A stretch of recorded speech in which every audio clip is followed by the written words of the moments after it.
Chapter 694, Zero Wings Strength. Stoneclaw Mountains, Outer Region. Currently, over 400 finely equipped red names pushed deeper into the Stoneclaw Mountains' inner region.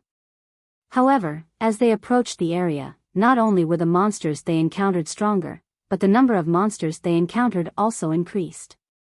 Moreover, the more players there were on the team, the easier it was for monsters to discover them.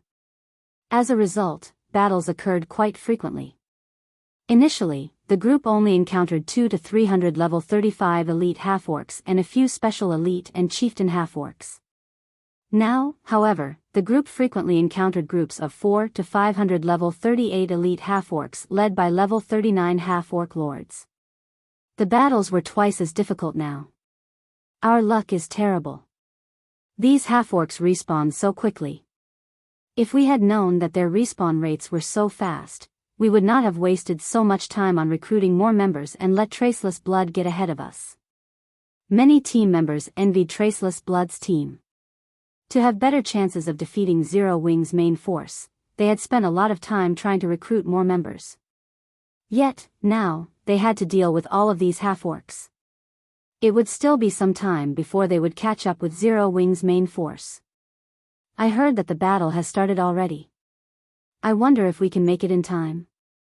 We'd be more effective if we arrived late. After all, this is Zero Wing's main force we are talking about. If Traceless Blood cannot wipe them out completely, we can pick up the scraps. Hey, that's Traceless Blood you're talking about. With him on the offensive, do you really think many will get away? I guess that's true. Let's hurry, then. Otherwise, this trip will have been pointless. Realizing this, the team began to fight with more fervor. In God's domain, dark players and light players rarely interacted as both sides looked down on each other. To dark players, light players were merely a group of players with little to no combat capabilities. They were only good at grinding dungeons. How could such players compare to their intense lifestyles of blood and blades? Hence, no matter how famous and powerful a guild expert was, in the eyes of red names, these experts were insignificant existences. Red names thought nothing of light guilds. There's a large group of players heading our way, a ranger suddenly reported. It can't be Zero Wing's main force, right? I didn't think that they would give up so quickly. It seems that Zero Wing only amounts to so much. Those rumors about how powerful the guild is are all just a bunch of lies. Many red names began to ridicule and mock the guild. Alright, enough. Get ready. Do not let a single player from Zero Wing escape. They were quickly approaching the Stoneclaw Mountains' inner region. Aside from Zero Wing and the ambushing red names, this area was empty of players. Since these players approached them from the inner region, they were, without a doubt, members of Zero Wing. Immediately, the 400-plus red names spread out and waited for Zero Wing to stumble right into their encirclement. Seconds ticked by. Very quickly, several dozen players emerged from the forest, each and every one of them looking miserable. These players panted heavily as they emerged. It was obvious that they had exhausted their stamina from running across a long distance. Just as the red names, who lay in wait, were about to rush forward and surround these exhausted players, they suddenly realized that something was amiss. Huh? Isn't that Berserker 3 Knives, the person ranking 91st on the red list? Aren't they members of Traceless Blood's team? Why do they look so miserable? A series of questions popped up in everyone's minds. However, they soon found their answers.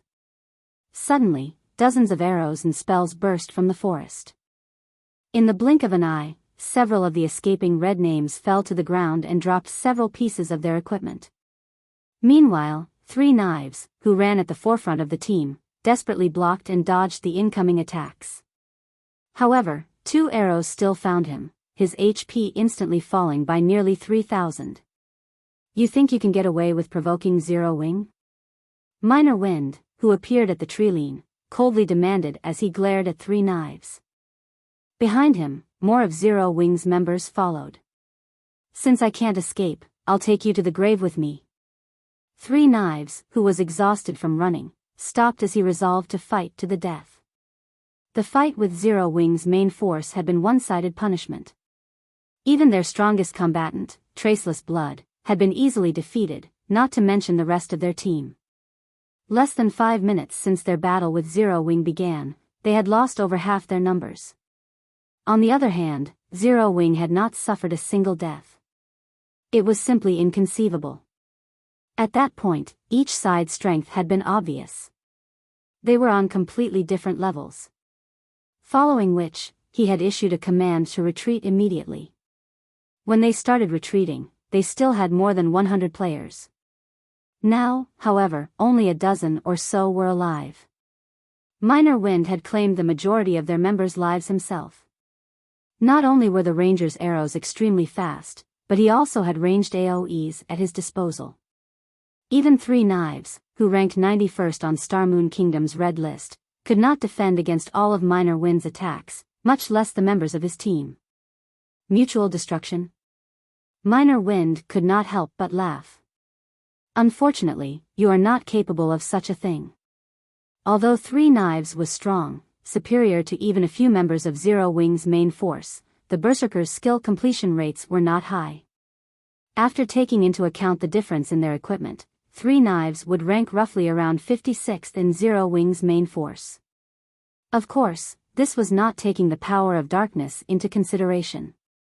As Minor Wind said so, he knocked his longbow and shot dozens of arrows in quick succession at the remaining red names. Although Three Knives and the other red names tried to approach Minor Wind, over 40 yards stretched them and the Ranger. There was not enough time for them to reach the Ranger. Moreover, of the dozen or so remaining red names, not a single one was a ranged class. Hence, the group had no choice but to weather the rain of arrows as they advanced. However, the Tier 1 weapon, Wind Chaser, was no trivial item. With it, Minor Wind could deal over -1,500 damage with his normal attacks alone. Three Knives and the others had, at most, a little over 7,000 HP. A few arrows were enough to finish them off.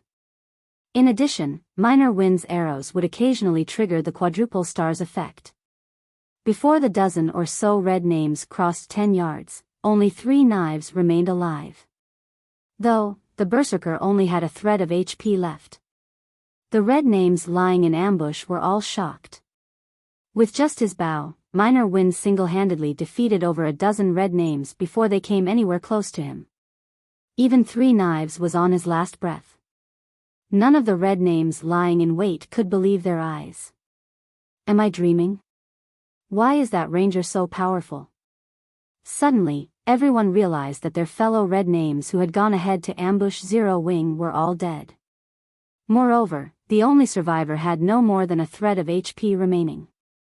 The gap between the light players in their imaginations and the members of Zero Wing's main force was massive. Oh. You called for reinforcements? Minor Wind shifted his gaze towards the red names hiding in the bushes. With eagle eyes, he noticed more than 400 players. Grinning, he said, "Since Big Sis Fire and the others are not around, let's use you guys to test out my true strength." When the red names heard Minor Wind's words, a sense of doom seeped into their hearts. Minor Wind's attack power was simply too high. Moreover, none of them were confident in escaping his rain of arrows unscathed. Three Knives was the best evidence for the assumption. Suddenly, the leading black-robed elementalist jumped up from his hiding spot and shouted, "W8." Chapter 695, Flower of Seven Sins. The black-robed elementalist was level 33. On Star Moon Kingdom's ranking list, he would rank within the top 20. The majority of his equipment consisted of level 30 fine gold rank, while the rest was dark gold rank.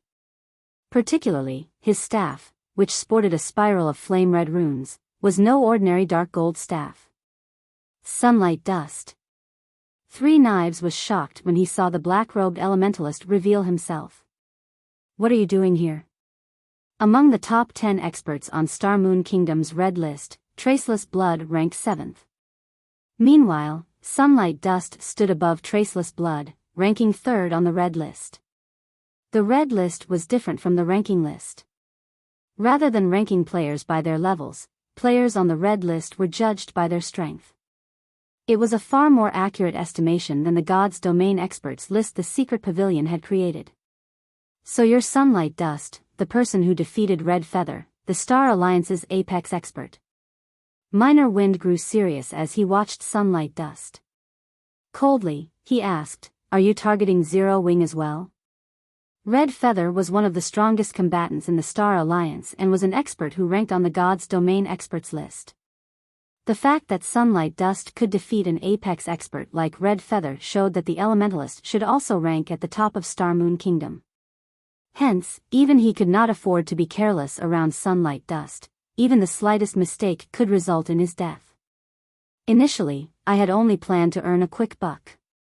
Now, however, it seems that won't be possible, Sunlight Dust said as he turned to an empty area near Minor Wind.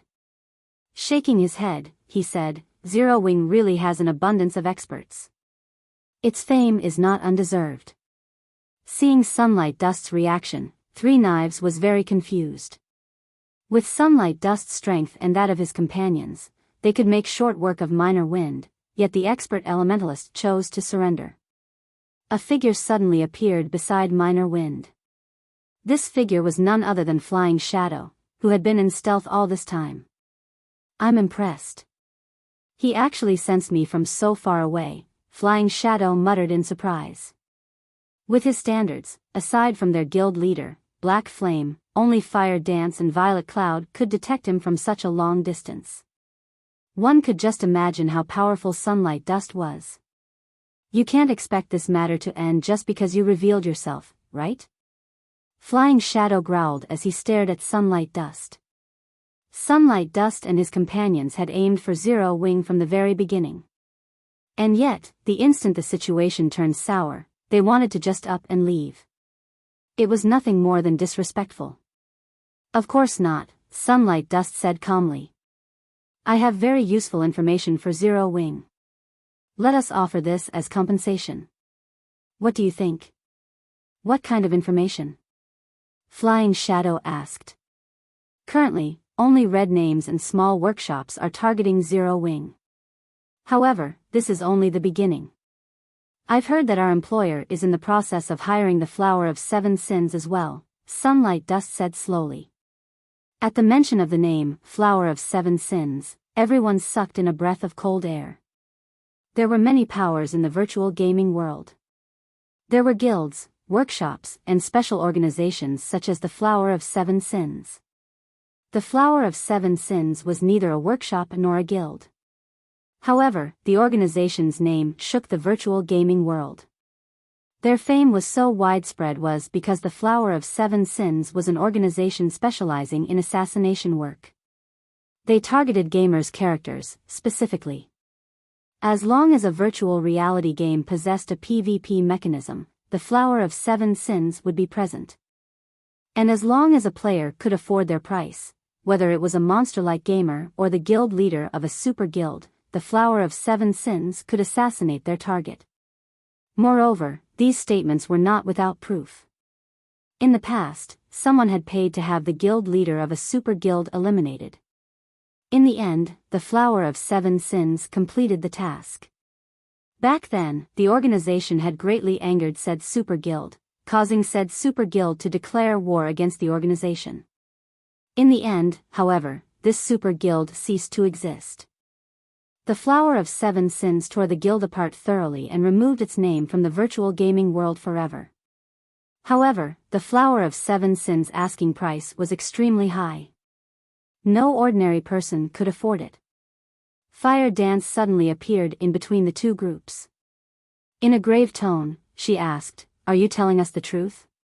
Fire Dance's sudden appearance surprised even Sunlight Dust, causing the elementalist to feel an immense pressure.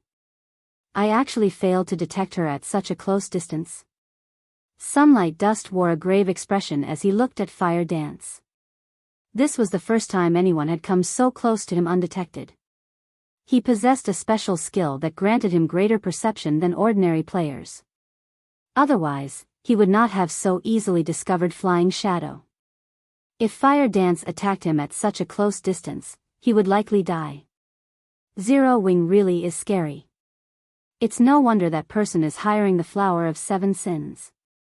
Sunlight Dust finally realized. He then turned to Fire Dance, smiling bitterly as he responded, I guarantee that this information is true. However, as to what that person has requested the Flower of Seven Sins to do, even I have no clue. You may leave. Fire Dance dismissed them with a wave of her hand. Whether Sunlight Dust was lying to her or not, she doubted his words. Experts had their own pride to protect. It was especially true for an apex expert like Sunlight Dust. Following which, Sunlight Dust led his team away. As for Three Knives, he was not allowed to leave with his life. Flying Shadow immediately ended the Berserker's life as negotiations ended. As for Sunlight Dust, he did not particularly mind. Although he and Three Knives were both red names, they were not companions, and he had no obligation to rescue Three Knives. Big Sis Fire, what are we going to do now? Flying Shadow asked worriedly as he sheathed his daggers.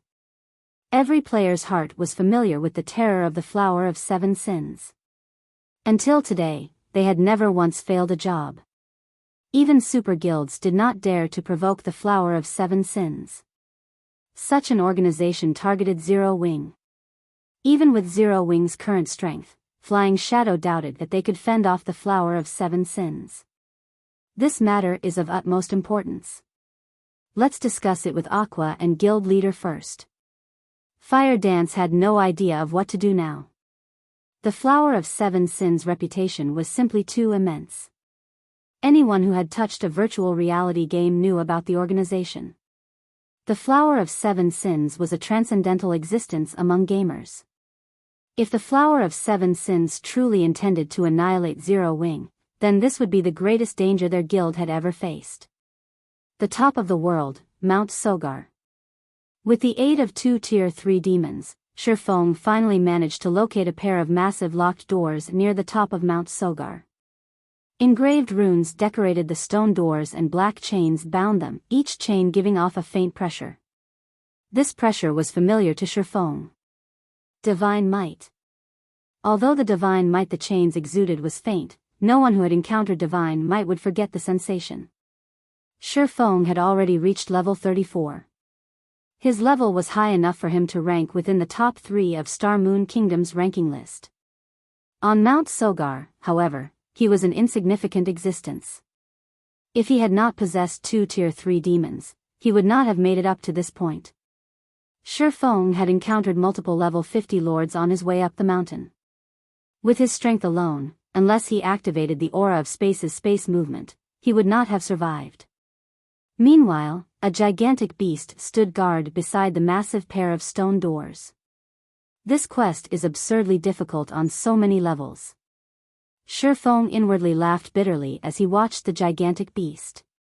9-headed magic snake, ferocious beast, great lord. Level 55.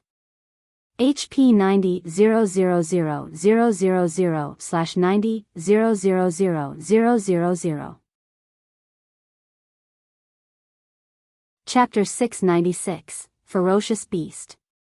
Ferocious beasts were different from general wild and demonic beasts. They belonged to the ancient era. During ancient times, ferocious beasts were monsters that fought even gods. Some ferocious beasts had even managed to kill gods. Ferocious beasts were on the same level as angels and dragons, possessing the strength to challenge opponents of a higher tier. In the past, Feng had watched large guilds raid ferocious beasts, and he could describe those battles with a single word: intense. Once, an army of 10,000 elite players and several hundred first-rate and top-tier experts had attempted to raid a ferocious beast. The players had all been above level 100, whereas the ferocious beast had only been level 90. Some of those players had even been Tier 3 classes. In the end, although the players defeated the ferocious beast, over 95% of the elites and half of the experts had died. There was a massive difference in strength between players at level 90 and players at level 100. It was like the difference between level 40 and level 50. Equipment's attributes would undergo a massive improvement at the level 100 threshold. Monsters received a similar boost. Yet, even with such a huge difference, the players who faced off against the ferocious beast still suffered devastating losses.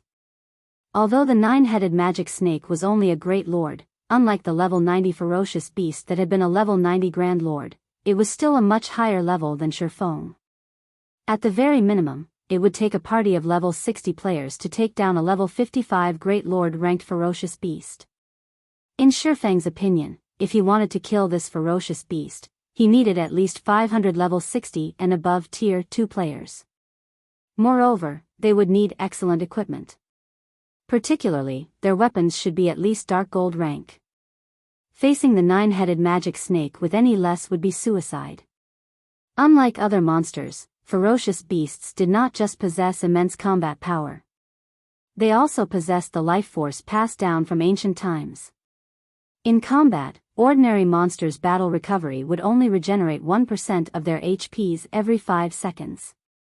Ferocious beasts' battle recovery, on the other hand, regenerated 3% of their HPs every 5 seconds. A ferocious beast's HP already ranked at the very top among monsters. They were practically bug-like existences.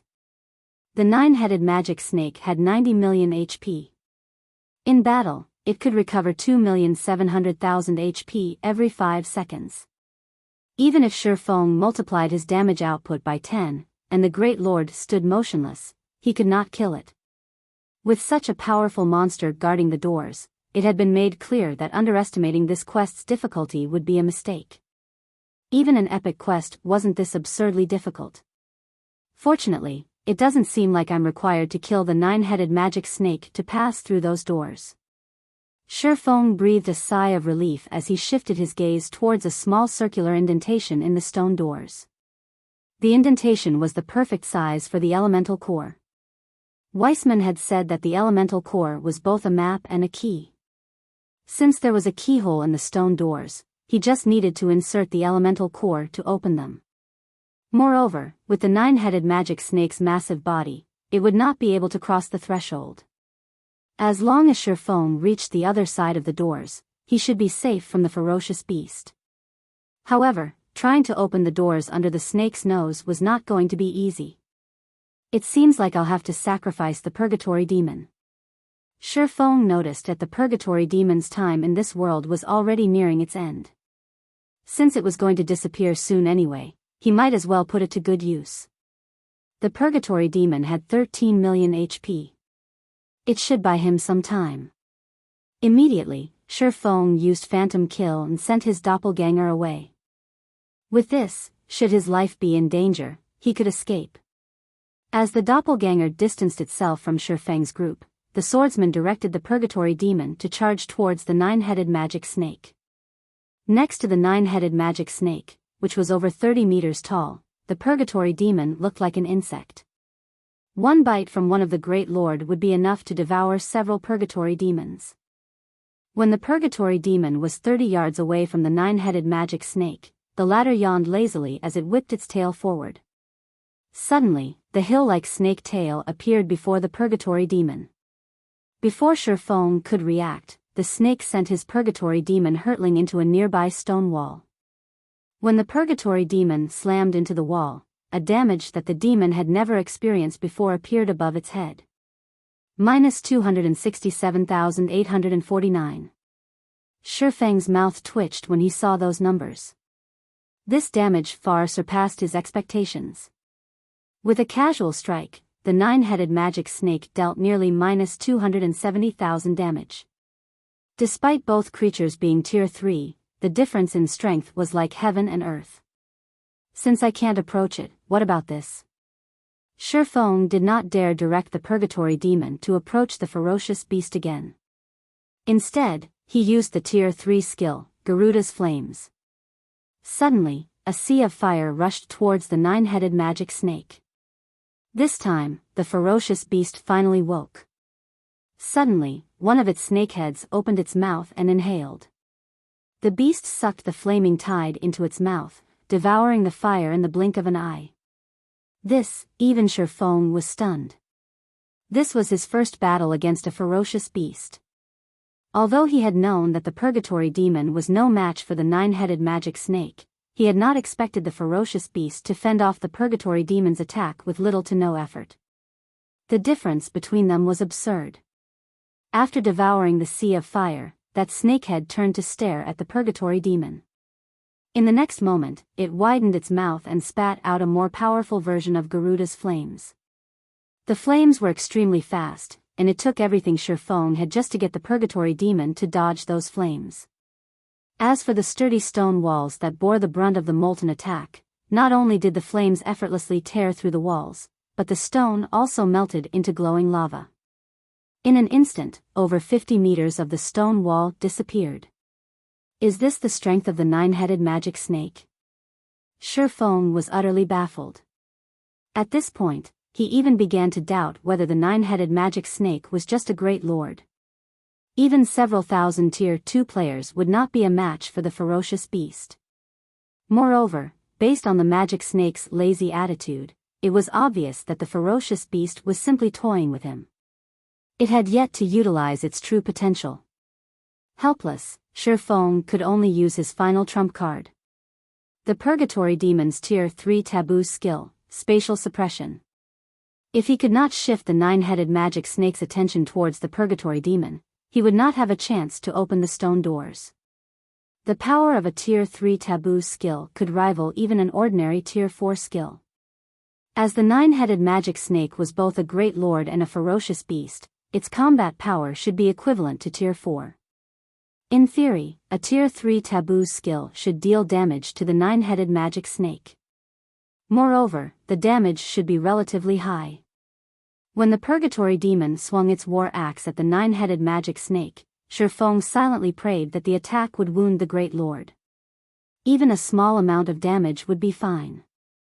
This time, the nine-headed magic snake finally raised all 9 of its heads, its eyes locked onto the Purgatory Demon's incoming war axe. Suddenly, a hint of gravity appeared in its amber eyes. Let this succeed. Feng tightened his grip around the elemental core, focused on the nine-headed magic snake's reaction. When spatial suppression activated, everything the space surrounding the nine-headed magic snake suddenly grew incomparably heavy. One could not move if they tried. Yet, the nine-headed magic snake still moved. Although it was extremely slow, it was still capable of moving under the spatial suppression.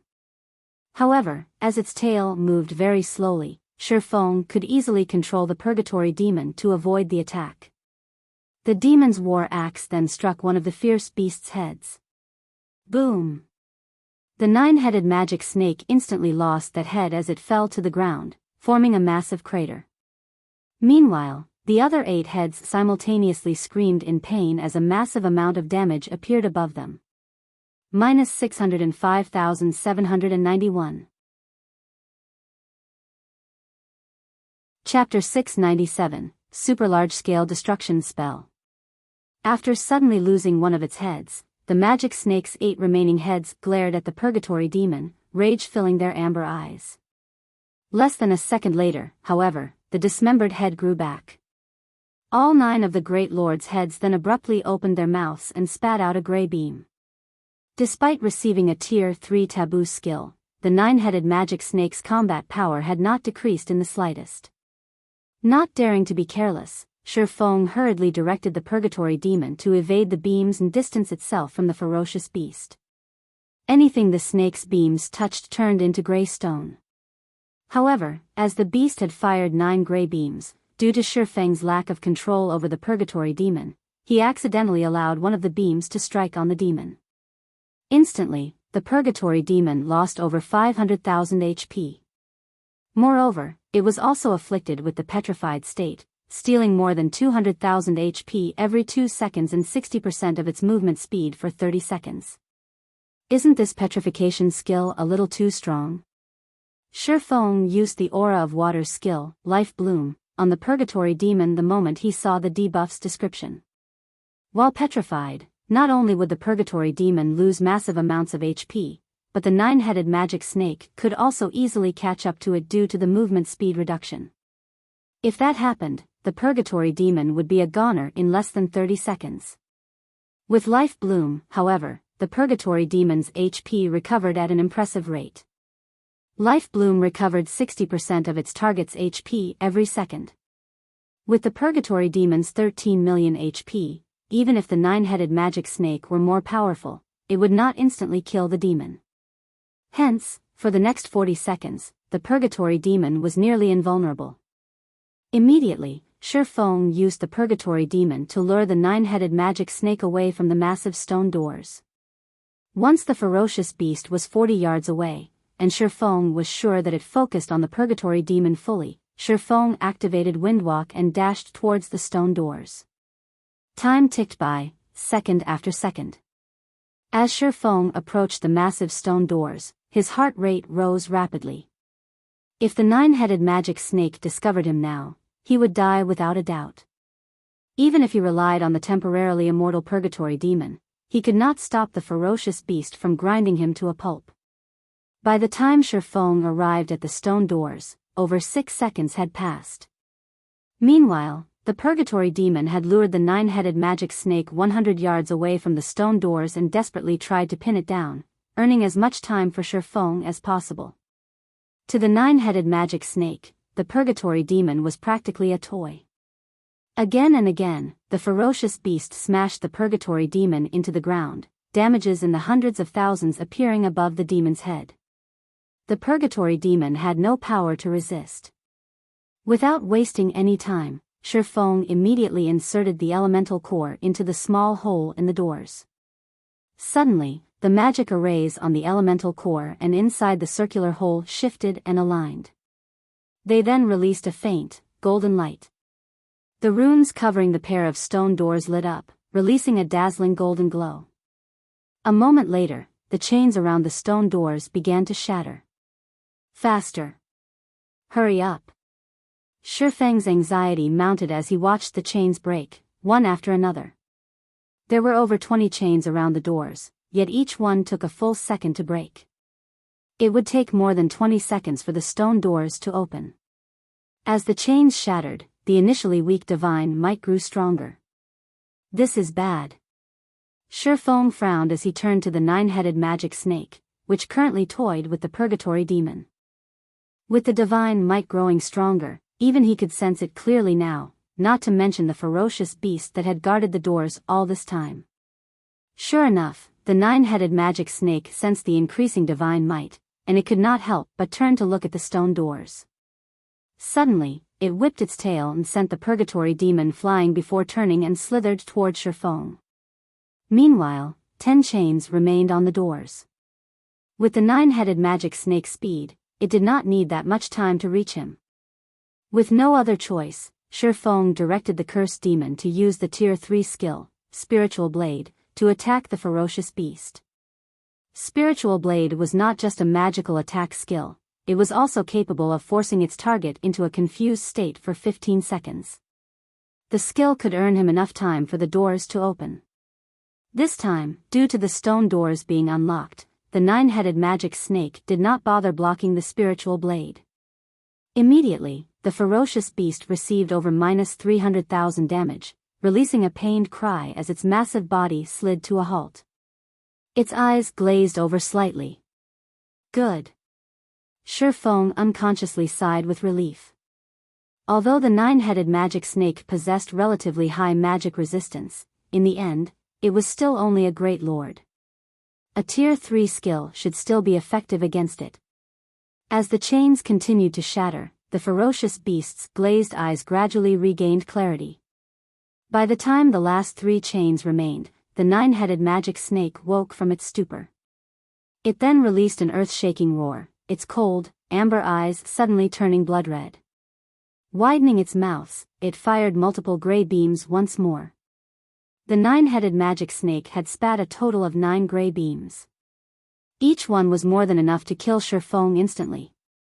Moreover, the 9 beams sealed off any path of retreat. Feng had nowhere to go. Immediately, Feng activated his replace skill. In the next moment, Feng's doppelganger lost all of its HP as it transformed into a gray statue. Following which, the doppelganger shattered, becoming dust that scattered in the wind. It could not resist the beams in the slightest. Seeing Feng vanish completely, the nine-headed magic snake shifted its attention towards the cursed demon. Feng immediately directed the cursed demon to escape. To the nine-headed magic snake, however, the cursed demon was simply too slow. After the demon had taken a few steps, the ferocious beast caught up to it. With a whip of its tail, the nine-headed magic snake sent the cursed demon into a stone wall, destroying over 400,000 HP instantly. In less than 3 seconds, the cursed demon lost over 2 million HP. This is my chance. Feng realized that all of the chains had finally broken. He activated space movement and arrived before the doors once more. Stretching out his hand, he twisted the elemental core. As the elemental core produced a click sound, the massive stone doors gradually opened. Turning to take a look, the nine-headed magic snake froze. It had never imagined that Feng would appear again. Thinking that its previous skill had been too weak, all 9 of the Great Lord's heads stretched open their jaws once more. This time, however, the heads did not spit gray beams. Suddenly, a massive threefold magic array appeared above the stone doors. The sky suddenly darkened as black winds moaned. The massive magic array covered a radius of 300 yards, and even the distant purgatory demon and cursed demon were within the ferocious beast's attack range. Feng's excited expression dropped. Feng had seen this spell before. The Tier 3 curse, Dark Gale. The curse was a super large-scale destruction spell that lasted 10 full seconds. At this moment, Feng had no defense against this spell. The 7 Luminaries ring was still on cooldown, so he could not switch to the Aura of Earth or the Aura of Illusion. As for Defensive Blade, the skill's block counts were not enough to block the Dark Gale completely. As the Black Gale tore at him, Feng said his prayers as he activated Defensive Blade. The wind devoured all life it touched.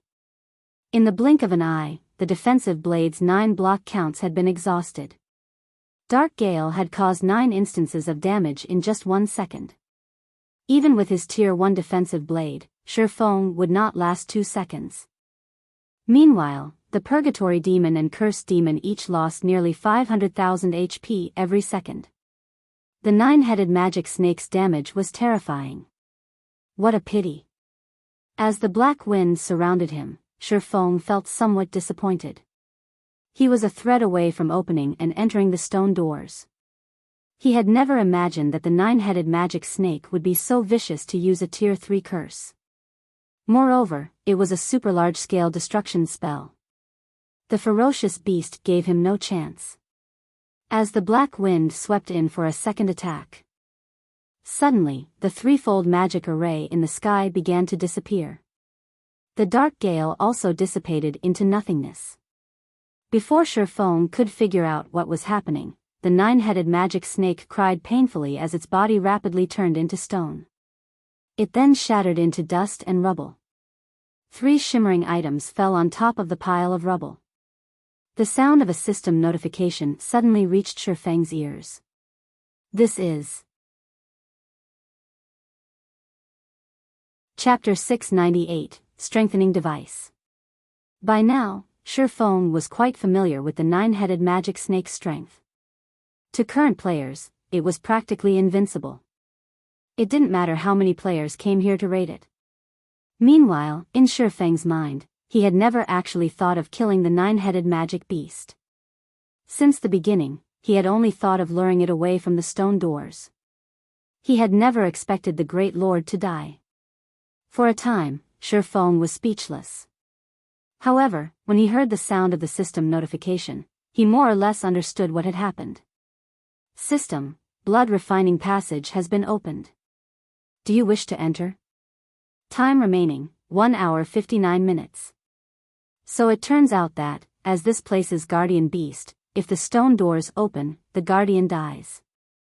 It's no wonder why the 9-headed magic snake was so desperate.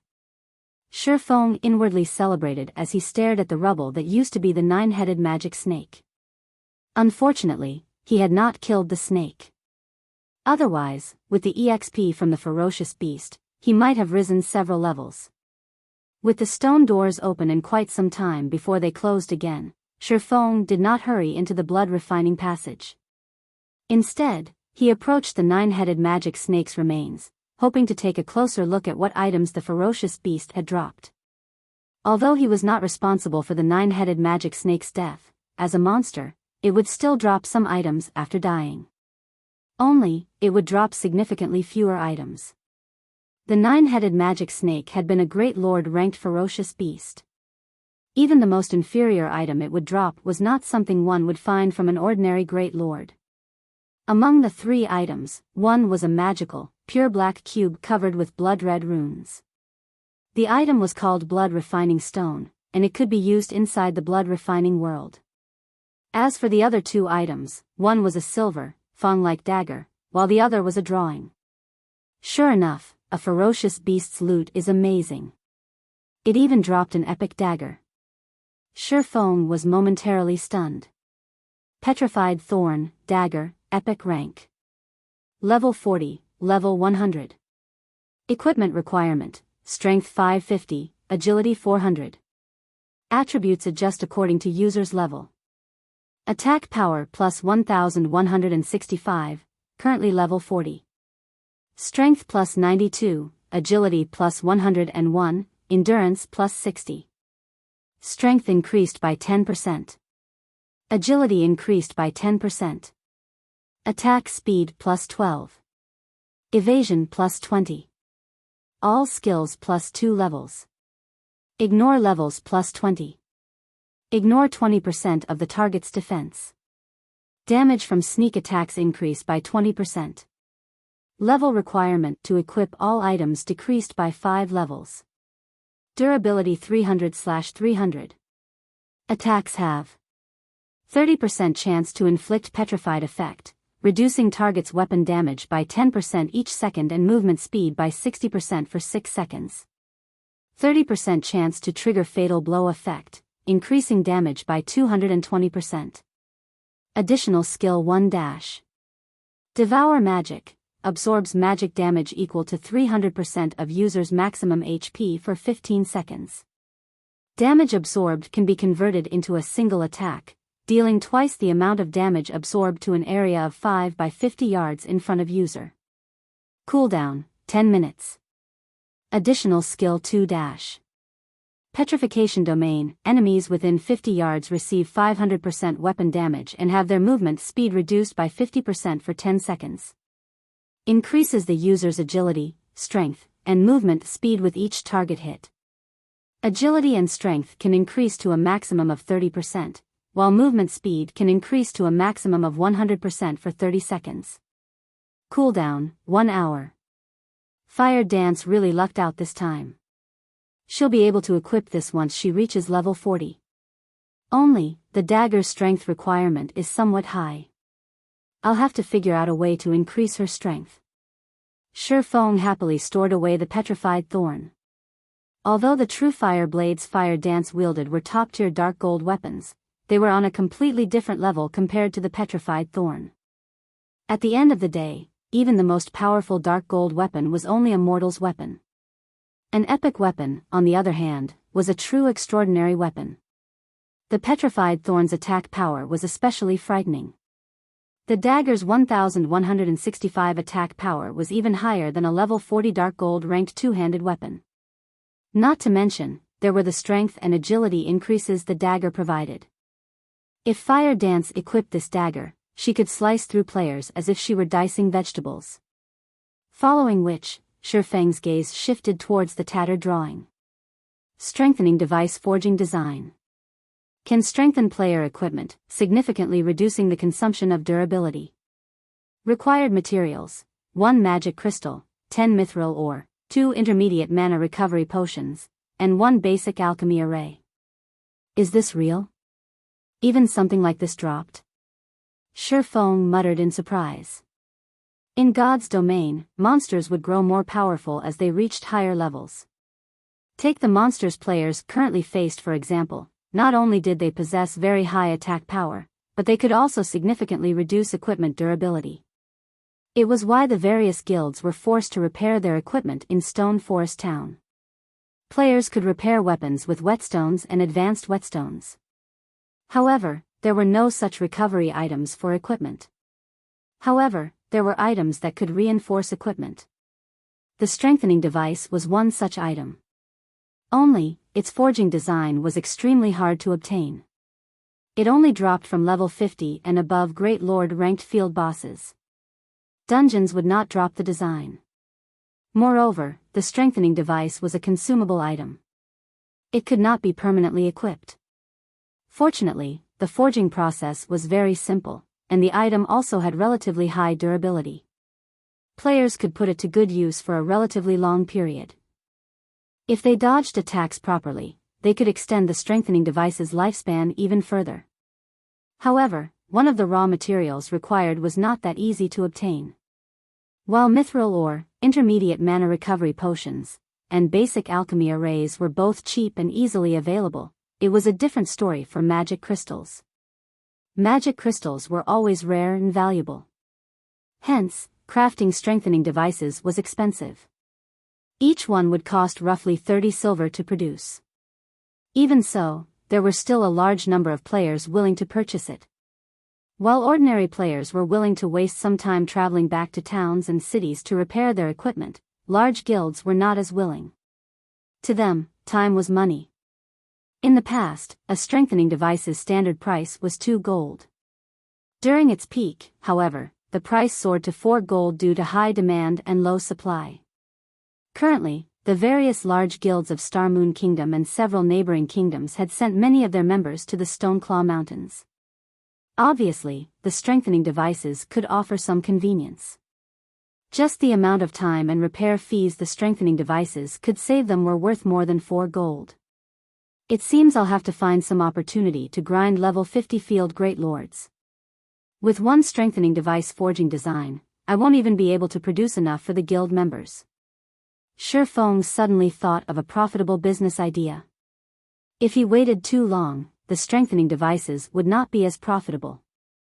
Just as Feng finished organizing his items and was about to enter the blood refining passage, he suddenly discovered over 100 unread messages in his inbox. Among them, over 90% were from Aqua Rose. There were also messages from Gentle Snow and Fire Dance. They had all sent these messages around the same time. After he had reached Mount Sogar's core, he had worried that he would get himself killed while receiving a message.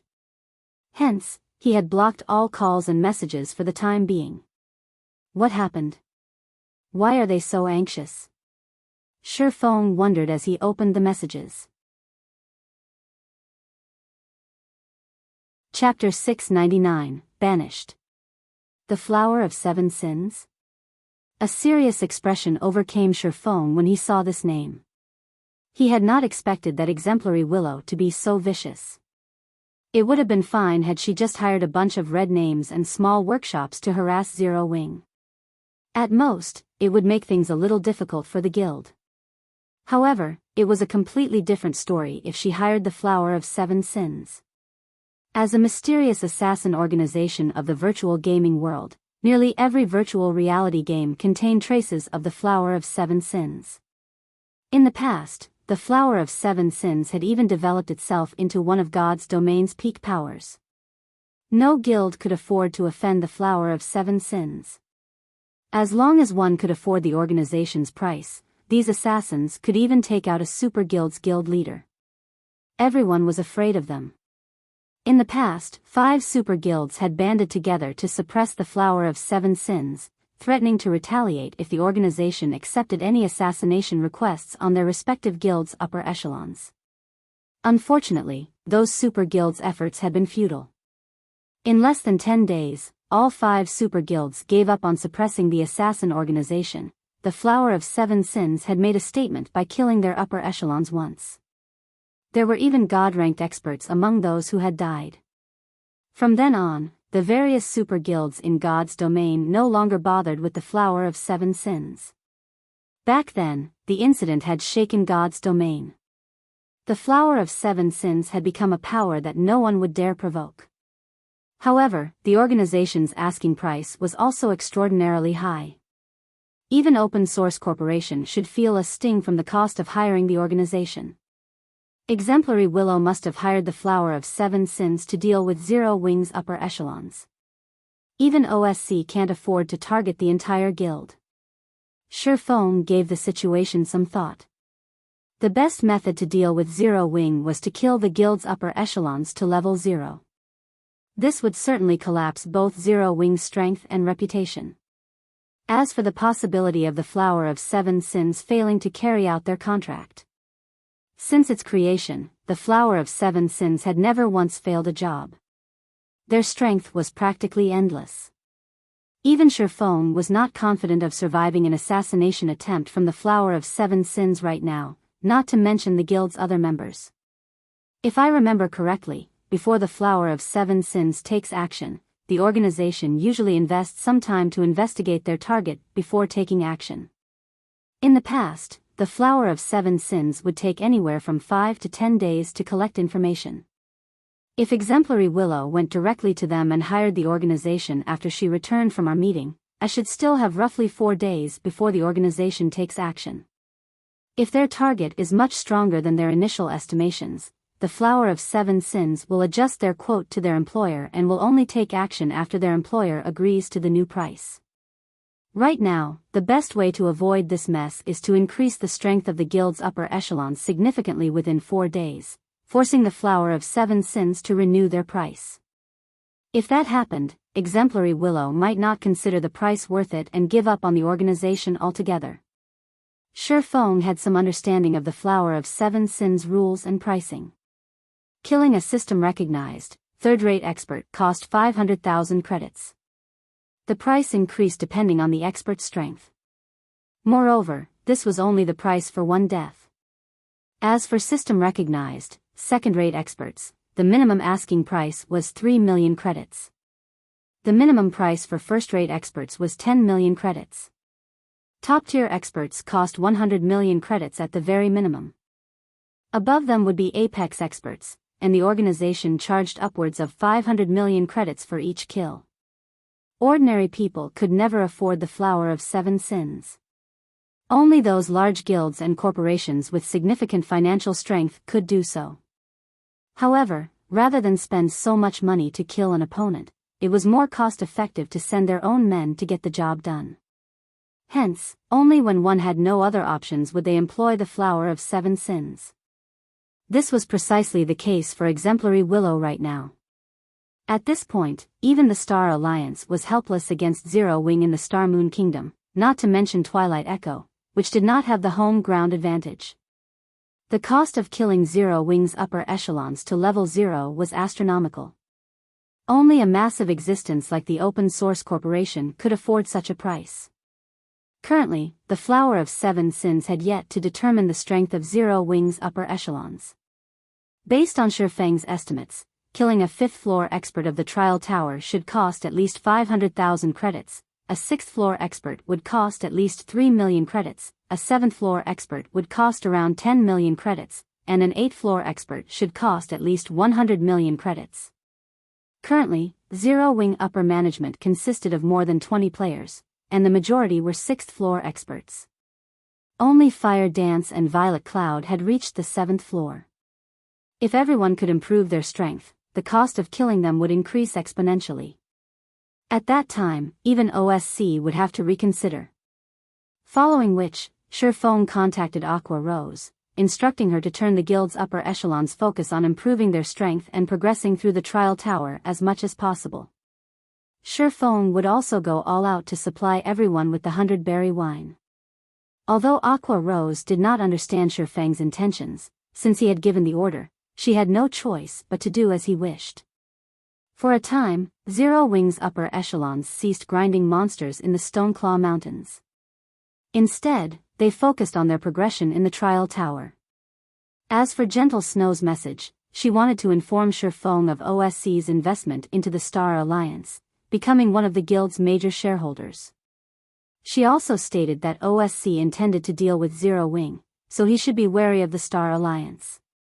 Naturally, Feng had already taken appropriate measures to protect Zero Wing. Hence, not long after Feng read Gentle Snow's message, shocking news spread throughout Starmoon City. Stone Forest Town was no longer open to the Star Alliance. Any guild that was affiliated with the Star Alliance was also barred from Stone Forest Town. This incident instantly attracted the attention of every player in the capital city. Everyone was confused as to why Zero Wing would suddenly declare war against the Star Alliance. The Stoneclaw Mountains had long since become an iconic symbol of Starmoon City. Meanwhile, Stone Forest Town was an indispensable resting place for players grinding in the Stoneclaw Mountains. Without this resting place, the Star Alliance would fall far behind the other guilds. Of course, the Star Alliance could seek the aid of others to help them repair their equipment in Stone Forest Town. However, Feng had prepared for that as well. Feng had limited the amount of equipment players could repair. In other words, in addition to one's own equipment, players visiting Stone Forest Town could only help one other player repair a set of equipment once. Moreover, he also placed a limit on the players' levels. Only players who were level 30 or above were allowed to repair their equipment in the town. With this, he restricted the Star Alliance's options of repairing equipment in Stone Forest Town. Can someone tell me what is going on here? When Galaxy Past received this information, he nearly jumped out of his seat from anger. The situation had changed so suddenly that even Galaxy Past did not understand what had happened. Why had Zero Wing turned against them? The Star Alliance had only considered striking out against Zero Wing. The guild had yet to take such consideration seriously. Yet, Zero Wing chose to humiliate the Star Alliance publicly. The Star Alliance had already mobilized the majority of its combat power to the Stoneclaw Mountains. If the Star Alliance's members could not rest in Stone Forest Town, how was the guild supposed to compete with the other guilds? Silence filled conference hall. This was the first time anyone had seen Galaxy Past so furious. Guild leader, maybe Zero Wing made this move because they think that we are becoming too big of a threat? Purple Eye was also confused by Zero Wing's drastic actions. They had clearly minded their own business until just recently. Zero Wing must have found out about OSC's investment into the Star Alliance, Red Feather reasoned. Even if we have OSC's support, there is no reason for this. Zero Wing has clearly made us out to be their greatest enemy, Purple Eye said as she shook her head. Go. Contact Black Flame immediately. Galaxy Past agreed with Purple Eye's opinion. He needed to sort out this matter with Black Flame properly. Chapter 700, Improving Swordsmanship. After Feng finished dealing with Zero Wing, he entered the blood refining passage. Regarding the Flower of Seven Sins, he could only focus on growing stronger. He had already obtained an epic weapon, and he was nowhere near completing the Solomon's Treasure quest. If he completed the quest, he might be able to upgrade his equipment. If he could obtain an epic weapon for himself, his combat power would rise significantly. Is this the blood refining passage? Feng found his surroundings somewhat stifling. The blood refining passage was a long and narrow passageway. Feng could not even see the passage's end. Numerous blood-red runes had been carved into the walls on either side, radiating a faint divine might that made him very uncomfortable. It felt as if he were submerged in water. Even walking down the passageway was difficult. If he had to fight in such an environment, he wouldn't be able to exert even half of his normal strength. The moment Feng entered the passageway, the large, stone doors had closed, preventing any retreat. Right now, his only option to escape was to give up on the quest and use a return scroll. Since his path of retreat had been closed off, Feng could only advance down the walkway. However, before Feng had covered a distance of 100 yards, two monsters suddenly emerged from the walls on either side of the passage. These two monsters wore blood-red armor and wielded silvery white bone spears. Blood Fighter, Undead, Elite Rank. Level 50. HP 100,000/100,000. Undead? Feng unconsciously breathed a sigh of relief as he looked at the two 3-meter-tall blood warriors. Luckily, they're just level 50 elites. With the divine might suppression, the strength he could exert was limited. If a chieftain had appeared, he would have had no choice but to summon a tier 3 demon. However, the magic amplification scroll had limited uses. Feng did not want to waste them. After the two blood fighters appeared, they immediately charged at Feng while thrusting their spears, each spear splitting into 3. They fought like experts who had known the same weapon for many years. All 6 spears aimed for Feng's vital points. With the two blood fighters working together, even Feng could not avoid all of their attacks. Such skill. Feng was slightly surprised. The blood fighters' spearmanship was on par with experts who specialized with the spear.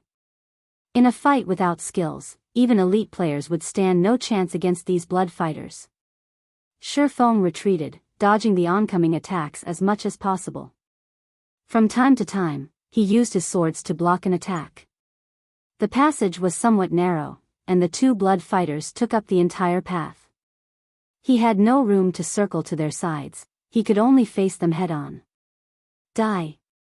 After Feng tested blood fighters' skills, he took half a step back and raised the abyssal blade, intending to use Thundering Flash to end this battle quickly. In the next moment, the abyssal blade transformed into a streak of black light as it descended. However, the usual blue electric arcs did not appear. The two blood fighters did not receive any damage whatsoever. On the contrary, one of them thrust its spear at Feng's head fiercely. Hurriedly, Feng repelled the oncoming spear with Purgatory's shadow in his other hand, deftly evading the silver spear. I can't use skills? Feng felt his head begin to ache. Skills were a player's advantage against monsters. If a player could not use any of their skills, then more than half of their advantage over monsters would be gone. However, Feng was not a greenhorn. During God's Domain's initial stages, players normally relied on skills in a battle. However, battles between experts were usually fought without any skills. Instead, they relied on their techniques against each other. The two blood fighters were indeed powerful. However, their attack patterns were overly monotonous and lacked flexibility. To a sword expert like Feng, a few exchanges were all he needed to find a gap to damage the two elites. When the abyssal blade slashed at a gap in one of the blood fighter's crimson armor, that blood fighter immediately retreated by a step, a crack appearing on the white bone beneath the armor. A damage of -1056 points then appeared above the blood fighter's head. Such a powerful defense and mana body. Feng had a very clear understanding of how high his attack power was. Not to mention, the abyssal blade even bore a magic device that increased its destructive power drastically. Against a level 50 elite monster, he should be able to deal at least -1500 damage. His strike should also affect his target's combat power to some extent, not to mention an attack that had struck a vital point. Yet, he had only dealt slightly over -1000 damage after striking the blood fighter's bone. Moreover, only a small crack had appeared on said bone. The blood fighter's defense could already rival that of a chieftain-ranked monster. However, after repelling one blood fighter, the space available to him increased significantly. Taking advantage of this opportunity, Feng quickly dashed to the other blood fighter's side, stabbing Purgatory's shadow into the blood fighter's arm joint and forcing the elite's attack to a stop. Immediately after, the abyssal blade struck one of the blood fighter's vital points. One hit at the joints and one hit at a vital point. Feng repeated this combination attack, preventing the blood fighter from retaliating as its HP rapidly decreased. Even though the blood fighter had 100,000 HP, the damage would slowly accumulate if Feng continued dealing -1000 or so damage with his attacks. In less than 5 minutes, both blood fighters fell to the ground, becoming no more than a pile of bones and armor while dropping a piece of level 50 common equipment and a few dozen copper coins. They had also provided Feng with an ample amount of EXP. In the next moment, the red mist that the blood fighters released upon death suddenly flowed into Feng's body. System, Blood Refining Stone has obtained 1 point of blood energy. System: Blood Refining Stone has obtained 1 point of blood energy. This is, Feng took out the Blood Refining Stone, which he had obtained from the 9-headed magic snake. The pitch-black stone gave off a faint, red glow. Its information had also changed. Blood Refining Stone can evolve into a blood refining crystal after absorbing 1000 points of blood energy. 2/1000. Although Feng did not know what use there was to upgrading the blood refining stone into a blood refining crystal, after giving it some thought, he realized that it might be a crucial key to completing his quest. Moreover, the blood fighters had provided an ample amount of EXP. It was roughly 3 times that of an ordinary level 50 elite. Hence, this wasn't a bad place to level up. Following which, Feng continued along the passageway. He would encounter blood fighters every so often. However, as he progressed down the passage, more blood fighters appeared with each ambush. From the initial 2, the number gradually increased to 3, then 4. However, this was still not the greatest change. As the number of blood fighters increased, their attacks became more accurate. By the time Feng faced 4 blood fighters at the same time, their spearmanship had also become far more flexible. Their attack patterns began to vary as well. Killing the blood fighters became more of a challenge, and the time it took for him to end each battle increased significantly. After 3 to 4 hours of intense, non-stop combat, even an elite player would feel mentally exhausted.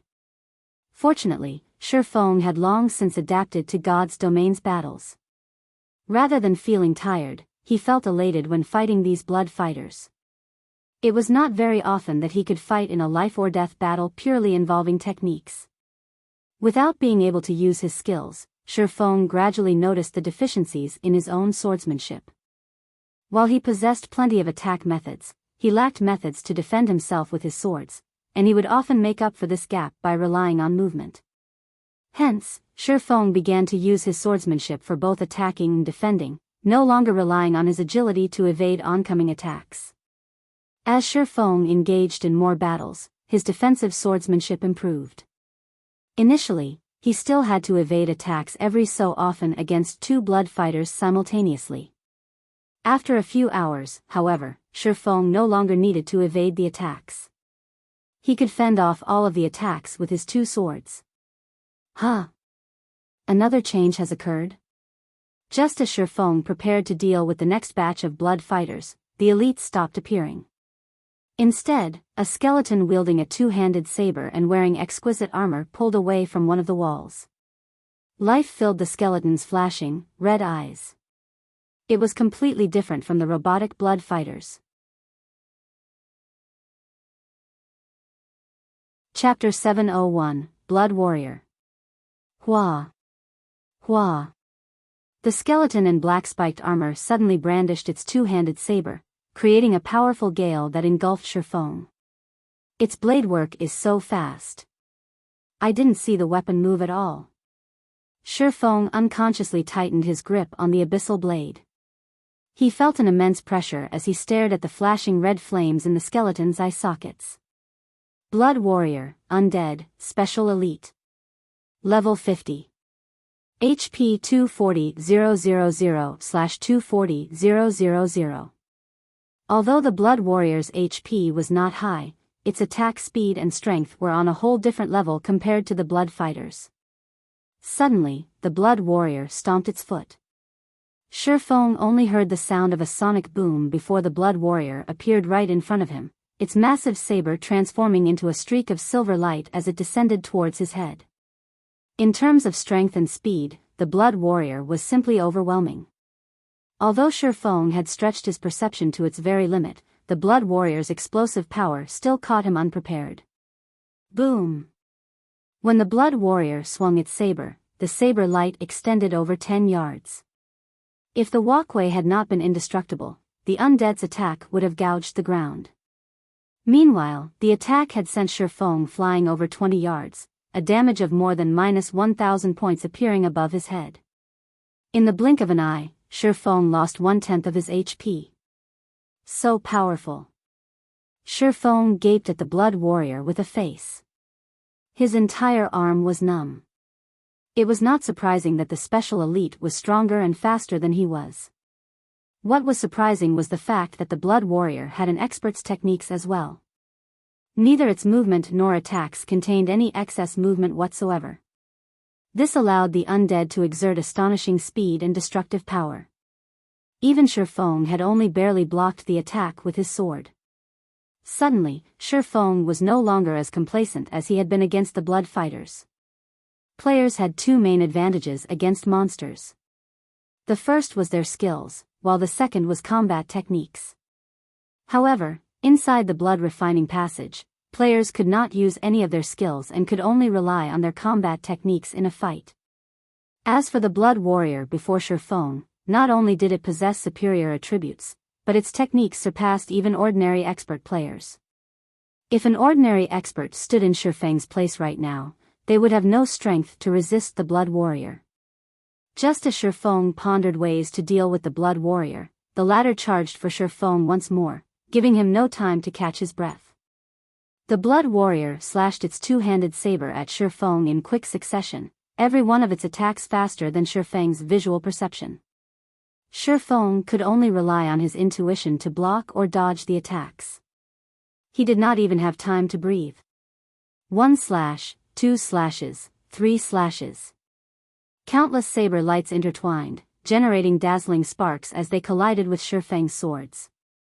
Each time Feng blocked the blood warrior's saber, he was sent flying. Even while Feng soared through the air, the blood warrior showed no signs of stopping its assault. As long as Feng erred in his judgment, he would be executed on the spot. Feng was thrown over 100 yards in quick succession, his body slamming into the ground. The difference between their strengths was obvious at first glance. Is this really a level 50 special elite? Feng looked at his own HP. He had less than 3,000 HP remaining. At most, he could receive 3 more hits before his life ended. Before Feng could even consider his options, the blood warrior appeared before him. Attacking with its saber, it sent Feng flying once more.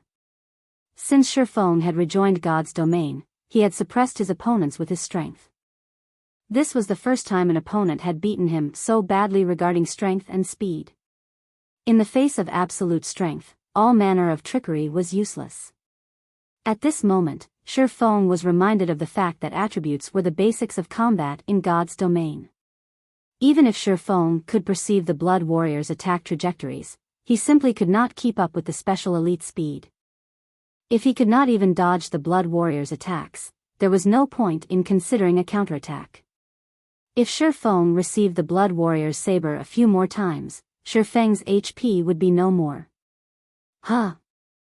Feng suddenly realized that the blood warrior had stopped attacking him. Instead, it turned around and walked back to where it came from, no longer interested in Feng. What's going on here? Despite needing only 2 more hits to end the battle, the blood warrior had stopped attacking him. Did I move out of its field of activity? Feng accepted this conclusion after giving it some thought. Otherwise, the blood warrior had no reason to spare him. It seems that I need to defeat the blood warrior if I wish to continue forward. However, with his current strength, it was utterly impossible to defeat the blood warrior. It would be easier without the divine might suppression. Feng thought as he glared at the passage walls. The divine might radiating from the walls had limited his strength significantly. Otherwise, he would not have been so helpless against the blood warrior's attacks. If I wish to pass the blood warrior, I only have 3 options. I can reduce the divine might suppression, improve my combat techniques, or improve my attributes. Without any of my skills, weakening the divine might will be impossible. As for techniques, that is not something I can improve significantly in a short time. It seems that my only choice is to raise my attributes. Feng then looked at his current level. At this point, he was at 61% of level 34. He was very close to reaching level 35. He currently wore a tier 1 set equipment. As his level increased, the set's attributes would improve as well. Level 35 was considered a small milestone for equipment. Moreover, he also possessed epic and fragmented legendary ranked items. Once he reached level 35, those attributes would also increase. Let's level up, then. Feng halted his advance. Instead, he retraced his steps. Feng had mostly grasped the blood refining passage's rules. He would encounter different monsters depending on where he was. Since he had entered the field belonging to the Blood Warrior, if he retreated to the previous field, his would return to the 4 Blood Fighters. Fortunately, the Blood Fighters provided a lot of EXP, so Feng did not level slowly. Moreover, he could also improve his techniques by facing the elite monsters. In such a way, Feng began an endless journey of grinding, his level rising little by little. Star Moon City, inside a VIP room of one of Star Moon's high-class restaurants. Currently, 3 people, 2 women and 1 man, occupied the luxurious and spacious room. All 3 were at least level 32. One woman had already reached level 33. This woman was none other than Zero Wing's vice leader, Aqua Rose. Sitting across from Aqua Rose were the Star Alliance's guild leader, Galaxy Past, and the Star Alliance's #1 elementalist expert, Purple Eye. Vice Leader Aqua, let's be frank. Why did Zero Wing suddenly decide to banish the Star Alliance from Stone Forest Town? I don't recall our guild provoking your guild in any way, Galaxy Past asked quietly, trying his best to suppress the raging fire within him. The Star Alliance's progression into the Stoneclaw Mountains had slowed significantly. If this situation persisted, their previous advantages would vanish and other guilds would overtake them. Had it not tasted the fruit known as Stone Forest Town, it would have been fine. However, after experiencing the benefits that Stone Forest Town offered, it was impossible for the Star Alliance to endure losing access to the town. Guild Leader Galaxy, don't tell me that you've agreed to Open Source Corporation's investment without knowing what was happening? Aqua Rose countered calmly. Or does Guild Leader Galaxy not know what kind of people have been harassing Zero Wing recently? After Aqua Rose's reminder, Galaxy Past quickly came to a realization. He had received some information mentioning a small conflict between Zero Wing and Open Source Corporation. However, he had never imagined that this enmity was so severe. Guild Leader Galaxy, I believe that you should have a general understanding of the situation. Today, I've come here to pass on a message from our guild leader. Narrowing her eyes, Aqua Rose coldly declared, if the Star Alliance doesn't enter an alliance with Zero Wing now, then it will be our enemy. What is your decision? Chapter 702, Swift and Ruthless. Become your enemy? Galaxy Past let out a laugh as he raised an eyebrow, a flame of anger igniting in his eyes. However, he quickly suppressed the emotion.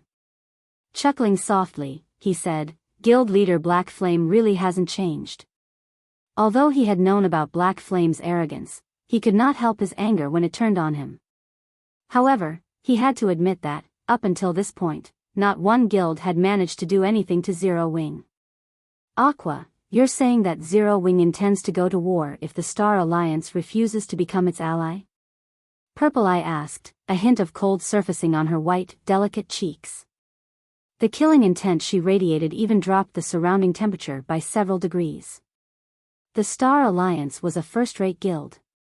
Its survival until now spoke volumes to its strength. Why would it possibly cower due to an upstart guild? Besides, the Star Alliance currently had OSC support. Star Moon City was the Star Alliance's home ground.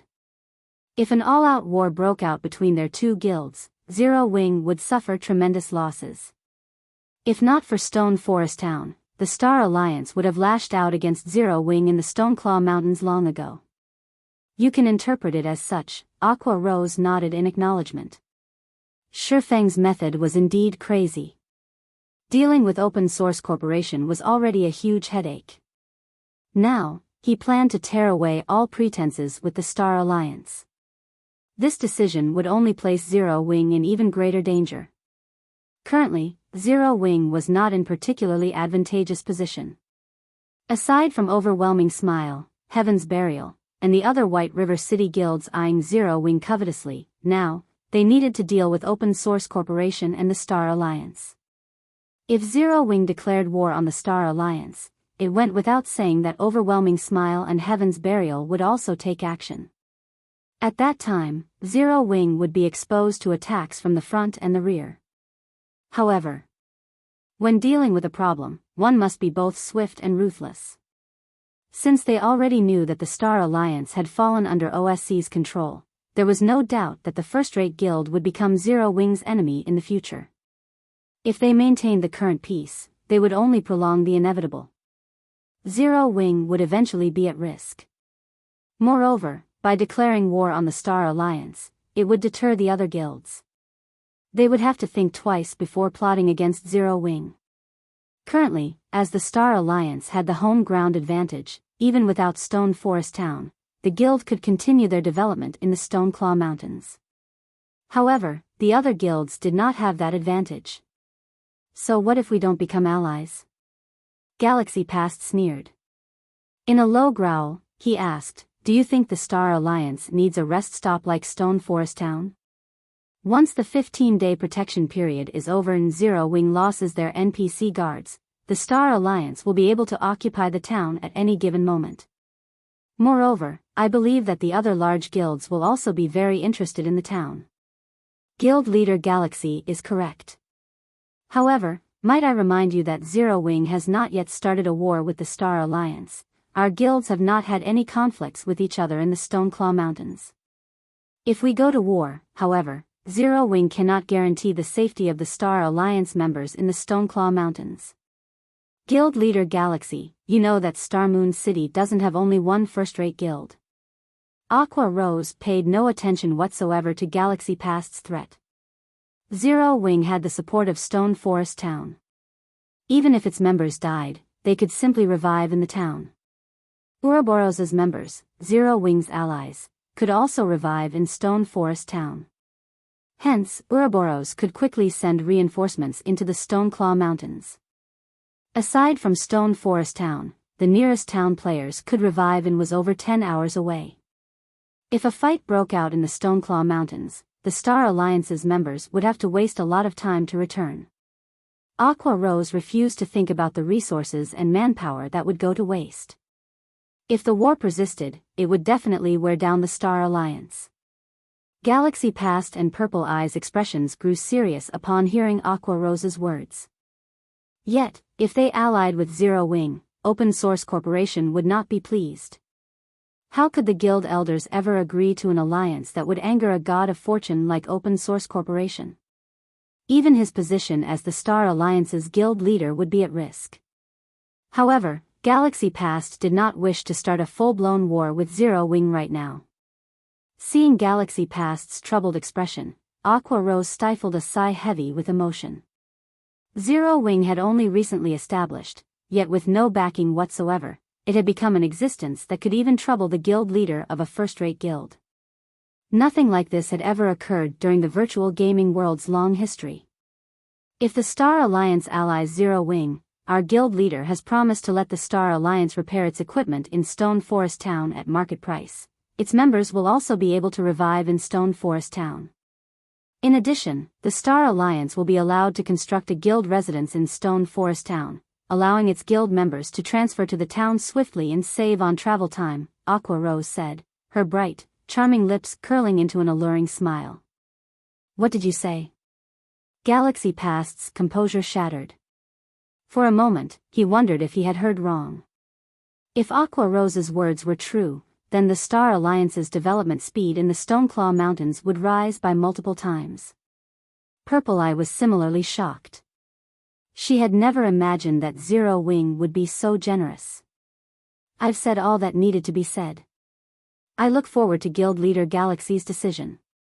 We will only wait one day.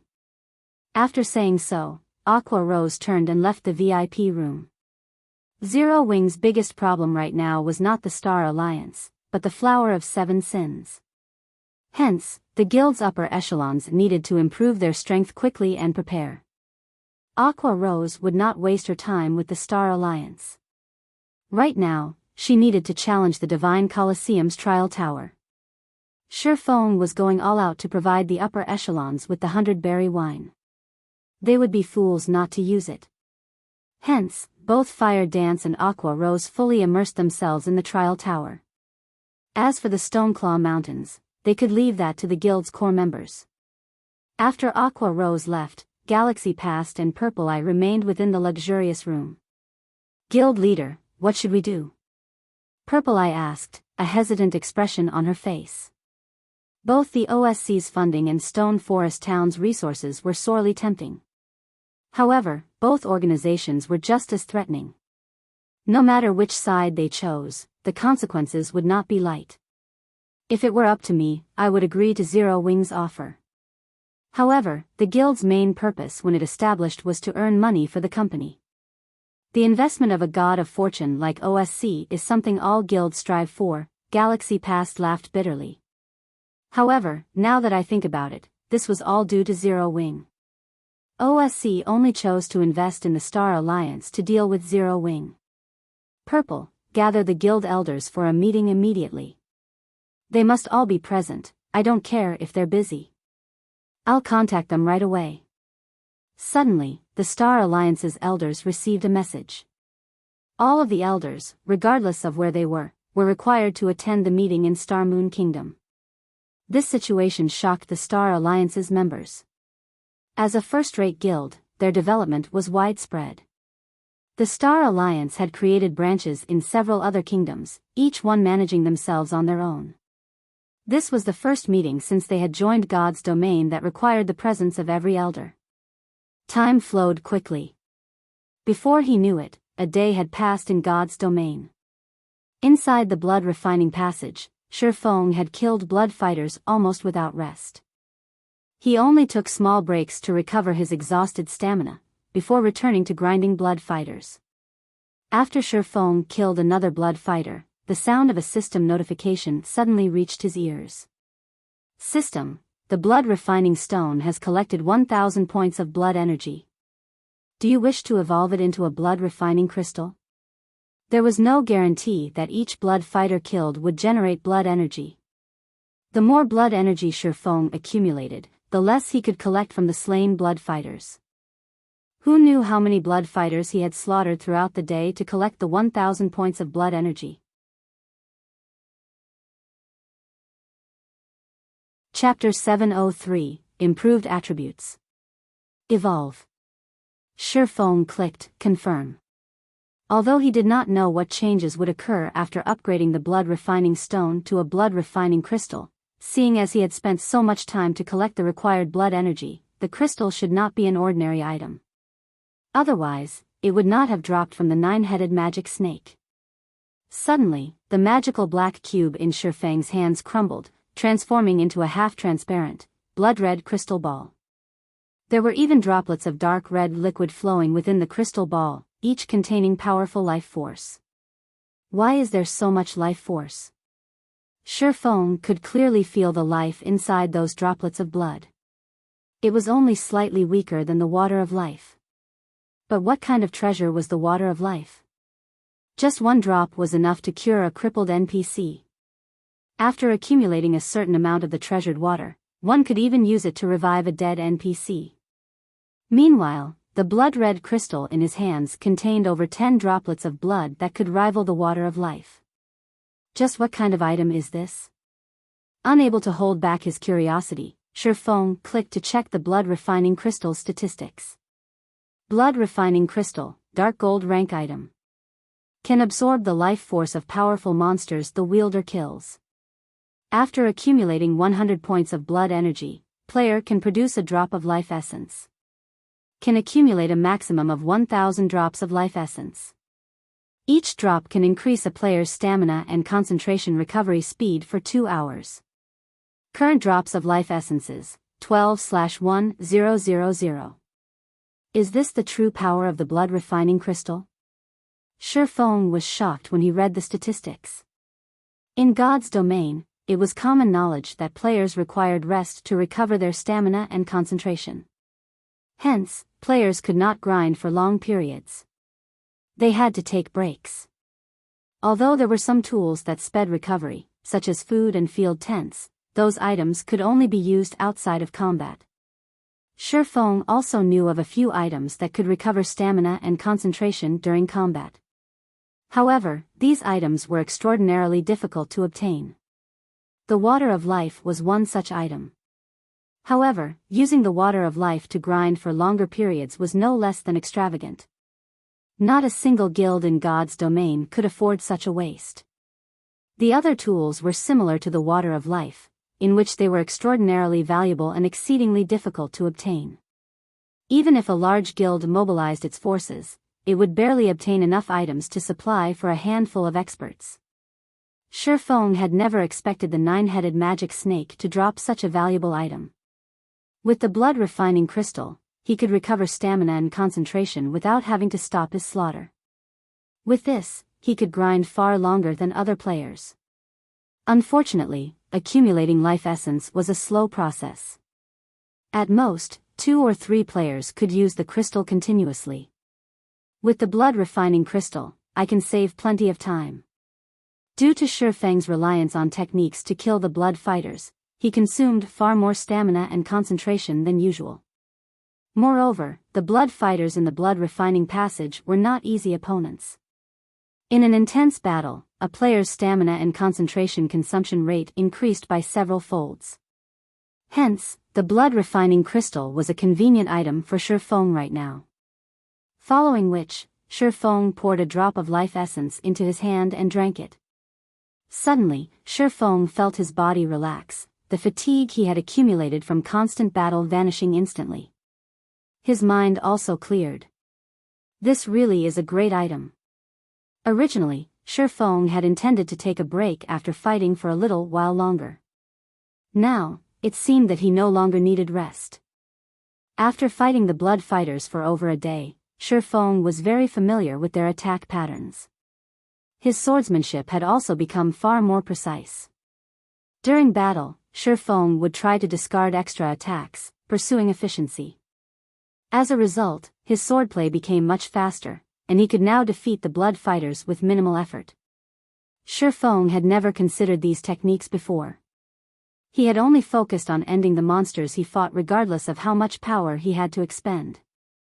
After reaching the blood refining passage, however, he had to improve his attack efficiency if he wanted to kill his opponents quickly due to his inability to use skills. It was as if a new world had opened up to Feng. Initially, when facing 4 blood fighters simultaneously, Feng had needed over 150 moves to finish off just one of the undead. Among these 150 moves, more than 50 were used to defend himself against incoming attacks. He had to defend himself because he was unfamiliar with his surrounding, and as a result, this allowed the blood fighters to launch counterattacks.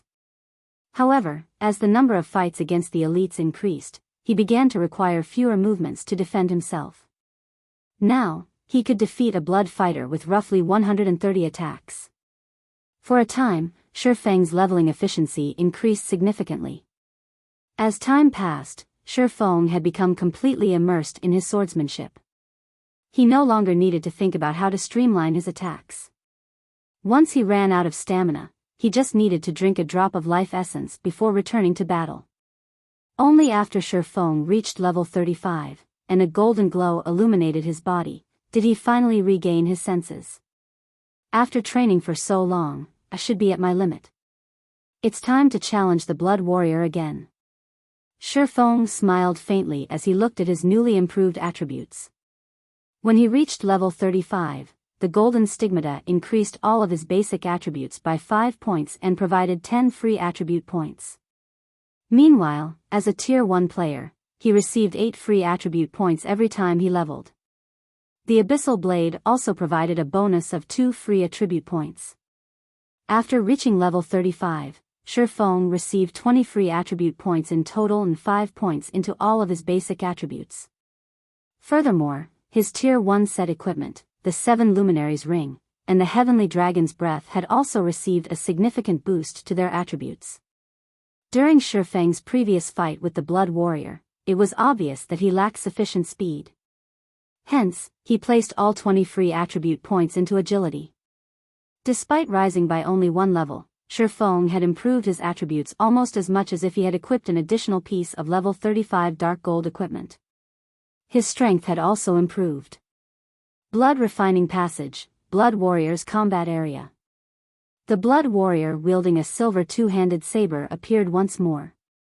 Since Feng had already experienced the special elite, he would not allow the Blood Warrior to take the initiative to attack. Taking a step forward, he dashed towards the Blood Warrior. Previously, such an action would have been suicidal. With the Blood Warrior's attack speed, Feng had not been able to defend against its attack. It would have been utterly impossible to dodge the special elite's fearsome saber. In the next moment, the Blood Warrior tightened its grip on its saber. It then slashed forward, sending a streak of silver light plunging towards Feng. Boom! The silver two-handed saber missed Feng. Feng had long since predicted the trajectory of the Blood Warrior's swing. Even before the Blood Warrior prepared to strike, Feng had prepared to dodge. If he had only begun dodging after the Blood Warrior launched its attack, with his current attributes, he would never have evaded it. Even blocking it would have been a challenge. Feng did not immediately launch a counterattack after evading the first slash. Instead, he abruptly fell backward. Hua! Another streak of silver light cut across the crown of Feng's head. Only after Feng evaded 5 strikes did he send a slash of his own at the Blood Warrior's side, causing a critical damage of -2,174. Although the strike had forced the special elite to retreat by half a step, it had not affected its combat power in the slightest. Even so, this result excited Feng. In his previous battle against the Blood Warrior, he had not been able to resist the undead in the least. Now, however, he managed to damage to the special elite. At this point, grinding away the Blood Warrior's 240,000 HP was only a matter of time. Chapter 704, Final Trump Card. The Blood Warrior launched one violent attack after the other, whereas Feng desperately dodged and blocked the special elite's attacks. As they exchanged more attacks, Feng refined his own actions, thinking of ways to deal faster damage. -1,042. -2,108. -1,071. One damage after another appeared above the Blood Warrior's head, its HP decreasing at a rate visible to the naked eye. Initially, Feng had to dodge 5 attacks before finding the opportunity to strike. However, as he refined his movements and gained a firmer grasp on his situation, he was soon able to attack after dodging every 4 attacks. In less than 5 minutes, the Blood Warrior's HP fell to 30%. In contrast, Feng had yet to receive any damage. Just as the Blood Warrior's HP fell below the 30% threshold, the crimson flames burning inside the skeleton's eye sockets turned dark green. The two-handed saber in its hands disappeared, and in its place, 2 long swords appeared in each hand. Damn it! Feng scowled at the change. There was a qualitative difference between avoiding a two-handed weapon and 2 one-handed weapons. While the Blood Warrior had used a two-handed weapon, it signified that its attacks carried absolute power. A single strike was capable of sending him flying. However, as long as he managed to evade its attacks, victory would be within his grasp. Now that the Blood Warrior used 2 one-handed weapons, however, the situation had changed. Although the power of attacks would lessen, it could double the number of attacks it dished out. To Feng, who had relied on evasion to survive until now, this was an extremely disadvantageous situation. The Blood Warrior's sudden transformation had caught Feng off guard. When the Blood Warrior launched its first attack, its blade moved as fast as the two-handed sword had, as fast as lightning. If he had not predicted the attack by the movements of the Blood Warrior's joints, it would have struck him. Against this first strike, Feng abruptly turned sideways, allowing the silver longsword to brush past his chest. Just as Feng thought of taking a step backward, the Blood Warrior's other sword arrived before him. Dang! Sparks scattered. The abyssal blade in Feng's hand barely blocked the Blood Warrior's fatal strike in time. As a result, however, Feng was forced to retreat by 4 steps before he could stabilize his body. Meanwhile, a damage of over -400 points appeared above his head. The Blood Warrior's destructive power with a one-handed sword was much weaker than with a two-handed saber. If Feng had a choice, however, he would very much prefer the saber-wielding Blood Warrior. I can only try my best. Feng quickly adjusted his footwork, using void steps as he saw the Blood Warrior coming in for a second wave of attacks. Suddenly, Feng vanished from the Blood Warrior's sight. Feng had no intentions of giving up this fight. Currently, the Blood Warrior had less than 70,000 HP remaining. If he strived for a little longer, he could defeat the special elite. Whether it was against players, monsters, or NPCs, Void Steps was a very effective technique. Only, Void Steps was not suitable against high-tiered monsters and NPCs as these individuals possessed domains. The owner of a domain could grasp every movement within their domain. They had greater perception than what their vision provided, rendering Void Steps useless. However, the Blood Warrior was merely a special elite. Moreover, it was neither a high-intellect NPC nor a high-tiered monster. It could not cope with Feng's Void Steps at all. After Feng used Void Steps, he frequently disappeared and reappeared. Each time he appeared, he would inflict a significant amount of damage to the Blood Warrior. And every time the Blood Warrior tried to retaliate, Feng would vanish, preventing the Blood Warrior from locking on to its target. Although this move seemed like a bug, this was Feng's final trump card, which he normally avoided using. Void Steps combined of both footwork and breathing techniques. The burden on its user's stamina was only secondary. Its main downfall was the massive stress it placed on its user's concentration.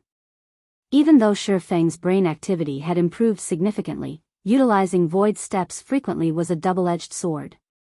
He did not know when the technique would backfire and hurt him. Feng used Void Steps more than 40 times in a row, breaking his previous record. Meanwhile, the Blood Warrior's HP fell rapidly. Now, it had less than 40,000 HP remaining. Feng was also dizzy after using the advanced footwork so many times. He felt indescribable fatigue. However, if that were all, he could force himself through it. Fortunately, before the battle began, Feng had drunk a drop of life essence. Hence, both his stamina and concentration recovered rapidly right now. Otherwise, he would not have been able to stay conscious. 1 hit. 2 hits. 3 hits. The Blood Warrior could not resist in the least.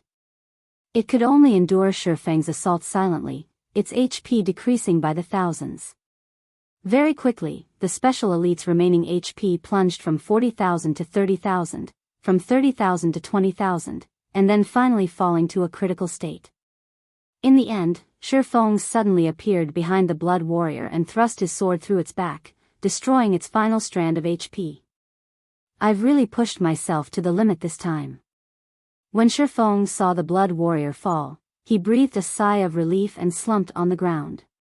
If the battle had gone on any longer, Feng would have exhausted himself, losing his ability to use Void Steps and his control over his body. He would become sheep at the slaughter. Fortunately, he had succeeded.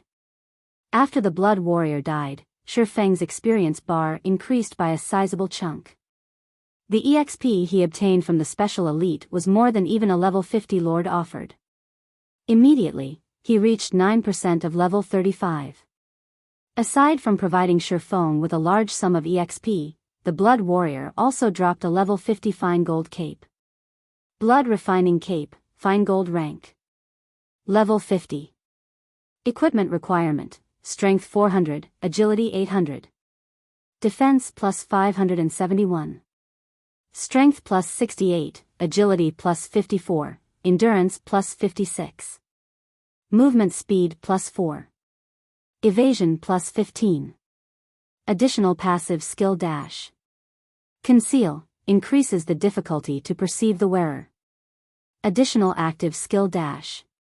Lightning flash, appear behind a maximum of 4 targets. Damage increased by 20%. Duration of 5 seconds. Cooldown, 2 minutes. What a good item. Feng's eyes shone as he examined the blood-refining cloak. Capes were extremely rare in God's domain. They were even rarer than rings and ornaments. Even now, the only other cape Feng had found since joining God's domain in this life, and still used, was the Dark Pursuer's cape. Although the Dark Pursuer's cape provided very minor buffs to his attributes, the skill, Silent Steps, that the cape offered was very powerful. It could even rival an assassin's Shadow Steps.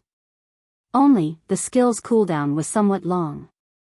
However, if used appropriately, it could set one up for an instant kill. In combat, such a skill was far more valuable than attributes.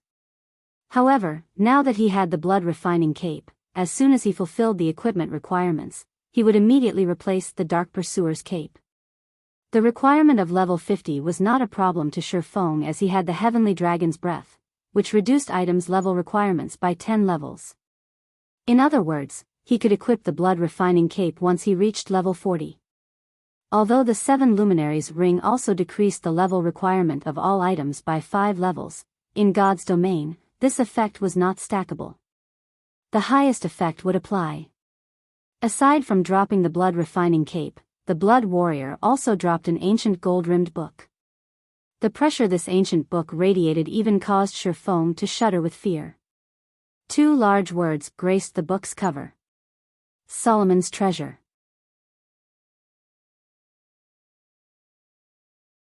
Chapter 705, Whereabouts of a Legendary Item. This is Solomon's Treasure? Feng could not help his surprise. Originally, he had thought Solomon's treasure would be a mountain of gold or an ocean of silver. It should at least be a high-ranking treasure chest. However, he had never expected Solomon's treasure to be a book. Could it be an epic item? Thinking so, Feng picked up the ancient book. The pressure the book radiated instilled fear into anyone who neared it. This was a power that only an epic ranked or above item possessed. In God's domain, although epic weapons and equipment were precious, epic tools were far more rare. Take the Bible of Darkness for example. Even without occupying an equipment slot, it increased a player's strength significantly. This was a benefit that no weapon or piece of equipment could provide. After Feng picked up the book, he was suddenly alerted of a system notification. System, you have obtained the ancient document, Solomon's Treasure. Do you wish to activate the ancient document? So, it's an ancient document. Excitement appeared on Feng's face upon hearing that the book was actually an ancient document. No wonder it's called a treasure. There were many kinds of books in God's domain. Some were meant for reading, some could be used to learn skills, and some offered their own abilities. The Bible of Darkness belonged to the third category. In addition to these 3, there was another category that was extremely rare and special, the ancient document. Ancient documents held records of God's domain. However, players that obtained an ancient document had only one chance to activate it. Upon activation, players could obtain one of God's domain's secrets. Although this seemed trivial, in the past, players in God's domain had gone crazy over a single ancient document. In the past, ancient documents sold in the Blackwing auction house at much higher prices than even fragmented legendary items. Why were they worth so much money?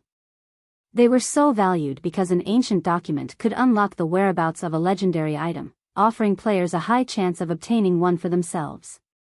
Of course, aside from legendary items, one could also learn the whereabouts of powerful super skills or tools. However, with the goal of growing stronger, a legendary item was undeniably the best choice. Legendary items in God's domain were extremely limited.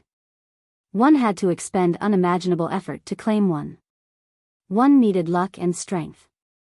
Every legendary item was extremely difficult to obtain. Moreover, the game would never reveal a legendary item's exact location to players, only clues. Unfortunately, clues were never 100% accurate, and most of the clues relating to legendary items were likely traps. Even after a long search, one might find nothing but a dead end, realizing that all their effort had been for naught. In the past, to obtain a single legendary item, many large guilds had mobilized every available guild force, spending a large amount of time to gain some clue. With the many clues they obtained, they would search for the location of said legendary item. One could just imagine the manpower and resources that the search required. Hence, even after mobilizing an entire guild, the chances of successfully claiming a legendary item were quite low. However, one could locate a legendary item with an ancient document. There was no need to check every clue they had obtained. Hence, ancient documents were precious and valuable. It seems that my trip wasn't a waste. Feng grinned as he looked down at the ancient document in his hands. Although he had quite a few clues regarding legendary items, he did not actually know how to obtain them, as no player would ever reveal such high-level secrets. In the past, those who had obtained legendary items kept a tight lid on any information. Feng had only found a few clues after his guild invested in quiet investigation. Although it is impossible to obtain a legendary item at my current level, knowing the precise whereabouts of one will allow me to prepare. Feng then clicked to activate Solomon's treasure. After Feng confirmed his decision, Solomon's treasure opened and released a blinding, golden glow. In the next moment, a five-fold magic array appeared before Feng. Countless runes danced inside the magic array. Suddenly, the space surrounding Feng froze. Feng's connection with the outside world severed completely. System, ancient document, Solomon's treasure, activating. System, beginning connection with the main god system. System, verification completed.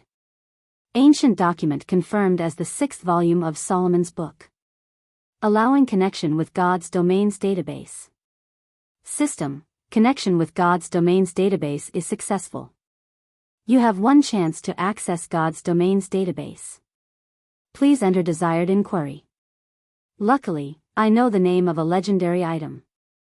No one else would have any idea of what to search for. Feng's grin deepened.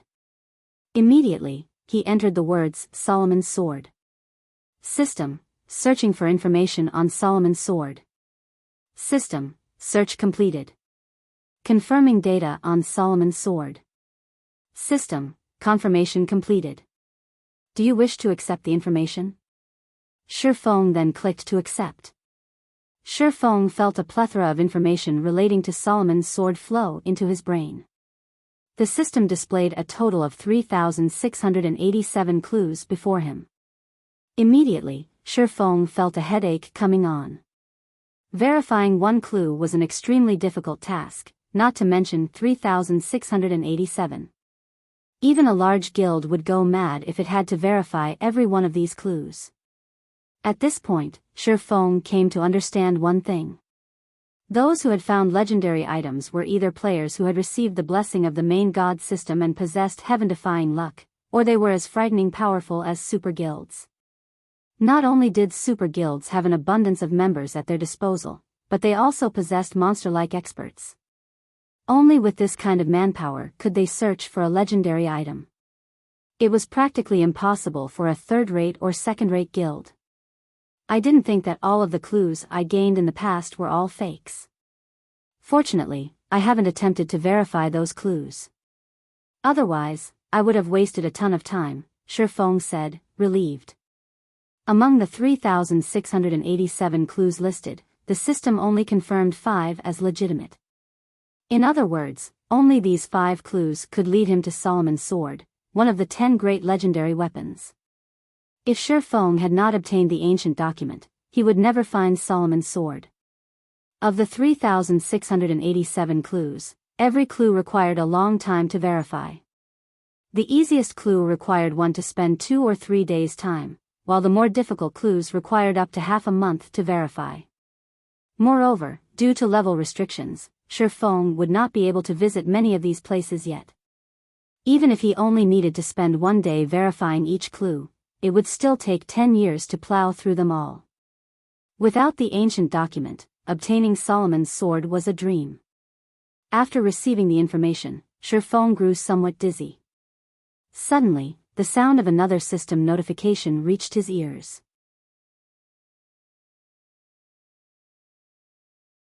Chapter 706, Disaster Treasure Chest. White River City, Divine Colosseum. Ever since they had discovered that the Flower of Seven Sins targeted Zero Wing, Aqua Rose and the guild's upper echelons had holed up inside the Divine Colosseum. They continuously expended magic crystals and 100-berry wine in the Trial Tower and Divine Battlefield to train as much as possible. As a result, Zero Wing's upper echelons broke their previous records in the Trial Tower again and again, shocking White River City's players. Awe toward Zero Wing swept through the city once again.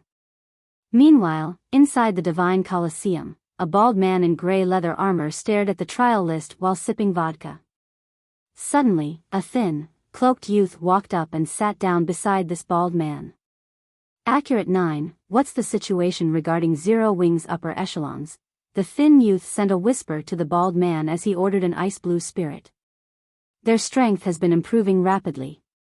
Currently, 3 people have reached the 8th floor. 7 people have reached the 7th floor. My guess is that it won't be very long before the others reach the 7th floor as well. It would not be easy to kill all of them back to level 0, the bald man, Accurate 9, responded, laughing. However, the stronger they are, the better. This way, we can charge more for the job. Nodding, the thin youth said, indeed. I just wonder whether or not Open Source Corporation will be willing to pay the price. I think they will, Accurate 9 said as he handed the NPC bartender another magic crystal, purchasing another bottle of vodka. Magic crystals are the lifeline of all of God's Domain's players. If OSC obtains the Stoneclaw Mountains, their future earnings will far surpass the cost of hiring us. Let's hope that OSC is willing to pay this price, then. It's been a long time since I've accepted a major job. Zero Wing should prove to be quite the challenge. I can also use this chance to polish my skills a little bit, the youth said.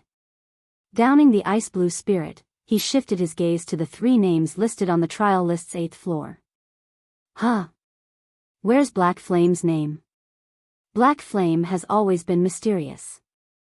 Even now, I have yet to discover the exact extent of this person's strength. However, based on the information I've collected thus far, he should have progressed relatively far in the refinement realm. He might have even reached your standard, Accurate 9 said seriously as he sent a sideway glance at the thin youth beside him. My standard? The second stage of the refinement realm? That's interesting. I look forward to taking him on, the youth said, a hint of excitement shining in his eyes. He looked like a predator that had just caught the scent of new prey. Pleiades, don't even think about it. Silver has already reserved Black Flame.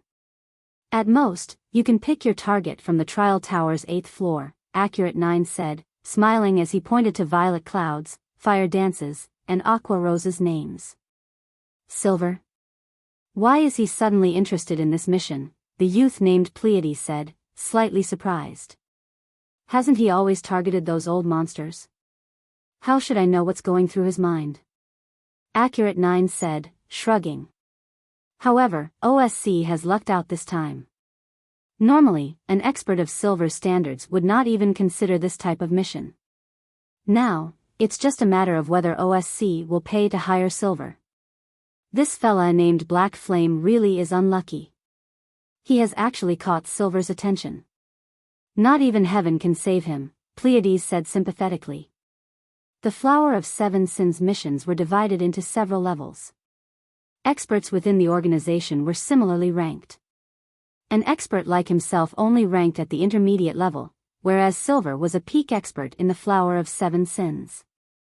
An expert like Silver dealing with Black Flame was simply a waste of time. As Pleiades and Accurate 9 occupied themselves with their conversation, one of Star Moon City's first-rate guilds, the Star Alliance, had officially declared war against Zero Wing, announcing their intentions to seize Stone Forest Town. This news spread quickly throughout Star Moon Kingdom. The Stoneclaw Mountains outer region. A 500-man team ravaged a half-orc settlement. A settlement typically contained lord-ranked half-orcs. A powerful settlement might even house 3 or 4 lords. 10 or more chieftain-ranked half-orcs usually patrolled the area as well. In this half-orc settlement, there were a total of 3 half-orc lords and 17 half-orc chieftains. However, against this team of 500 players, they could not offer any form of resistance. Currently, almost all of the settlement's half-orcs were already dead. Only one level 38 half-orc lord continued to resist desperately. In the end, however, a silver-armored female berserker still claimed its life. Snow, something has happened with the Star Alliance, Zhao Yueru, who wore a purple-red robe, suddenly reported. A moment ago, the Star Alliance declared war against Zero Wing and sent many of their elites to deal with Zero Wing's members. In the end, the Star Alliance's elders had been mesmerized by the money that OSC offered, Gentle Snow said, laughing lightly. Although I do not know what kind of hidden cards the Star Alliance possesses, this is a good opportunity for us. Contact our other members immediately. Tell them that Ouroboros is going to declare war against the Star Alliance as well. Shortly after, more shocking news spread throughout Star Moon City. The 2 first-rate guilds of Star Moon City were finally going to take action. This war would be unlike the previous small skirmishes. This time, both guilds would face each other head-on. In the future, whenever the members of either guild encounter each other, only one would walk away. Despite a storm currently brewing in Star Moon City, Feng was oblivious. System, Quest, Solomon's Treasure, completed. Quest rewards, 10 million EXP, 20 free mastery points, and 1 completely random treasure chest. After the system notification faded, Feng's experience bar increased by a small chunk. A wooden treasure chest emitting a purple glow appeared inside his bag. Completely random treasure chest. May contain a reward or a punishment. Disappears after 5 uses. Isn't this the disaster treasure chest? Feng was suddenly speechless as he stared at the dazzling treasure chest inside his bag. Completely random treasure chest was the name the system gave. The players who were familiar with the treasure chest, however, had another name for it, the disaster treasure chest. 9 out of 10 times, opening the completely random treasure chest resulted in a punishment. Moreover, the punishments were relatively severe. The punishments ranged from losing 1 or more levels to losing some attributes permanently. Some punishments even prevented players from gaining any EXP or reduced their attack power for many days. Hence, it gained the name Disaster Treasure Chest. Of course, if players obtained a reward, they deserved a celebration. In the past, many players had bragged on the forums about the rewards they had obtained. There were players who had actually gained an epic item from the random treasure chest, while some had obtained a complete dark gold set equipment. Others had been rewarded a top-tier mount. To put it simply, the rewards the treasure chest provided were extremely tempting. Reward and punishment, it was up to players to decide if the risk was worth it. To Feng, however, the potential benefits were greater than the risks. A player's luck attribute greatly affected the outcome of their draws. Even if Feng opened a punishment, due to his luck attribute, it was possible that the punishment would be light. Currently, Zero Wing faced the threat of the Flower of 7 Sins. Hence, it was of utmost importance that he grow stronger. Naturally, Feng would not let go of this perfect opportunity to improve his strength. Not to mention, his chances of obtaining a reward were much higher than others. Hopefully, I'll draw something good. Feng then activated Divine Providence and stretched out his hand to open the disaster treasure chest.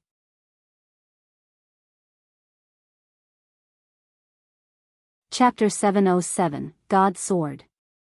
As Feng gradually opened the treasure chest, a golden ray of light escaped from the wooden box. Hua! The golden light merged with Feng's body. Feng immediately felt a renewed and improved strength, his accumulated fatigue weakening significantly. System, completely random treasure chest has been activated.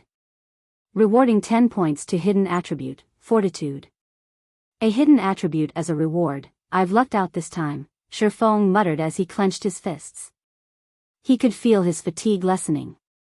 Fortitude was the most important attribute among the 4 great hidden attributes. Hidden attributes would not increase a player's damage. Similarly, it would not decrease the damage a player received. However, they were far more useful than basic attributes. Unfortunately, hidden attributes would not increase with a player's level. They would only increase through special means. Meanwhile, Fortitude was somewhat similar to a monster's mana body. First, it decreased the impact external injuries had on a player's combat power. The second effect was to decrease stamina and concentration consumption during battle, allowing players to fight for longer periods. Third, it reduced the impact stamina and concentration depletion had on a player's combat power. Due to these three major effects, players thirsted for the Fortitude attribute. It was especially true for experts. Expert players normally incorporated certain combat techniques during battle. These combat techniques placed a heavy burden on their stamina and concentration. Take Void Steps for example. Although the burden on Feng's stamina was minimal, it was a massive burden on his concentration. Hence, Feng had to limit how often he used the technique in his fights. If a player's fortitude was sufficiently high, they could use such combat techniques far more often. In turn, this would improve their chances of victory. In addition, against high-tiered monsters such as a Grand Lord or monsters that possess special skills that could reduce a person's stamina and concentration, fortitude was a severe advantage. In the past, there had been a Tier 5 player that had become famous due his monstrously high fortitude. Berserker Saint Broken Flow. Due to his extraordinarily high fortitude, he opted to fight battles of mutual destruction. With such tactics, Broken Flow had even defeated those whose strength and techniques were superior to his. As a result, Broken Flow had become one of the 12 sacred berserkers. As God's domain was still in its initial stages, it was extremely difficult to obtain the fortitude attribute with players' low levels. Even Feng did not know of any good methods to gain the hidden attribute at his level. Normally, players would only begin to encounter the hidden attribute after level 50. Moreover, of the methods and quests Feng knew, the majority only rewarded 1 or 2 points of fortitude. The fact that he had managed to obtain 10 points now had saved him plenty of time and effort. Hence, Feng was quite satisfied. With how he had profited from opening the disaster treasure chest for the first time, Feng quickly proceeded to open it a second time. The second time he opened the treasure chest, he obtained the Tier 3 magic scroll, Thunder's Wrath. It was a Tier 3 large-scale destruction spell and covered an area of 100 yards. The third time Feng opened the treasure chest, a black beam struck him, and his agility attribute permanently decreased by 25 points. To ordinary players, a 25 agility point loss was massive. Even after obtaining their Tier 1 classes, they would have to level up 3 times to make up lost points. To Feng, however, the loss was acceptable. The Abyssal Blade already provided with an additional 2 free attribute points each time he leveled up. In addition to the Golden Stigmata, a loss of 25 agility would not affect him too badly. When players reached Tier 2, the amount of free attribute points they obtained with each level up increased to 20. At that time, it would be easy to make up for this loss. There were also plenty of tools that could permanently increase a player's attributes. In fact, Feng knew of a few that were relatively easy to obtain. Moreover, he had already obtained 10 fortitude and a Tier 3 large-scale destruction spell. Those two were more than enough to make up for this meager setback. When Feng opened the completely random treasure chest for the 4th time, he was struck by a purple beam. System, you have been cursed. EXP gained from killing monsters decreased by 70% for 10 days. Fortunately, I still have plenty of options to level up. Feng frowned slightly as he saw his new punishment. Very quickly, however, he dispelled the disappointment from his mind as he muttered, with 2 punishments in a row, let the last be a reward. Feng then opened the treasure chest for the final time. This time, a purple-red potion appeared inside the wooden box. Dragon Slayer Potion, consumable. Increases all attributes by 100% and all resistances by 100 points for 1 minute. Cooldown, 3 hours. This potion is insane. Feng could not help his shock. In Feng's memories, the best potion he had ever seen only increased a player's main attribute by 100% and offered a small amount of magic resistance. The Dragon Slayer potion, however, actually increased all attributes by 100%. This was, by far, the most intense attribute increase Feng had ever seen a potion offer. Even the effects of the Heavenly Dragon's Breath's activatable skill, Heavenly Dragon's Power, could not compare to this. If he drank this potion, it would be the equivalent of wearing an additional legendary item. He could challenge opponents of a higher tier. Unfortunately, the treasure chest only rewarded one Dragon Slayer potion. If he could produce more, the Flower of Seven Sins would be no more than a flea to zero wing. After using all 5 draws, the completely random treasure chest disappeared. Feng then stored the Dragon Slayer potion away and took out Solomon's treasure to begin sorting through the information he had gained regarding Solomon's sword. After using an ancient document, the information that flowed into the user's mind only offered a general summary, whereas the detailed information was recorded inside the ancient document. After Feng studied the information for several hours, he finally understood how he could obtain one of God's domain's 10 great legendary weapons, Solomon's sword. The complete Solomon's sword had long since disappeared. It had been shattered during the Great Destruction. Solomon's sword broke into 5 fragments and had been scattered throughout God's domain. Later, different people had found each of these fragments. These people had recast the shattered fragments to form new weapons. Each of these new weapons contained an immense power. However, due to the passage of time, the inhabitants of God's domain had forgotten about Solomon's sword. Instead, these 5 weapons had shaken God's domain with their might, their names passed down by the common populace. As the fragments of Solomon's sword had not been equal, the might of the new weapons differed from each other. Among the created weapons, the most famous was the 3rd-ranking sword on God's domain's famed swords list, Broken Steel.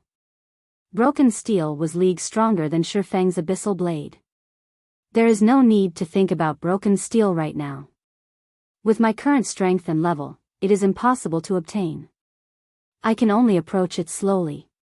Feng was extremely familiar with Broken Steel. However, he could not go after it right now. In the past, among the 12 sacred swordsmen, the number 1 sword saint used none other than Broken Steel. Feng had also witnessed the sword's might personally. Although it was not a legendary weapon, its attributes and skills were not much weaker than a legendary weapon. If he could obtain Broken Steel in this life, his strength would soar to unspeakable heights.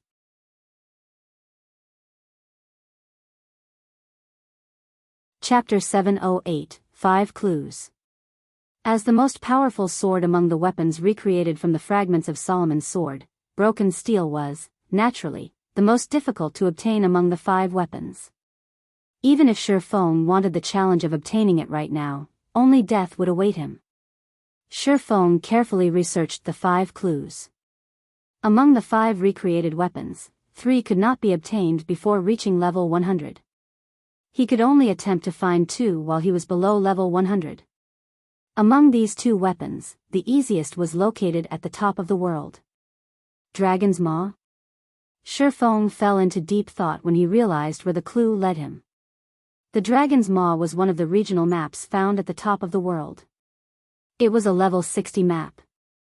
However, the area was far more dangerous than any ordinary level 60 map. Based on what Feng had heard about the Dragon's Maw, the map had even claimed the lives of many Tier 4 players. Moreover, they had died tragically. Not only had they lost some EXP and a piece of equipment, but they also permanently lost basic attributes upon death. Even Feng wasn't sure how much they had lost exactly. However, the fact that a level 60 map had even caused the deaths of Tier 4 players was more than a little intimidating. The Dragon's Maw was only a short distance from Mount Sogar. Feng only needed to travel across 2 leveling areas. If he left the Blood Refining Passage, he could reach the map quickly. However, with his current strength, he was more than 90% certain that he would die there. Feng did not particularly mind dying. However, the risk of losing attributes outweighed the gains. If he wished to increase his chances of obtaining the weapon hidden in the Dragon's Maw, the best option was to go there after reaching level 50 and completing his class change. Fortunately, he didn't have to worry about someone else claiming the weapon before him. If one wished to travel to the top of the world through normal means, they would need the strength of a Tier 4 class at the very minimum. Unless, of course, they possessed a Tier 4 position teleportation scroll. However, such an item was extremely rare. A second Tier 4 magic scroll would most likely not appear in God's domain for a long time. Hence, the chances of players reaching the Dragon's Maw were practically non-existent. Just as Feng prepared to leave the blood refining passage and grind monsters nearby, he suddenly heard the sound of a system warning. What? I've used up the nutrient solution already? Didn't I just replace it yesterday? This sound was very familiar to Feng. If the nutrient solution were about to run out, the system would warn him. But it's already 4 in the afternoon right now. I should log out and get some rest. Feng had spent practically all of his time killing blood fighters in the blood refining passage. He had not logged out to train or relax. Now that he had completed his quest, this was a good time for him to take a break. Having made his decision, Feng logged out of God's domain. Inside the luxurious bedroom, the lid of the pure white virtual gaming cabin slowly lifted. Feng emerged. The sun illuminated his room, shining on a wide array of modern electronic smart devices displayed before Feng. As the Big Dipper Training Center's luxury villa, an ordinary apartment could never compare to the Greenwater Villa. Artificial intelligence managed the rooms, and whatever Feng wanted done, he only needed to issue the command, and the villa's AI would complete the task. It was an extremely convenient place to live. After exiting the virtual gaming cabin, Feng felt an indescribable physical weakness. Sure enough, I exhausted myself during my fight with the Blood Warrior. Feng smiled bitterly. Although he had always focused on improving his brain's activity, it was simply too difficult to get his hands on S-rank nutrient fluids. Even if he were the one providing the money, Big Dipper could only procure a limited quantity. To nurture Fire Dance and the others, he kept only 5 bottles for himself. Hence, he would use them conservatively. This was the reason that he did not use void steps unless absolutely necessary. However, this quest had been very important. If he had been unable to defeat the blood refining warrior, he would not have obtained the ancient document or discovered Solomon's sword's whereabouts. Following which, Feng drank 2 bottles of S-rank nutrient fluid before he recovered from his weakened state. S-rank nutrient fluids really are impressive. It's unfortunate that even Big Dipper can't obtain more in a short time. Otherwise, if I had a large supply, I could push Fire Dance and the others into the refinement realm quickly. Feng sighed with disappointment. Both Fire Dance and Violet Cloud had long since set half a foot into the refinement realm. However, neither could break past the final hurdle, entering the new world. Otherwise, with Fire Dance and Violet Cloud's equipment, their combat power could rank among the top 5 experts throughout Starmoon Kingdom. There were many expert players in God's domain. Neither the Red List nor the God's Domain Experts list could take into account every expert in Starmoon Kingdom. Among these experts, many were still unknown, hiding frightening combat power. Take the members of Midnight Tea Party for example. In the past, during God's Domain's early stages, the majority of the independent team's members had been unknown existences. However, every one of them possessed astonishing strength. Only, their goals differed from other players, so they had never bothered to make themselves known to the public. However, with Fire Dance and Violet Cloud's equipment advantage, there was a very high possibility that they would rank among the top 5 in the kingdom once they reached the refinement realm. Just as Feng was about to head to the gym to train, his quantum watch rang as his class's female monitor, Zhao Ruoshi, called. Zhao Ruoshi's smiling face appeared on the screen. With a cold voice, she asked, Feng, do you remember what today is? Feng was about to ask, but after hearing Zhao Ruoshi's tone, he immediately came to a realization. He had previously agreed to attend Zhao Ruoshi's birthday party. However, due to God's domain, he had completely forgotten about the event. Although Zhao Ruoxi wore a warm and elegant smile, Shi Feng knew how angry his classmate actually was. As if she had known that Shi Feng would forget about her birthday, Zhao Ruoxi sighed as she said, "My car is parked outside the villa. You have 30 minutes. I'll be right there." Shi Feng hurriedly began to tidy himself. Roughly 10 minutes later, Shi Feng emerged from the Greenwater Villa. Zhao Ruoxi wore a navy blue dress and a pure white ribbon atop her head. Her long, silky hair swept down to her waist, her prideful figure even rivaling gentle snows in God's domain. As she stood beside her luxury sports car, passers-by could not help but turn to look at her. "Who is that? She's so beautiful. She's even more beautiful than our school's beauty. I wonder who she's waiting for." Some of the men training at the Big Dipper Training Center drooled as they stared at Zhao Ruoxi. However, as this was the Greenwater Villa, the person living here was definitely someone extraordinary. Hence, the most they did was look, none of them daring to approach Zhao Ruoxi. "You're finally here. Get in." Zhao Ruoxi, who had initially worn a displeased expression, revealed a happy smile when she saw Shi Feng. "Hurry up. We should still be able to make it in time if we leave now." "What's the rush? Isn't the party at 6? Shi Feng asked curiously. "You'll understand once you get there." Zhao Ruoxi revealed a proud smile. Pretending to be mysterious, she said, "However, when the time comes, you'll definitely be shocked." "Shocked, huh?" Shi Feng simply smiled in response, no longer probing the matter as he slid into the car. Zhao Ruoxi then stomped on the accelerator, her sports car rolling up a cloud of smoke as it left the Greenwater Villa.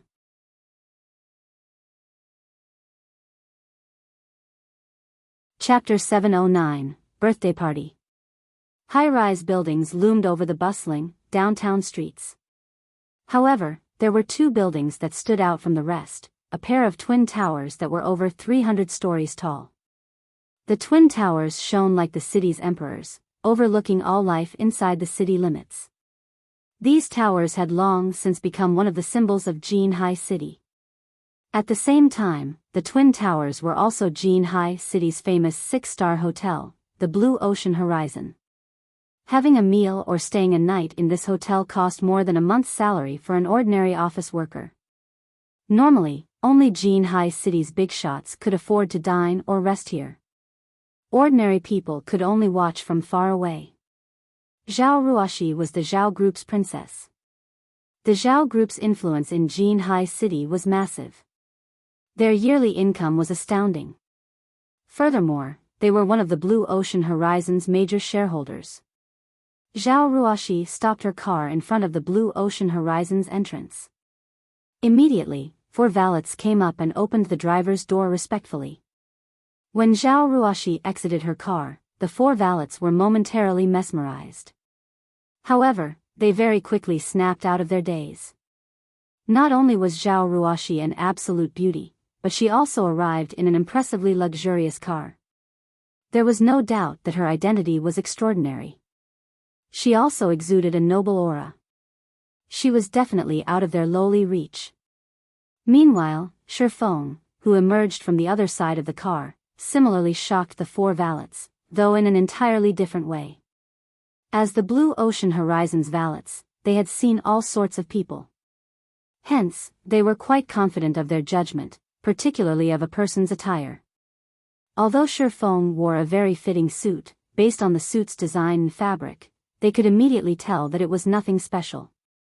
The suit was far below the Blue Ocean Horizon standards. Is he a bodyguard? The 4 valets wondered. However, they were surprised when Zhao Ruoxi slid her arm into Shi Feng's as they made their way into the hotel. The valets' eyes nearly popped out of their sockets. All 4 were utterly dumbfounded. After entering the Blue Ocean Horizon, Zhao Ruoxi led Shi Feng to the hotel's top floor.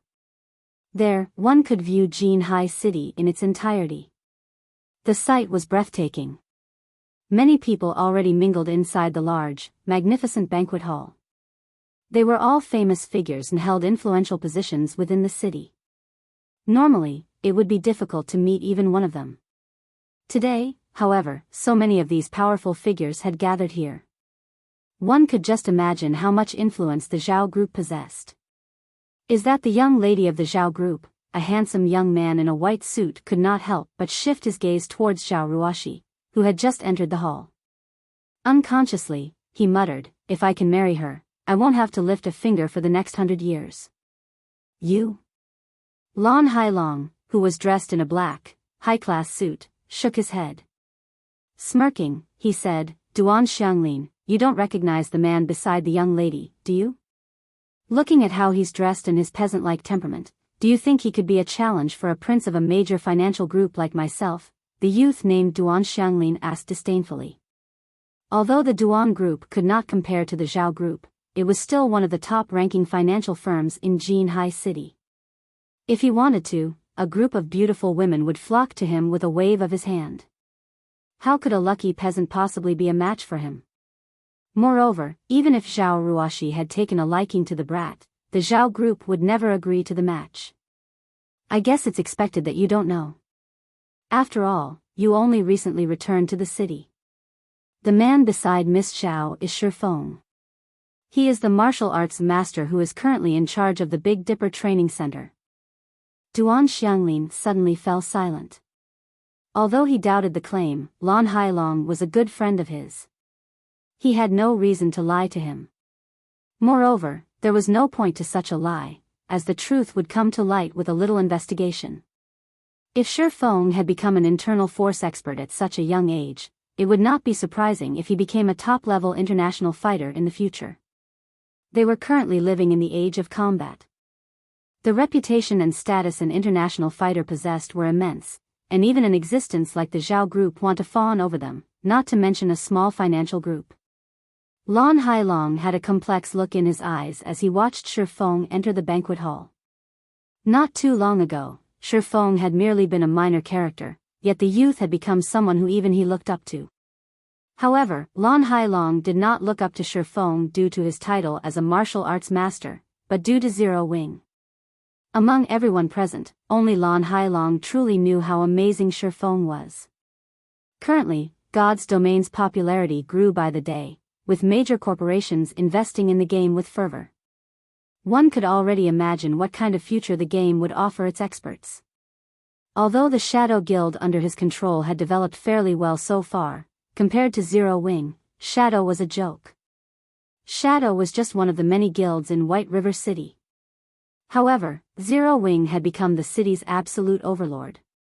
Even Stone Forest Town, which every guild in Star Moon Kingdom lusted after, had fallen under Zero Wing's control. The Stoneclaw Mountains were Zero Wing's backyard. If Zero Wing continued developing at this rate, it might even be possible for the upstart guild to become Star Moon Kingdom's overlord. The guild's influence at that time could easily be surmised with one word: frightening. Meanwhile, Lan Hailong had heard that Feng had become one of Zero Wing's upper echelons. Hence, how could he possibly not be impressed? It would have been awesome had I managed to form a close relationship with him. It is all that foolish Ling Feilong's fault. He made me lose such a perfect opportunity. Even now, Lan Hailong grew angry whenever he thought about Ling Feilong. However, he had long since banished Ling Feilong from Shadow Workshop, severing all ties with the foolish bastard. Otherwise, in the off chance Ling Feilong managed to provoke Feng, he would cry himself to death if Feng mobilized Zero Wing to deal with Shadow. Inside one of the luxurious rooms on the top floor banquet hall, two middle-aged men conversed quietly. One wore a silvery gray suit, while the other wore a set of white robes. When Zhao Ruoshi entered the room with Feng, the two men ended their conversation immediately and shifted their gazes toward Feng. "Old Zhao, this must be the little brat you've been talking about, right?" "Indeed, I am impressed." The white-robed man could not help but utter words of praise after giving Feng a rough evaluation. Zhao Jianhua, who wore the silver suit, said happily, "Of course. Didn't I say that Ruoshi's foresight is much better than mine? Second uncle." A faint blush appeared on Zhao Ruoshi's cheeks. Hurriedly explaining, she said, it's not what you think. I get it, Zhao Jianhua nodded, giving his niece an understanding look. While Zhao Jianhua poked fun at Zhao Ruoshi, Shi Feng focused his attention on the middle-aged man beside Zhao Jianhua. Shi Feng could feel the aura of a martial artist coming off of this man. However, his aura was different from that of experts like Lei Bao. Standing before this white-robed man, Shi Feng felt as if this man's aura dominated the room. It felt as if the white-robed man were the ruler of this space. A domain? Shi Feng could not help his shock. However, he quickly denied this thought. No, that's not right. This isn't a domain. Having a domain is like forming a separate world around oneself. Owners of domains have absolute control within their domains. These existences can no longer be considered human. The danger they give off is also on a whole different level. Although the white-robed man before him was not as powerful as Martial Dragon, he was not far from achieving a domain either. Just who is this? Shi Feng wondered as he watched the white-robed man before him. There were extremely few internal force experts in the world. However, looking at the man before him, Shi Feng judged that not only was he an internal force expert, but he was also a monster who was close to grasping a domain. Such a character had actually appeared in a small place like Jinhai City. It was truly inconceivable.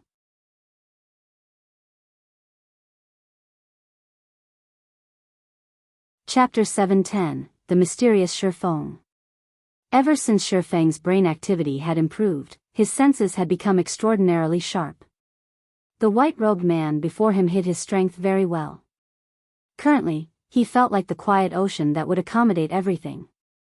He felt comfortable to be around. In front of this man, Shi Feng could not find it in himself to generate any hostility at all. However, it was precisely because of this that Shi Feng was afraid of him. He had honed his senses through countless life and death battles in God's domain. Particularly, after his brain activity had improved, it had become a lot harder for others to put his mind at ease. However, the white-robed man's every action easily slipped through his warning senses. If the man before him suddenly decided to strike, the consequences would be dire. Young man, you are really impressive. You have actually become one of Zero Wing's upper echelons at such a young age. Sure enough, Zero Wing has hidden itself quite deeply, the white-robed man said in a very friendly tone as he smiled at Shi Feng. Ah, right. I haven't introduced myself. I'm Yuan Tianxin, an elder of the secret pavilion. Shi Feng, haven't you been playing God's domain for some time? Uncle Yuan is an expert of the virtual gaming world's older generation. Although he might not be a match for you in real life, in virtual reality games, he might be even more powerful than you. This is a good chance to ask him for some guidance, Zhao Ruoshi said, her lips unconsciously curling into a smile when she saw Shi Feng's surprised expression. Before this, Shi Feng had maintained a calm composure. He had always been the one to hold the initiative.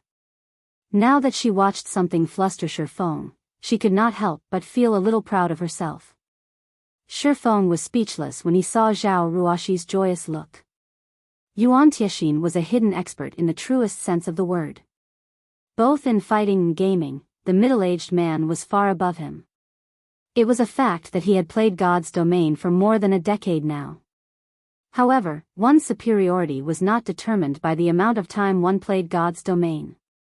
Otherwise, there would not have been so many players stuck at Tier 2, unable to advance to Tier 3, even after 10 years. One also had to take into account aspects such as opportunity, talent, and luck. For example, most people would live out their lives in obscurity. Some would spend only a few years to reach astounding heights that others would never touch throughout their entire lives. God's domain was similar in this manner. Shi Feng was not so arrogant as to think that he was invincible in God's domain. He had only utilized his memories to obtain certain opportunities. Little girl, you speak too highly of me. Young man, I was only interested in meeting you after hearing Ruoshi say that she brings someone promising, one of Zero Wing's upper echelons. To suggest asking me for guidance, I'm not that amazing of a person. You can just call me Uncle Yuan, Yuan Tixin said, chuckling as he shook his head. Let's have a seat before we continue our chat. Although Yuan Tixin had spoken casually, Feng did not dare to be careless around the man. The secret pavilion was not just any guild. It was an existence that everyone in the virtual gaming world knew. The secret pavilion specialized in collecting and selling information on the major powers of various games. The secret pavilion ability to compile the God's domain experts list showed how skilled it was in gathering information. Uncle Yuan, you've constantly talked about Feng's status in Zero Wing. Is Zero Wing an amazing guild? Zhao Ruoxi asked curiously. Zhao Jianhua was also curious. Yuan Tixin had mentioned Zero Wing multiple times now and had even praised Feng's potential. After knowing Yuan Tixin for so long, this was the first time he had seen the man react in such a way. Although he did not have much contact with virtual reality games, he knew that Yuan Tixin's status in the virtual gaming world was quite high. Particularly, after God's Domain became popular, Yuan Tixin's status had grown with it. Many major international corporations had tried to contact Yuan Tixin, some going as far as fawning over him. Although their Zhao group possessed some status and wealth in Jinhai City, they were nothing compared to those major international corporations. They were not even on the same level. Yet, such powers fawned over Yuan Tixin.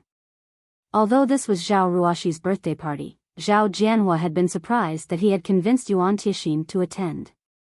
Zhao Jianhua knew Yuan Tixin's itinerary. Today, he should be meeting with the upper echelons of a major international corporation, yet he had come here instead. The man had not attended out of respect for Zhao Jianhua either. He had joined them today to meet Feng. Thinking up to this point, Zhao Jianhua could not help but inwardly sigh. However, he was also pleased. You two might not know this since you don't play God's Domain, but Zero Wing is a very popular guild in the virtual gaming world. It has caught the attention of various parties. Based on my understanding, even Open Source Corporation has set its eyes on Zero Wing, going so far as to offer a high price to purchase some of the guild's shares. However, Zero Wing had rejected OSC, Yuan Tixin exclaimed. Open Source Corporation? The Open Source Corporation which focuses on trading new energy? Zhao Jianhua did not dare believe it to be true. Hence, he wanted to confirm if the Open Source Corporation Yuan Tixin mentioned was the major corporation that he knew. Yes. I was quite shocked when I received the news. I never thought that the youngsters these days would act so impulsively. There are countless guilds hoping to gain OSC's financial support. This is my first time hearing of someone actually refusing OSC's offer. Yuan Tixin nodded. Chuckling, he said, I've come here for two reasons. First, I wanted to see Ruoxi.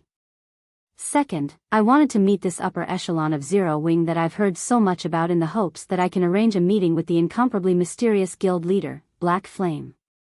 I wonder if I can have the honor. Zhao Jianhua and Zhao Ruoxi were dumbfounded when they heard Yuan Tixin's words. They shifted their gaze toward Feng. Rejecting Open Source Corporation's investment was shocking enough. They had never imagined that Yuan Tixin had actually come here in person to obtain Feng's help. For a moment, both Zhao Jianhua and Zhao Ruoxi's minds were blank.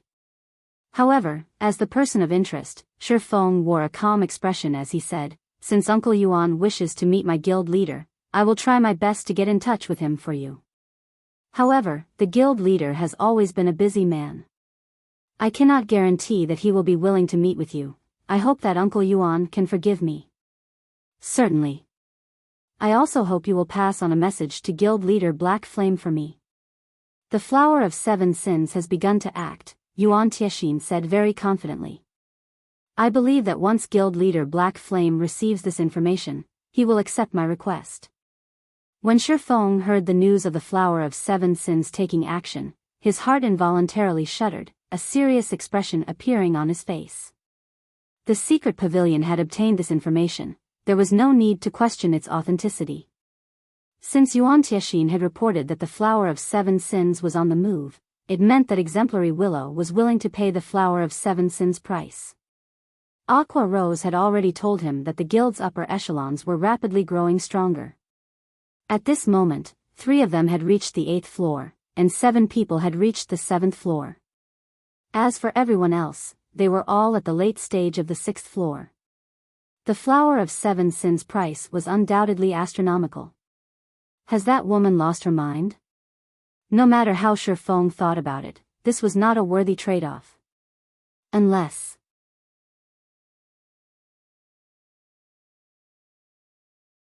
Chapter 711, Violent Dragon Set. After the birthday party ended, Shi Feng immediately returned to the Greenwater Villa and logged back into God's domain. Yuan Tiexin had already made himself very clear with his words. If Shi Feng wished to find out more about the Flower of 7 Sins, then it would be best if he contacted the man. Since the Flower of 7 Sins had already started taking action, then what he needed to do right now was prepare for the upcoming battle. If he had information on the exact movements of the organization, at the very least, he would not be caught off guard. The Flower of 7 Sins had yet to fail at a job. If the organization truly managed to annihilate Zero Wing's upper echelon, it would deal an irrecoverable blow to the guild, especially now that the Star Alliance had declared all-out war on Zero Wing. In fact, during the time Shi Feng was at the party, many battles between the 2 guilds had occurred both inside and outside the Stoneclaw Mountains. Fortunately, though both sides had suffered losses, Zero Wing had the upper hand since it also had help from Ouroboros. Even so, the situation was not looking too good, as the Star Alliance also had many red names and workshops on its side. This situation prevented the members of Zero Wing from focusing on grinding at the Stoneclaw Mountains. On the sidelines, other guilds were quietly eyeing Zero Wing as well. If this situation dragged on, it would be extremely detrimental towards the level and equipment of Zero Wing's members. On top of that, if Zero Wing's upper echelon were to suffer complete annihilation, the blow to the guild would be fatal. Then, the various guilds grinding at the Stoneclaw Mountains would definitely have designs on Stone Forest Town. At that time, if these guilds were to band together with the Star Alliance to deal with Zero Wing, Shi Feng did not wish to see such a situation take place. When Shi Feng logged back into God's domain once more, he had already been teleported out of the blood refining passage, appearing at the foot of Mount Sogar. He immediately opened his friends list and chose to add a friend. Shi Feng had set his friends list so that it was shielded, which prevented others from adding him as a friend. As for messages and calls, his settings automatically rejected those from strangers. Hence, other than his friends, nobody had any way of contacting him. Yuan Tiexin had told Shi Feng that his God's domain ID was Grilled Ironheart. Currently, Shi Feng was using his identity as Black Flame to add Yuan Tiexin as a friend. As long as Yuan Tiexin agreed to the friend request, the middle-aged man would be able to contact Shi Feng right away. Less than 5 minutes after Shi Feng sent out the friend request, the system notified him that Grilled Ironheart had agreed to become his friend. It really has been difficult for the secret pavilion to get in touch with you, Guild Leader Black Flame. Since Guild Leader Black Flame has taken the initiative to contact me, then you must be very interested in the information regarding the Flower of 7 Sins, Yuan Tiexin said slowly. Guild Leader Black Flame, you should know that the secret pavilion thrives on trading information. If you wish to obtain information on something, then you have to pay an appropriate price for it. I believe Guild Leader Black Flame should understand this point, right? I understand what you are trying to say. Without a doubt, you guys must be aiming for the magic crystals in the Stoneclaw Mountains. Yet, it also won't be so convenient for you to obtain them. Hence, seeing as you are trying to make contact with me at this time, you must be hoping to set up a foothold at Stone Forest Town, correct? Initially, Shi Feng had felt it strange that a major character like Yuan Tiexin would appear at Zhao Ruoxi's birthday party. However, when the middle-aged man had brought up his wish to make contact with Black Flame, Shi Feng immediately understood his goal. The magic crystal was an essential resource required for a player to develop in God's domain. Although the various kingdoms and empires around the continent also had their own regional dungeons that could produce magic crystals, these regional dungeons remained undiscovered. Moreover, even if some countries had activated their regional dungeons, the drop rate of magic crystals there could not compare to the Stoneclaw Mountains. The Stoneclaw Mountains was an Azura mode regional dungeon. A regional dungeon of such high difficulty would naturally have much better drop rates than other regional dungeons. Although the secret pavilion was quite a lofty existence in God's domain, it had yet to reach the standard of an omnipotent God. The secret pavilion might not have much need for coins, weapons, and equipment, but it was a different story for magic crystals. After all, if they wished to maintain their status as a lofty existence, strength was still necessary. For example, the current Yuan Tianxin, whom Feng was looking at through the video chat, carried a flame-shaped shield and wore spiked scale armor. This spiked scale armor set was the Violent Dragon set, a level 30 dark gold set equipment meant for shield warriors. To obtain the entire set, one had to complete a series of high-level quests that was utterly impossible without a very powerful 100-man team. The difficulty of the quests was only slightly lower than the difficulty of raiding a 100-man team dungeon. One could just imagine how powerful the secret pavilion was. It should be known that Feng had relied on special means to clear a 100-man Hell Mode team dungeon. Otherwise, raiding the Hell Mode Frost Prison would have been utterly impossible. Guild leader Black Flame is certainly amazing. That's right. The secret pavilion is indeed very interested in the Stoneclaw Mountains.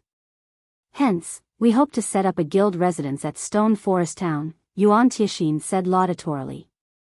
Practically everyone within the secret pavilion was familiar with the name of Black Flame by now. As for why they were very familiar with it, it was not because Black Flame was the #1 expert of Star Moon Kingdom. Rather, it was because Black Flame had managed to kill one of the Dragon Phoenix Pavilion's strongest fighters, Martial Dragon. Although he had the aid of a personal guard, that, too, could be considered a part of his own strength. Straight to the point, I see. I wonder, what benefits can the secret pavilion bring to me, then? Feng asked, smiling bitterly. In truth, letting the secret pavilion establish a guild residence in Stone Forest Town would not affect Feng in any way. The secret pavilion's home ground was not in Star Moon Kingdom. It would not have any conflicts of interest with Zero Wing. After all, Zero Wing was not yet strong enough to prevent others from entering the Stoneclaw Mountains. Moreover, if the secret pavilion invested in Stone Forest Town, Zero Wing could also earn some repair fees from the guild. However, even though there were no demerits, that did not mean he should let the secret pavilion enter Stone Forest Town for free. Guild leader Black Flame can rest assured on this point. The secret pavilion can provide you with the general information regarding the Flower of Seven Sins hit list on Zero Wing and the assigned assassins. To know one's own strength and the enemy's is the sure way to victory. I believe that, with this information, Guild leader Black Flame will have a much easier time coping with the situation. Although Yuan Tianxin had said these words very casually, Feng's heart was already beating madly at this moment. Feng had never imagined that the secret pavilion was such a frightening existence. The Flower of Seven Sins was a very mysterious organization in the virtual gaming world. Its movements were kept even more of a secret from others. Yet, the secret pavilion was actually able to obtain such information. It was simply inconceivable. If I have this information, with Zero Wing's current state, we should be able to cope with the assassinations of the Flower of Seven Sins. Feng had some knowledge regarding the jobs carried out by the Flower of Seven Sins. Normally, the organization would send out assassins according to the mission's difficulty. Unless it was absolutely necessary, the organization would not field an overwhelming force to complete a mission. Feng did not think that the Flower of Seven Sins would rank an upstart guild like Zero Wing that highly on their mission board. If he responded properly, Zero Wing had a definite chance of defeating the Flower of Seven Sins. If the Flower of Seven Sins failed a mission, they would drop it. Moreover, they would return only half of the remunerations paid. Unless, of course, someone spent more money to commission a new mission. At that time, however, the price would be more than double that of the first time. Feng did not believe that Open Source Corporation would be willing to spend that much money on commissioning another hit on Zero Wing. May I know Guild Leader Black Flame's thoughts on this? Yuan Tixin asked, smiling.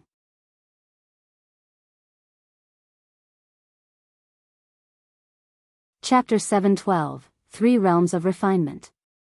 Okay, I can agree to your conditions. However, aside from providing information on the assassins this time, you guys must also keep me updated on the latest developments of the Flower of Seven Sins. Feng put out another request after giving the situation some more thought. Since the secret pavilion was able to uncover the hit list and hit men, it would be an easy task for the guild to find out the specific time when the organization would take action. If he knew the general timing of when the Flower of Seven Sins was going to attack, he would have a better chance of laying a trap to deal with the organization's hitmen. Combat in God's domain was not just limited to simple ambushes. There were various sorts of means one could use to deal with other players. Only, the mindset of current players was still confined to previous virtual reality games. This thinking held that only players could be used to deal with other players. In fact, one could also employ traps in PvP. As long as one knew the opponent's movements and then proceeded with setting up a trap at a fixed location, one could kill off their targets without even lifting a finger. Moreover, even if the trap could not finish off the target, one could still gain the initiative in the battle, placing their opponent in a disadvantageous position. Deal. As long as they make a move, I'll notify you of it immediately. However, even I will only be able to tell you the general time frame for when they take action. As for when and where exactly they are going to take action, those are far beyond the abilities of the secret pavilion. Yuan Tixin agreed immediately, his voice filled with confidence and determination. He had long since guessed that Feng would ask for something like this. A short moment later, both parties signed a contract through the main god system. Feng would provide a location in Stone Forest Town for the secret pavilion to establish its guild residence, while the secret pavilion would provide Feng with reports relating to the Flower of Seven Sins movements against Zero Wing. After the contract was signed, Feng received the report he wanted from Yuan Tixin almost immediately. Sure enough, he really is an old fox. After taking a look at the information, Feng found that the file included even the latest movements of the Flower of Seven Sins. Yuan Tixin had obviously prepared this report long before their conversation. The middle-aged man had only been waiting for him to negotiate for it. However, Feng could not help but admit that the trade this time was very worthwhile.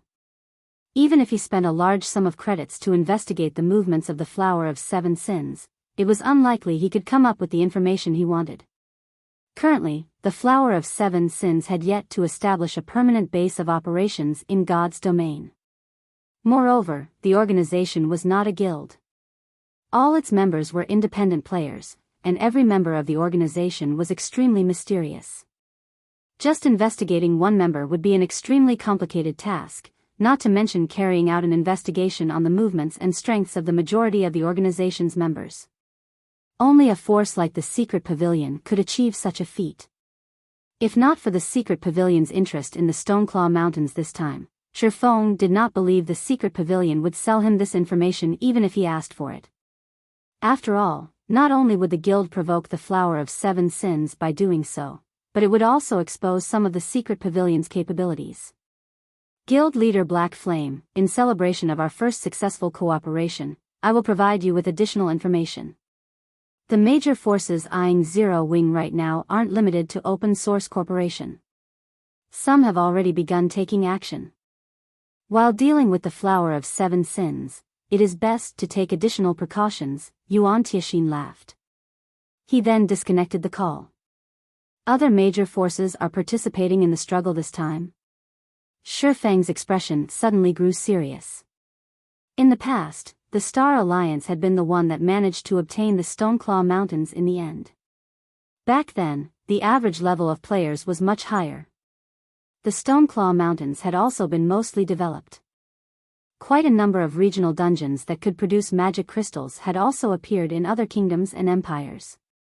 Hence, the various major forces of God's domain naturally would not bother going out of their way to lay claim to the Stoneclaw Mountains. However, things were different in this life. He had managed to obtain Stone Forest Town a lot earlier thanks to the special means he had employed. However, this had also resulted in a situation where obtaining Stone Forest Town was equivalent to claiming the Stoneclaw Mountains. It seems that I've gone a little overboard this time. Feng could not help laughing bitterly as he shook his head. However, if I didn't take the opportunity to obtain Stone Forest Town back then, doing so would have become much more difficult in the future. It also wouldn't have become the goldmine that it is right now. Forget it. Since things have already gotten to this point, I can only deal with the problems as they crop up. Thinking up to this point, Feng began analyzing the information supplied by the secret pavilion. Open Source Corporation really is going big this time. They're actually targeting the members of the main force as well. Feng involuntarily sucked in a breath of cold air after reading the report. The Flower of Seven Sins had a very high asking price. OSC had paid for 2 deaths for every member of Zero Wing's main force. Although that number was much lower than for Zero Wing's upper echelon, for whom OSC had paid for 10 deaths each, it would still weaken Zero Wing's main force significantly. But really though, the people from the Flower of Seven Sins are sure looking down on Zero Wing. They are actually sending less than 50 members to deal with us. Giving the list of assassins a glance, Feng could immediately tell how confident the Flower of Seven Sins was. They had not bothered relying on numbers at all. Although Secret Pavilion's information was not complete, judging from what was in the report, every one of these people could be considered a top-tier expert in God's domain.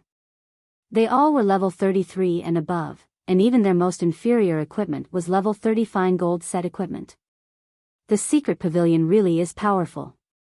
They even have a general assessment of the combat standards of these people.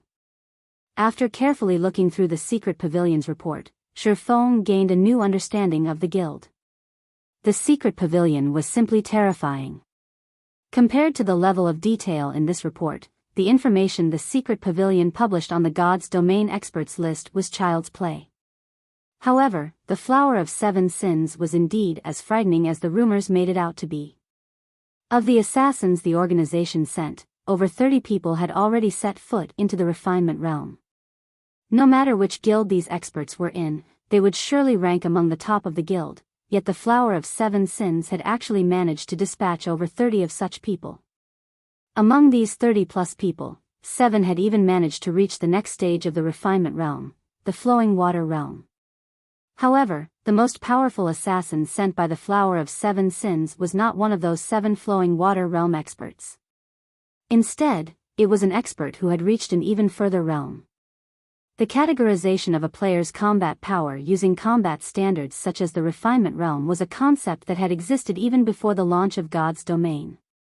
Moreover, it had existed for a very long time already, so the theoretical setup behind the concept had long since been perfected. The system was not unique to God's Domain. Only, God's Domain had made the concept of the Refinement realm known to the general public. Back then, Feng had learned of the combat realms dividing expert players only after coming in touch with God's Domain. There were a total of 3 realms of refinement, the Refinement realm, the Flowing Water realm, and the Void realm. Of these 3 realms, the latter was higher than the former. Meanwhile, only those who managed to enter the Refinement realm were considered true top-tier experts of God's Domain. Each one of these experts was capable of going up against an entire army of players by themselves. Meanwhile, above the realms of refinement would be the domain. However, the monsters that had managed to achieve a domain were as rare as a phoenix's feather. One such existence was Martial Dragon.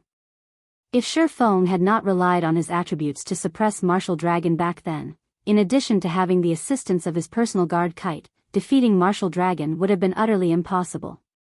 Had the fight dragged on, Feng would have been the loser, instead. Currently, although Feng still had the advantage in equipment, this advantage was continuously shrinking. It seems that this Void Realm expert has been prepared to deal with me.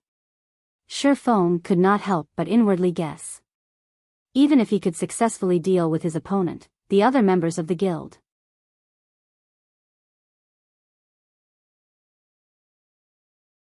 Chapter 713, Silver. Firewing Empire, Firewing Imperial Capital. Tiexin, were your negotiations successful? A white-browed youth wearing a pair of frosty robes asked, shifting his gaze towards Yuan Tiexin, who had just entered the room. Yuan Tiexin was one of the elders of the secret pavilion, his position within the guild very high. Moreover, he was already 50 years old this year. Yet, despite the white-browed youth directly calling Yuan Tiexin by his personal name, the latter did not show any signs of dissatisfaction. On the contrary, Yuan Tiexin carefully handed over the contract he signed with Feng to the youth in a very respectful manner and said seriously, just like guild leader has surmised, Black Flame was very incisive in making a decision. We can now begin constructing our guild residence at Stone Forest Town immediately. If Feng were here right now, he would definitely be shocked. After all, the secret pavilion's guild leader was actually a young man. Ah, thanks for your hard work. Have Wenyao bring the kids there, then. This time, we can let those kids get a chance to widen their horizons a little. Ever since God's Domain's launch, the virtual gaming world has not been as nice a place to mingle around in as it had been. The white-browed youth took a glance at the contract and accepted it with satisfaction. He then turned to look at Yuan Tiexin, smiling as he asked, Tiexin, just ask whatever is on your mind. Guild leader, the Flower of Seven Sins has already targeted Zero Wing. If we include those other people as well, there is simply no chance for Zero Wing to protect Stone Forest Town. Aren't we just making an unnecessary move with this? Yuan Tiexin could not help but ask. This can't really be considered an unnecessary move. I am simply hoping to have Zero Wing test out the Flower of Seven Sins. If we can get the others to expose themselves as well, we will have profited in this exchange, the white-browed youth replied, laughing. He then took out a document and placed it before Yuan Tiexin, saying, you'll know once you take a look at this. Yuan Tiexin was inwardly very confused at the youth's words. He promptly began flipping through the document. How could this be? Yuan Tiexin was shocked. That silver has appeared? Is there some sort of mistake here? Zero Wing is merely an upstart guild. Although that Black Flame indeed possesses some ability, it is not to the degree where it is necessary for Silver to take action, right? Whether Silver will be taking action personally or not, I am not sure. However, it is certain that he will be going with the group that's going to attack Zero Wing. If he is willing to take action, this will be the perfect opportunity for us to gather some information on him, the white-browed youth said, shaking his head. Silver was part of the upper echelon of the Flower of Seven Sins. Even for the secret pavilion, obtaining information on Silver was extraordinarily difficult.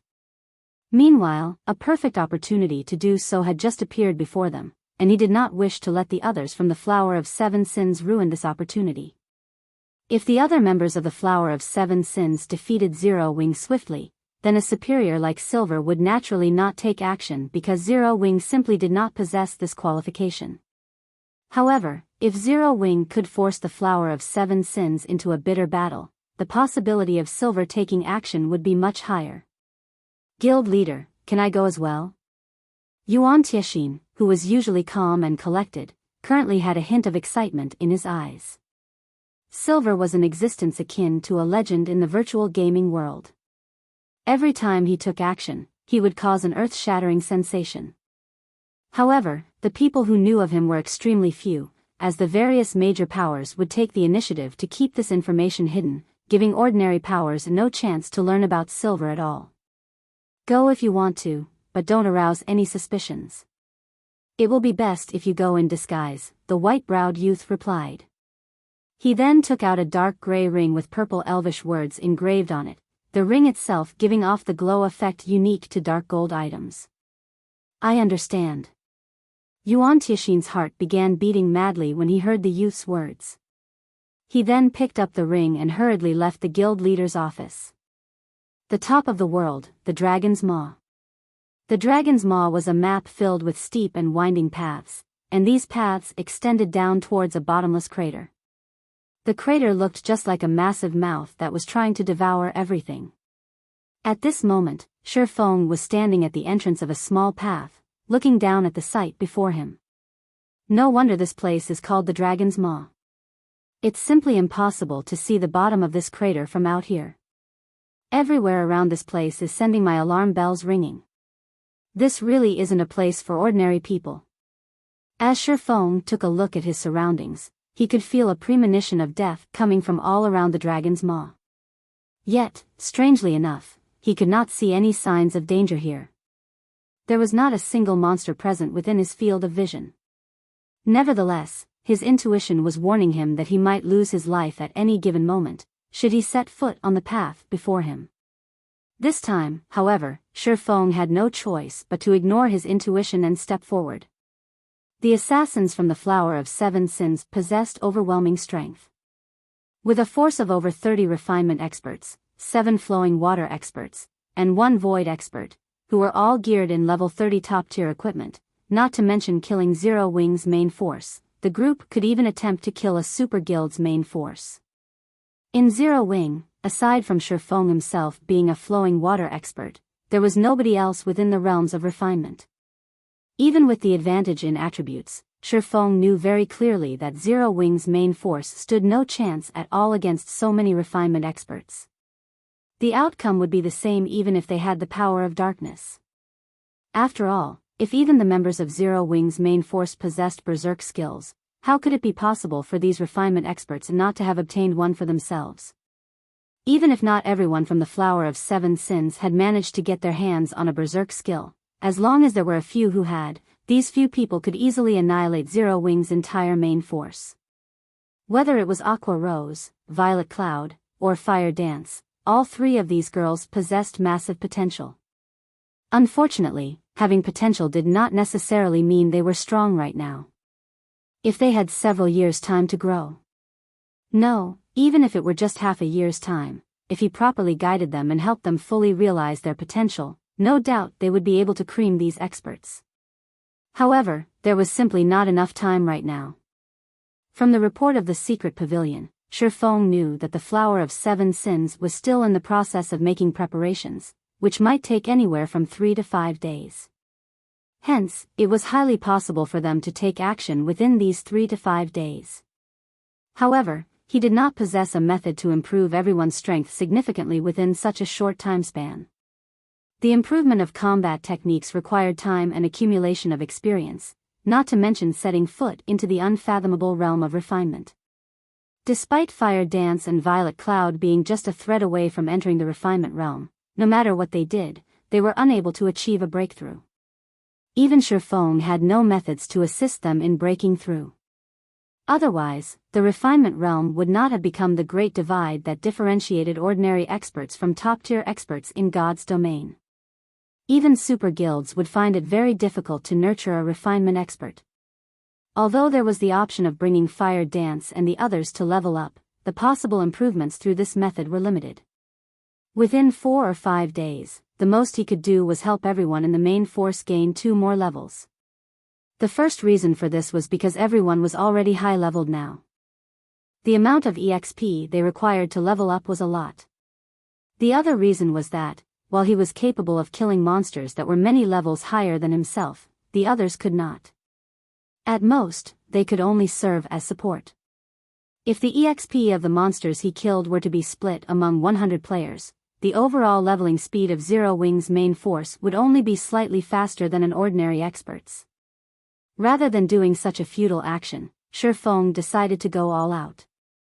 Although Solomon's sword had been broken into 5 parts, even the weakest fragment could improve a person's strength to a very frightening degree.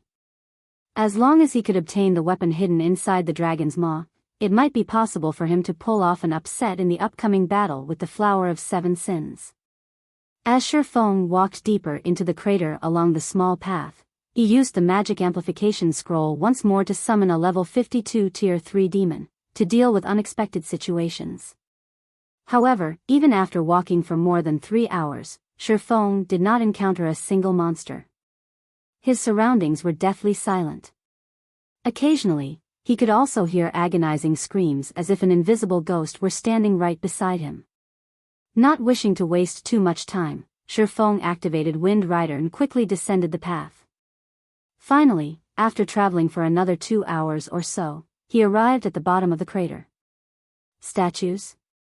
At the dark bottom, Feng discovered many lifelike stone statues carved in the form of various creatures, humans, elves, half-orcs, and many more. Every single one of these statues had an expression of horror on their faces. It was as if they had seen something extremely terrifying. Before Feng could further analyze these statues, the sounds of stone shattering entered his ears. He quickly shifted his eyes towards the source of the sounds, discovering more than a dozen black shadows moving about. These black shadows were tiny, roughly the size of an ordinary person's fist. However, their speed was horrifying. It was practically impossible for the naked eye to keep up with them. Most importantly, every single one of these shadows gave Feng a heavy sense of dread. Meanwhile, these black shadows were currently approaching Feng at lightning speed.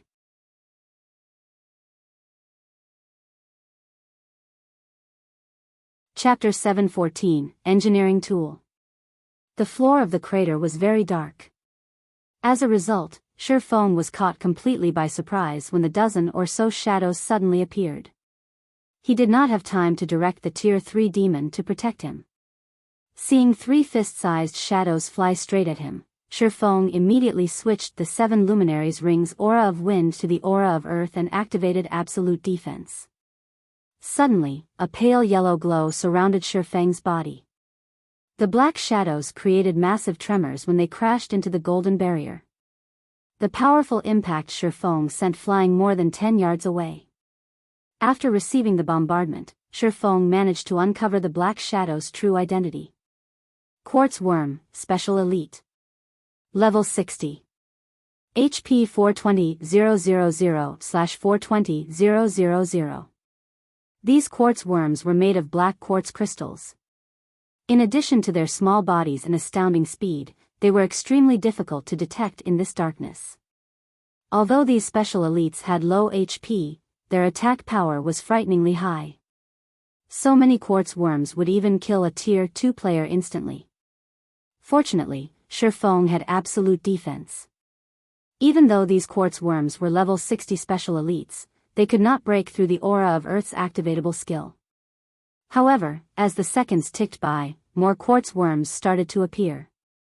In the blink of an eye, nearly 60 quartz worms had surrounded Feng. He could not help but shiver as he felt the numerous beady, bright red eyes on him. These quartz worms gave Feng no opportunities to escape as they surrounded him and barraged him with a stream of attacks. As each second passed, Feng could hear several dozen crashes. It felt as if someone were firing an automatic rifle at him. Feng had no resistance to offer whatsoever. When absolute defense's duration came to an end, Feng would die. The quartz worms here could drown a player to death. Feng was relieved that he possessed a skill such as absolute defense. Otherwise, even if he came here after reaching level 50 and obtaining his Tier 2 class, death would be the only outcome awaiting him. With only 2 seconds remaining before absolute defense vanished, the Tier 3 demon standing a distance away began to chant an incantation, casting the Tier 3 spell, Oblivion Storm, over the area where Feng stood. Oblivion Storm was a Tier 3, large-scale destruction spell that had an effective area of 50 yards. It could easily envelop Feng and the quartz worms. Suddenly, a massive blue magic array appeared in the air. A massive tornado then descended from the magic array. They were all, Feng and the quartz worms, sucked into the tornado and assaulted by countless wind blades from every direction. Immediately, the quartz worm's HP decreased at a rate visible to the naked eye.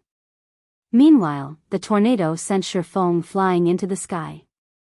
The moment absolute defense's duration was about to end, Feng immediately stopped the Tier 3 demon from channeling its spell.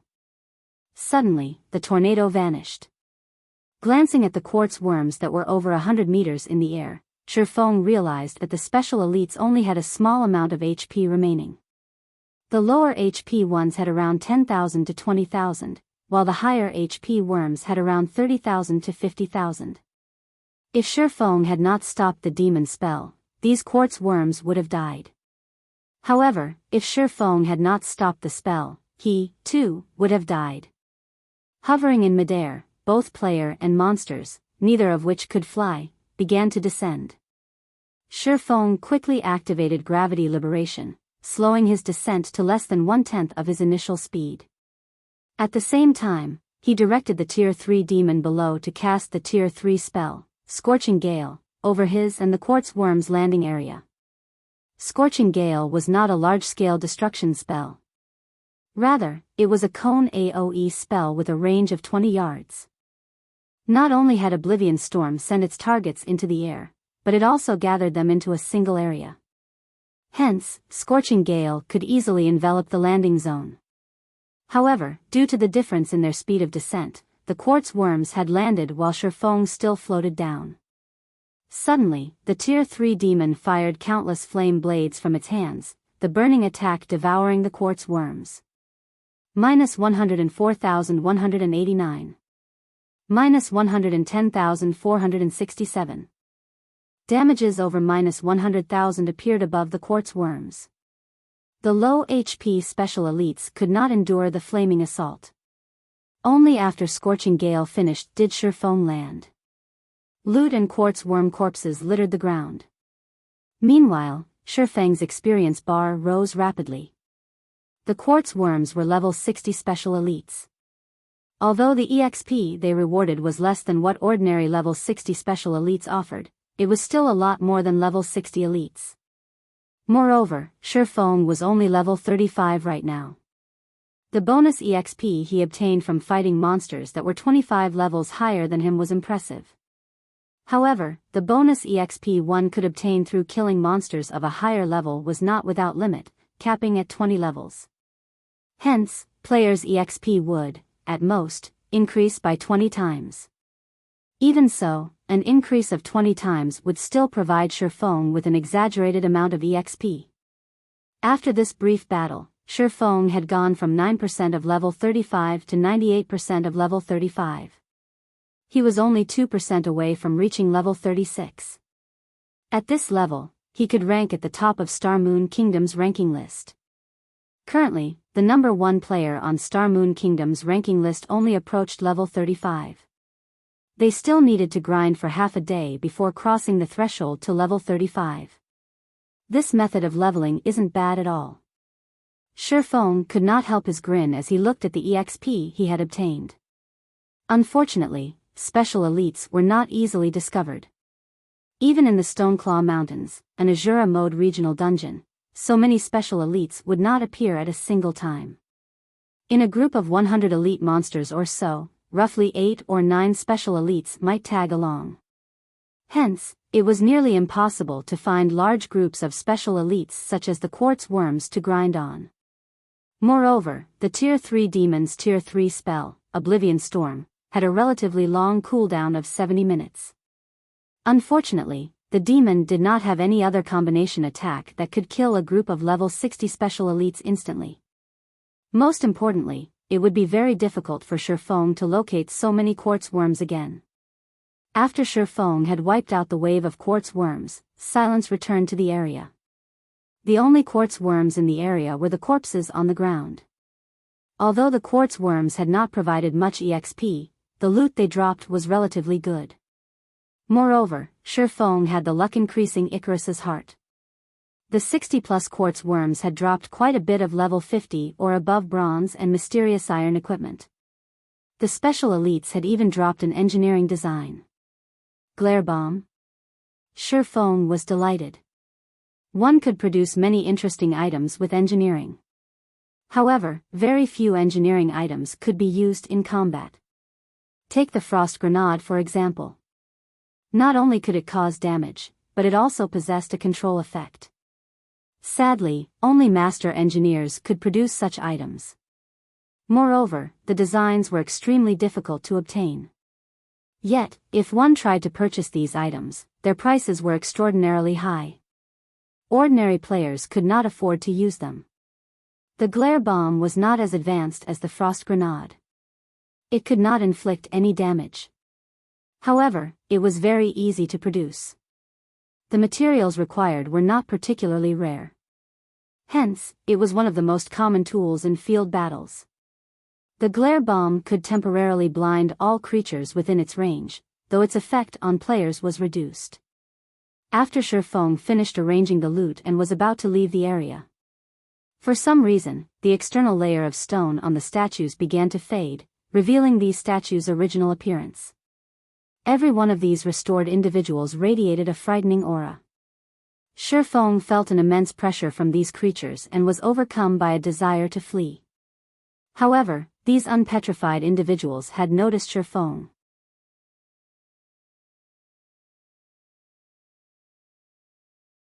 Chapter 7:15, Thunder Emperor. With the eyes of these revived individuals on him, Feng did not dare to make any sudden movements. Every one of these NPCs, be it human, elf, or half-orc, had an astounding and intimidating level. Level 150. Even a common monster at this level could kill Feng effortlessly, not to mention the humans and elves, both of which were Tier 3 classes. "Young man, was it you who saved us?" a middle-aged human male asked as he turned to Feng, his previous aura vanishing suddenly. This middle-aged man was a Tier 3 Great Mage. Even in White River City, he would be considered an incredibly powerful individual. Players would find it difficult to gain an audience with such a character. "I'm not really sure. I merely cleared out the quartz worms residing here," Feng said truthfully, calming after seeing no evil intent among these NPCs. Hearing Feng mention the quartz worms, these level 150 NPCs examined their surroundings, bewilderment appearing on their faces. It was obvious that they, too, were unsure of the situation. After these NPCs had a quiet chat among themselves, the Tier 3 Great Mage named Carrion Walker walked up to Feng. "Although we are not sure of what happened exactly, we're certain that your actions saved us.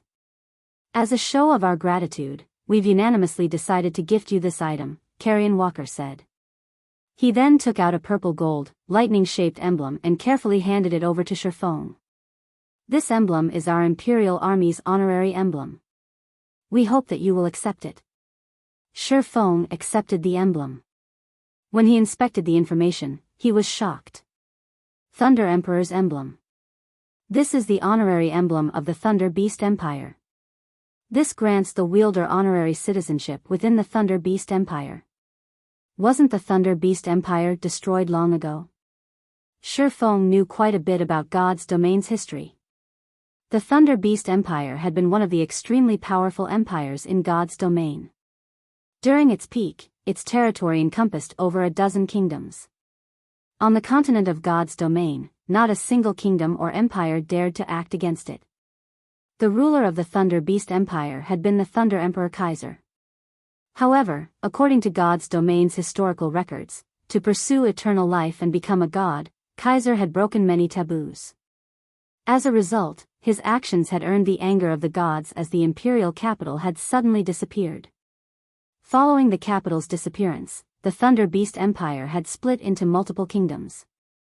At this point, the Thunder Beast Empire had long since faded from existence. Naturally, this Thunder Emperor's emblem also held no meaning whatsoever. "Young adventurer, although we have been freed, we have many companions still living under the curse. We hope that you can save them. If you succeed, we will present to you the Empire's greatest treasure," Carrion Walker said as he looked at Feng, his clear expectation reflecting in his eyes. "Are you not coming with me?" Feng could not help but ask. Carrion Walker shook his head and said, "Our time in this world has long since run out. Although the curse has been lifted, our strength wanes. Moreover, as we approach that place, we lose strength faster. At this point, only you can save our companions." "All right, then. I promise you." "Where do I have to go to save your companions?" When Feng heard about the Empire's treasure, he thought that it might be related to the weapon he hunted. The clue he had obtained had indicated at the weapon hid within the dragon's maw. As it had been an extremely powerful empire in the past, the Thunder Beast Empire must have amassed countless treasures. The weapon he looked for might very well occupy the Empire's treasury. Rather than searching for the weapon blindly, he might as well accept this quest. "We are merely people who had escaped the Imperial capital. Our companions are still trapped in the capital. This is a map of the Imperial capital. Hopefully, it will be of some help to you, Carrion Walker said. He then took out a map of the Imperial capital and passed it to Feng. System, Epic Quest, Empires Past, accepted. Quest content, save the people inside the Imperial capital within 10 days. If the quest is not completed within the allotted time, you will be inflicted with the petrification curse. Rewards unknown. An epic quest with a time limit of 10 days? Feng was immediately stunned upon hearing the system notification. He had never imagined that the quest would be so difficult. However, after giving it some thought, he found it reasonable. The weapon he sought was no trivial item. How could the game offer it up so easily? After Feng accepted the map, he summoned another Tier 3 demon. With 2 Tier 3 demons leading the way, it would be much easier to deal with the quartz worms. Now that Feng had a map, his progression into the Dragon's Maw's maze of the underground tunnels became a lot easier. After Feng reached the Dragon's Maw's second underground layer, many demonic beasts appeared in the dark tunnels. With a single glance, Feng counted over 500. The monsters squeezed tightly together as they blocked Feng's path. Giant petrified rat, demonic beast, elite rank. Level 60. HP 300,000/300,000. Without hesitation, Feng directed the 2 Tier 3 demons to clear out these rats. When the giant rats saw the 2 Tier 3 demons, they released ear-piercing screeches. One pounced on the Tier 3 demons. They showed no fear of the 2 Tier 3 demons. Normally, even monsters would fear a powerful enemy, yet these giant rats were unafraid.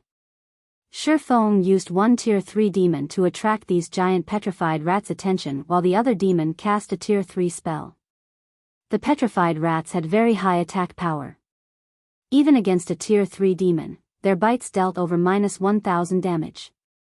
If these elites faced an MT player of the same tier, they could easily devour half of said player's HP. Meanwhile, these giant petrified rats attacked in groups of a dozen or so. They would instantly devour players of the same level. Only a Tier 3 demon with 9 million HP could withstand their assault for long. This is... Feng suddenly noticed that the Tier 3 demon that held off the rats began to show signs of petrification. A portion of its body had already begun to turn a dull gray. Could this be why even Tier 4 players have fallen here? Feng did not believe that these giant rats were capable of defeating a Tier 4 player with only their powerful bites. However, it was a different story if they could petrify their targets. Looking at the Tier 3 demon statistics, although it had lost less than 1% of its HP, an additional petrification value had appeared. Currently, the demon displayed a petrification value of 0.84%, and with each bite from the giant rats, that value increased slightly. Needless to say, once this petrification value reached 100%, even if the Tier 3 demon still had 100% of its HP remaining, it would turn into stone. So this is how they work. Feng could not help but breathe a sigh of relief. Fortunately, he had only used his summoned demons to attack. If he had faced these monsters himself, the consequences would have been dire. The Tier 3 demons he summoned could last 5 hours. With the increment rate of the petrification value, although they would not last a full 5 hours against these monsters, they should have no problems fighting for 3 or 4 hours. Fortunately, he could summon a new demon once every 3 hours. In other words, he could rely on his summoned demons to fight for him, having no need to worry about being petrified or any hindrance to his progress.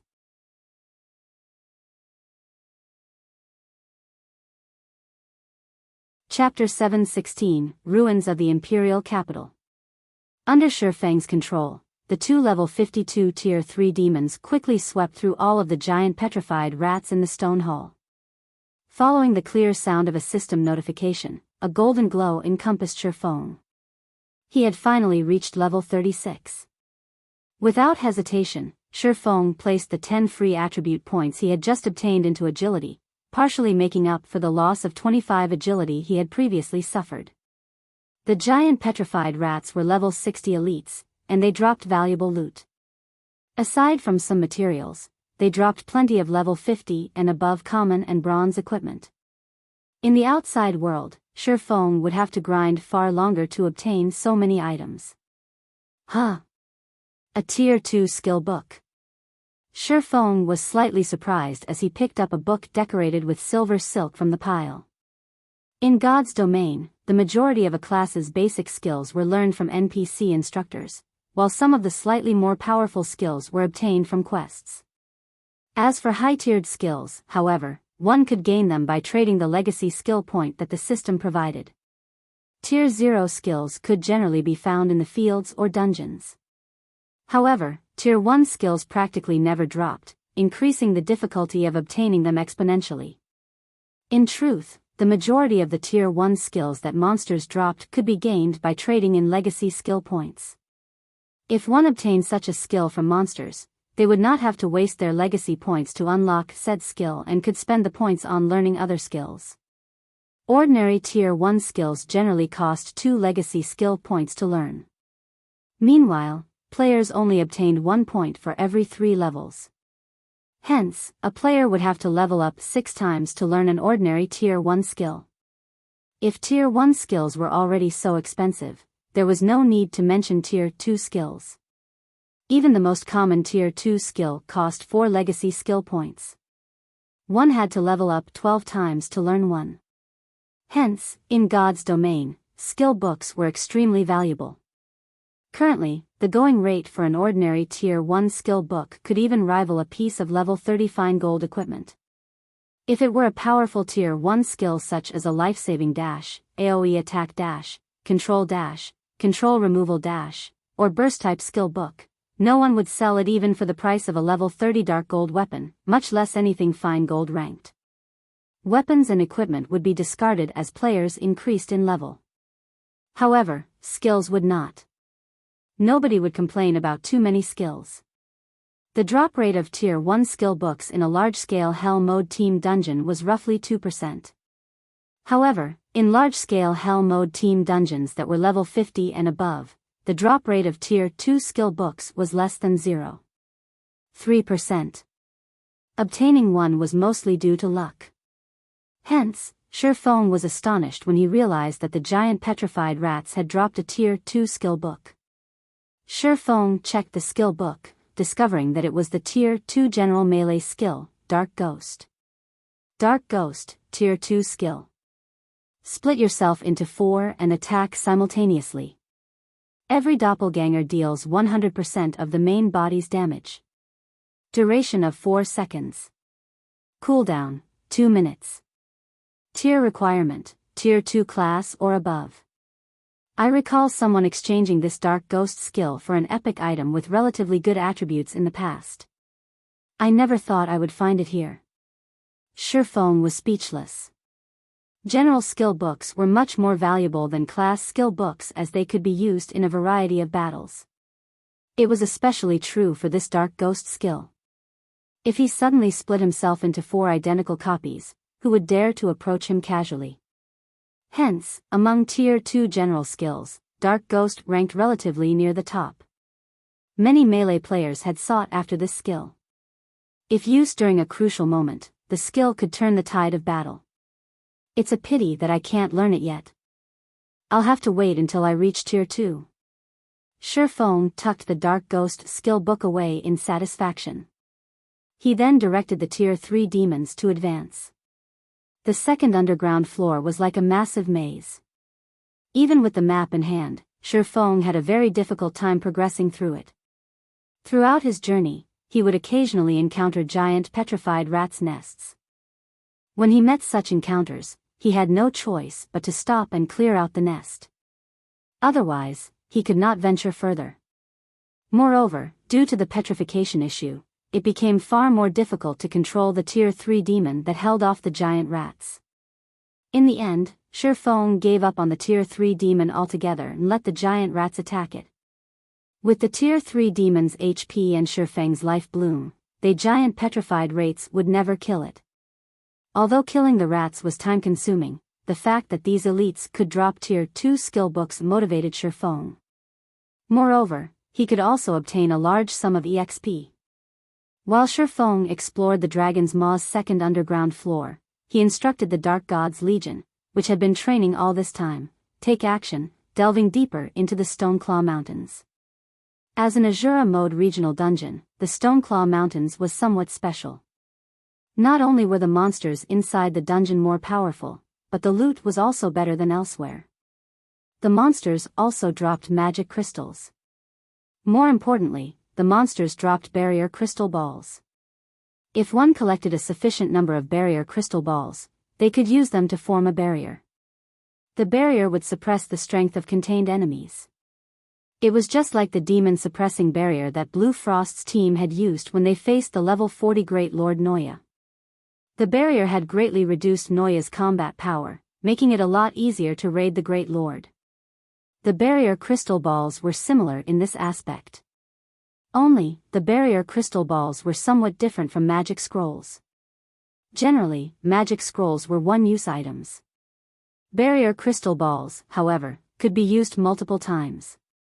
Only, each use would expend a lot of magic crystals. During God's Domain's initial stages, players were both low-leveled and low-tiered.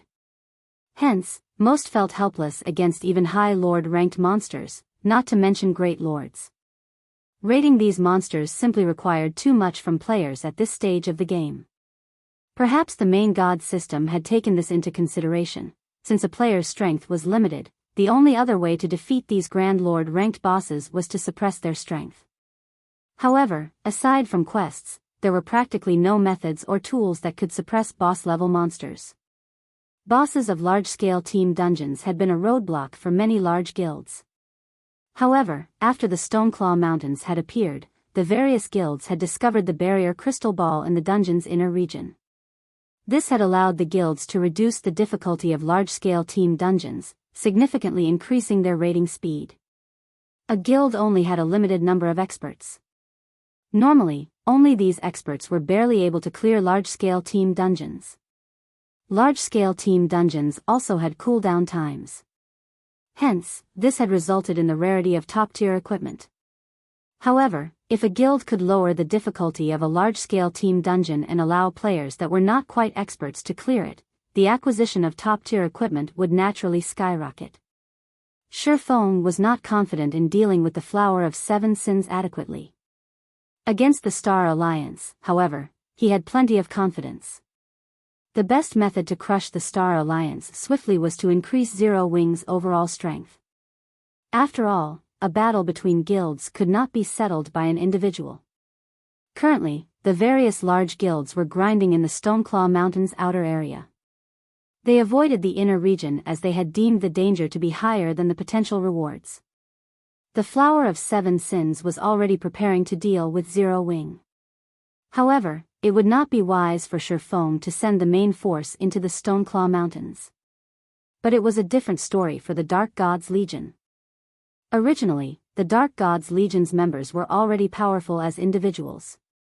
After taking into account the power of darkness, they could easily venture into the Stoneclaw Mountains' inner region to obtain the barrier crystal balls. Under Feng's command, the Dark God's Legion had no trouble obtaining several dozen barrier crystal balls. This was enough to outfit several 100-man teams to raid the hard-mode Frost Prison. Time passed quickly. After a day of travel through the second floor, Feng finally arrived at the staircase leading to the floor below. Meanwhile, Feng was already level 37. He had fully recovered the 25 agility he had lost. The instant Feng's foot landed on the staircase, the view before him changed. He was transported to a fog-covered city. The sound of a system notification suddenly reached his ears. System, you have discovered the ruins of the Imperial capital. Grinding mastery points.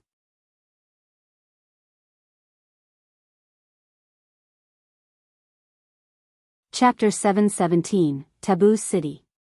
The mana density here is intense. Standing in the mist, Feng suddenly felt his mind become clear and ethereal. He could see the mist's true colors. In God's domain, when players found themselves in places with high mana density, their minds would clear, and they would feel more energetic. This greatly aided in the improvement of their skill completion rates and combat techniques. With such a high mana density, the boost one could get in this area is no less than the 100-berry wine. If players fight and level up here, they could see improvements at least 5 or 6 times faster. It's a pity that this area isn't easy to access. When Feng opened his system interface, he discovered that he could not contact with the outside world at all. He had also discovered undead roaming down the lifeless city streets. Fortunately, they were not very high-leveled. Suffering Soul, Undead, Elite Rank. Level 60. HP 450,000/450,000. Ghoul, Undead, Special Elite. Level 60. HP 700,000/700,000. These half-transparent suffering souls and ghouls wandering about the city were not particularly numerous. A level 60 party should be able to handle these monsters very easily. Whether it was leveling up or improving one's skill completion rate, grinding monsters here would be beneficial. After examining his surroundings briefly, Feng took out an isolation scroll and used it. He then descended from the rooftop carefully and headed towards the palace indicated on the map. The city had long since died. Feng could see various statues haunting the city streets. These statues had all been citizens who had received the curse. However, it was unlikely that killing those undead would lift the curse. Feng would have to deal with the problem at its source. Based on Feng's understanding of the Thunder Beast Empire, only one person was capable of cursing an entire city. Thunder Emperor Kaiser. Emperor Kaiser had been a Tier 5 Sword Saint. He had only been a step away from becoming a Tier 6 god. Unfortunately, it had been so close, yet so far. To players, the promotion from a Tier 5 class to Tier 6 required great opportunities, luck, and strength. It was even more so for an NPC. For example, in the past, even the Dark Gold Guard Kite, with his vast potential, could only be promoted to Tier 5. It was practically impossible for him to reach the realm of Tier 6. According to the legend, in order to pursue eternal life, Emperor Kaiser had mobilized his empire to carry out a taboo. Looking at it now, it was highly possible that said taboo was related to the curse currently plaguing the Imperial capital. Damn it. The city is already in ruins, so why are there still guards? Feng stood on the roof of a building one street away from the palace, his eyes locked onto the mechanical guards stationed on either side of the palace gate. Thunder Beast Guard, Grand Lord. Level 200. HP. / The Thunder Beast Guard's levels were just too high, so Feng could not see how much HP they had. However, he could confirm one thing: their HP was mind-bogglingly high. Normally, Grand Lords had 6 HP bars displayed. The Thunder Beasts had 10. Furthermore, there were a total of 8 Thunder Beast Guards. The Thunder Beast Empire's strength left Feng in awe. Feng had visited plenty of empires before. However, this was his first time seeing such powerful mechanical guards. The palace was also protected by a magic array. In order to enter the palace, Feng would either have to destroy the magic array or enter through the front gate. The first option of destroying the magic array was obviously unrealistic. Even a Tier 6 god would find it difficult to destroy a magic array that carried such dense mana, not to mention a Tier 1 swordsman like Feng. Yet, entering through the main gate was also unrealistic. Even a level 200 Tier 4 class would not dare to provoke 8 level 200 Grand Lords simultaneously. Feng was only a level 37 Tier 1 swordsman. The Thunder Beast Guards would send him to oblivion long before he ever reached the palace gates. Feng had thought of using a Tier 3 demon as bait. However, due to the gap in levels, rather than luring the guards away, he might draw the guards aggro himself. Do I have to give up just like this? Feng was frustrated. He observed his surroundings in hopes of finding a solution. After watching from the rooftop for some time, Feng suddenly discovered something interesting. There were plenty of undead roaming the streets in front of the palace. However, not a single suffering soul came within 200 yards of the palace gates. Only a few ghouls would wander near. Meanwhile, when a few occasional ghouls and suffering soul tried to wander towards the gates, the Thunder Beast guards vanquished them immediately. Only those few ghouls remained unharmed. The Thunder Beast guards should be absolutely neutral. They should regard both players and monsters as enemies. So why are those few ghouls safe? Feng was very curious. He even summoned a Tier 3 demon, directing it to capture a few ghouls from elsewhere and throwing the monsters towards the main gate. Without exception, the Thunder Beast guards annihilated every ghoul. This is interesting.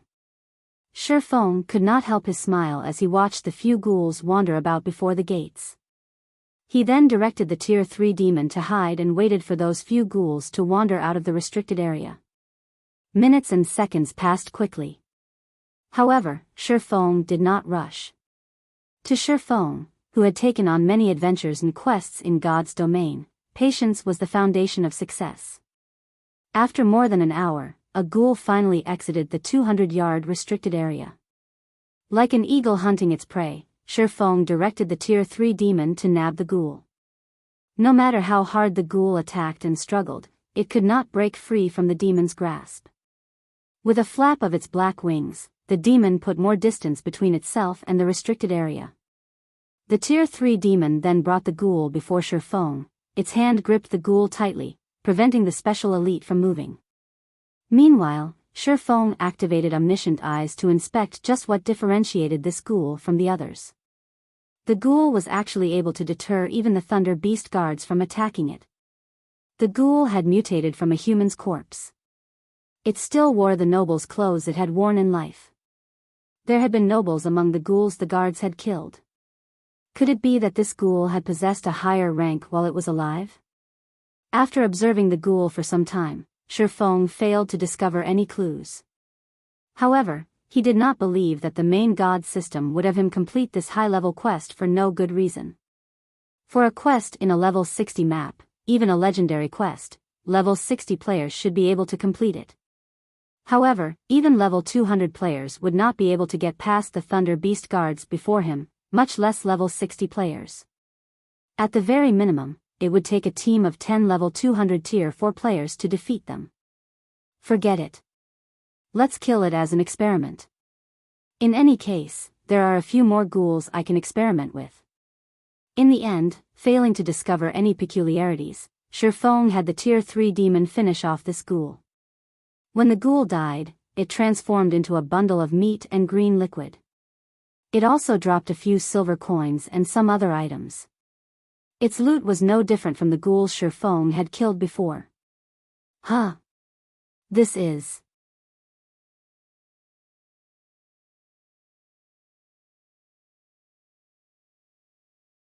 Chapter 718, Grinding Mastery Points. Among the ghouls' loot, Feng found an item that he was relatively familiar with. Mastery Book. This item was extremely rare and would provide players with free mastery points. Normally, it could only be obtained from treasure chests or quests. This was the first time Feng had seen this item drop from a special elite. Feng's one-handed sword mastery had already become a basic sword master, the mastery increasing his damage with the one-handed sword by 30%. At this stage of the game, even for powerful experts, being an advanced swordsman was impressive, receiving a 20% damage increase. The majority of the expert players in God's domain were currently stuck as intermediate swordsmen. A bronze mastery book, huh? Feng was somewhat disappointed after he checked the mastery book's information.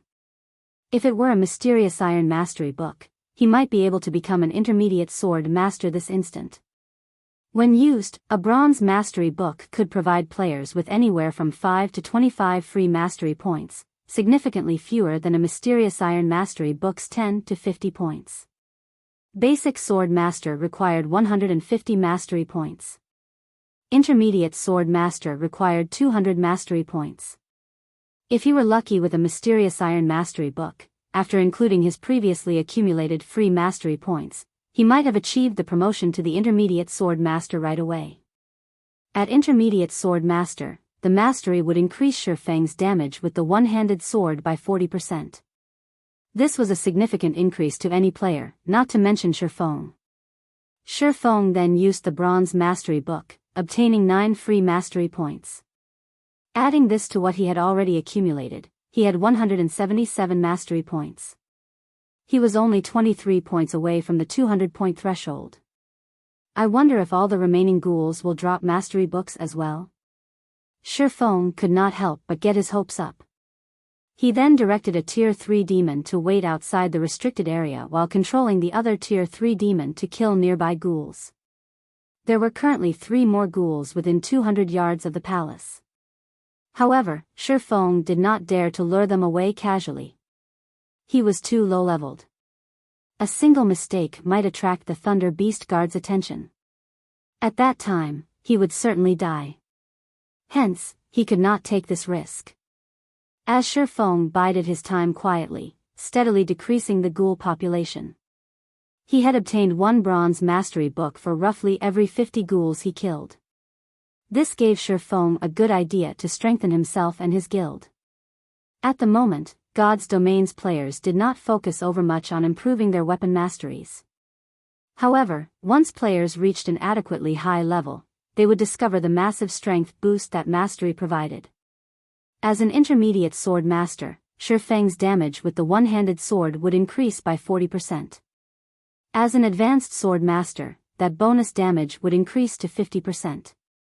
If Feng could go one step further and upgrade his mastery to Basic Sword King, his bonus damage with the one-handed sword would rise to 80%. 2 or 3 additional pieces of equipment could not bridge a 30% damage gap. Hence, among the many PvP battles that occurred in God's Domain, despite both sides being nearly equal in terms of techniques, the player with superior attributes would occasionally taste defeat. This was a result of the difference in mastery levels. If he could improve the mastery levels of the guild's upper echelons, they would have an easier time coping with the assassins of the Flower of 7 Sins. However, it would be very difficult to increase one's mastery to the Sword King standard. In order to reach the Advanced Sword Master standard, one required a total of 300 mastery points. Meanwhile, Basic Sword King required 450 mastery points, which was 3 times that of a Basic Sword Master. As Feng grinded ghouls while waiting for the ghouls inside the restricted area to venture out, a huge commotion occurred in Starmoon City. The Secret Pavilion's guild residents had appeared in Stone Forest Town. This was the second foreign guild to establish a guild residence in the town after Ouroboros. It was common knowledge that Ouroboros had only received such treatment due to its alliance with Zero Wing. However, what about the Secret Pavilion? Were they allies, too? When the various large guilds considered the possible alliance between Zero Wing and the Secret Pavilion, they began to reconsider how they treated Zero Wing. The Secret Pavilion was a massive existence in the virtual gaming world. Although it did not participate in the struggles between guilds, no one dared to underestimate the pavilion. Even super guilds tread lightly when around the pavilion. Now that the Secret Pavilion occupied Stone Forest Town, the guilds, who initially aspired to obtain the town, would have to reconsider their options. Previously, since a first-rate guild like the Star Alliance had taken the lead, the various guilds in Starmoon Kingdom had gained some confidence in facing off with Zero Wing. However, there was a massive difference between the Star Alliance and the Secret Pavilion. Contesting over Stone Forest Town with the Secret Pavilion would be suicide. Inside the Star Alliance's guild residence. Purple, have you investigated the matter regarding the Secret Pavilion? Just what kind of relationship does Zero Wing have with the pavilion? Galaxy Past, who occupied the guild leader's throne, asked as he turned to Purple Eye. Originally, Galaxy Past had been in a merry mood as he had recently accepted a high-level rare quest. Just as he prepared to complete it, however, he had received this very distressing news. Hence, to get to the bottom of this situation, he had called for an emergency guild meeting. Aside from being one of the Star Alliance's top fighters, Purple Eye was also one of the guild's information managers. Purple Eye also possessed some special connections of her own, which allowed her to obtain information that even the Star Alliance could not get its hands on. Hence, Galaxy Past asked Purple Eye directly. According to the investigation, the secret pavilion is not in an alliance with Zero Wing, Purple Eye said softly. However, the pavilion seems to have conducted an internal trade with Zero Wing. As to what the two guilds have exchanged, even my sources could not uncover that. A trade? Galaxy Past frowned. Black Flame really knows how to surprise people. The secret pavilion does not trade with others easily. Just in case, slow down our actions against Zero Wing. From now on, we should be more careful when dealing with Zero Wing. Let Open Source Corporation deal with them. Although the Star Alliance had the OSC's financing, that did not mean the guild would sacrifice itself for the corporation. In the Stoneclaw Mountains outer region. Snow, now that the secret pavilion has established a guild residence in Stone Forest Town, Galaxy Past must be pretty annoyed. Zhao Yueru could not help but smile when she read the report she had just received. It really makes you wonder just how Big Brother Black Flame managed it. He actually roped in the secret pavilion. As long as the pavilion intervenes, the Star Alliance will be powerless in the Stoneclaw Mountains. It is still too early to determine anything. No one knows exactly what the secret pavilion exchanged with Zero Wing. If the secret pavilion is really willing to help Zero Wing, it would have already declared Zero Wing to be its ally rather than let the situation remain uncertain. However, my guess is that the Star Alliance will not act drastically anytime soon due to its fear of the pavilion. We can use this opportunity to snatch some of the high-resource areas the Alliance currently occupies, Gentle Snow expressed her intentions after examining the report. Due to the Open Source Corporation's financing, the Star Alliance had grown significantly stronger over these past few days. They had both gained new members and improved the quality of their members' equipment. It was especially true for the consumables the guild supplied to its members. Ouroboros stood no chance against the Star Alliance. This situation allowed the Star Alliance to occupy many of the high-resource areas in the Stoneclaw Mountains outer region. This was the perfect opportunity for them to steal those high-resource areas. A group of black-cloaked players had gathered inside a bar in Stone Forest Town. These players were all very high-leveled, with the lowest among them being level 34. On Star Moon Kingdom's ranking list, they could all rank among the top 10. With their presence alone, these people had caused a chill to sweep through the bar, causing the other players around them to shiver in fear. These players shared a commonality: they all were independent players. None of them belonged to any guild. Suddenly, a young man in silver robes entered the bar, instantly breaking the silence. The group of cloaked players stood at attention at this man's arrival, watching him seriously. None of them dared to show any disrespect. Everyone, get ready. Open Source Corporation is already getting antsy.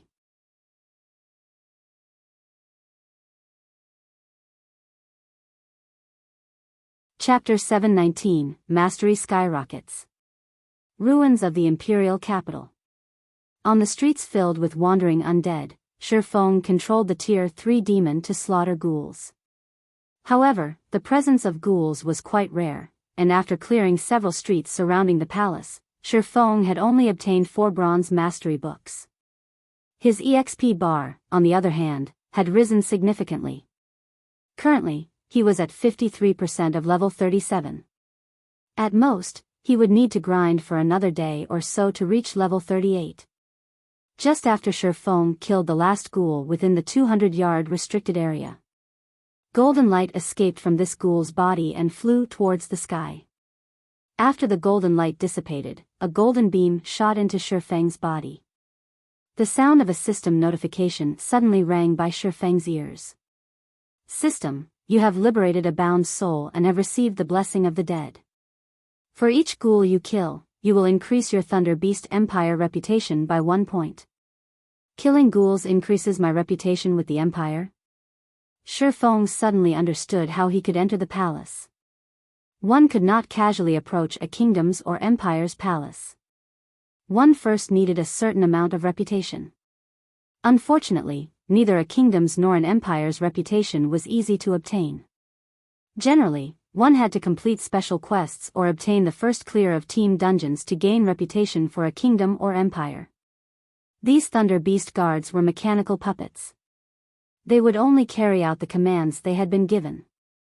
Hence, if Feng had sufficient reputation with the empire, he could walk into the palace unhindered. Meanwhile, if one wanted to enter a kingdom's palace, they needed to become a count first. As for an empire's palace, one had to become a marquis. Becoming a marquis required 5,000 reputation points.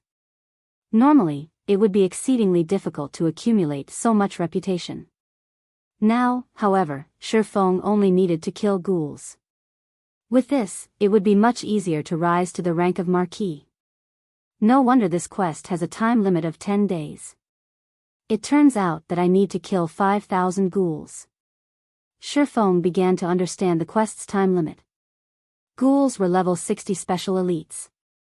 Moreover, there were also many suffering souls getting in the way.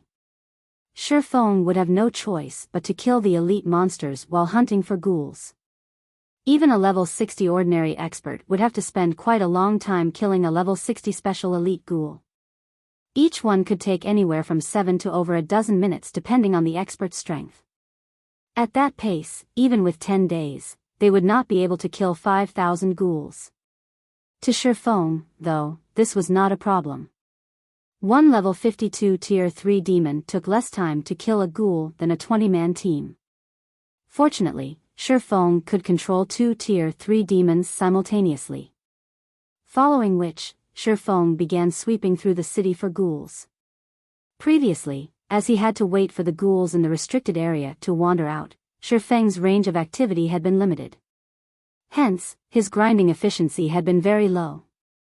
Now that this restriction was gone, he could move from one end of a street to the other, slaughtering everything without pause.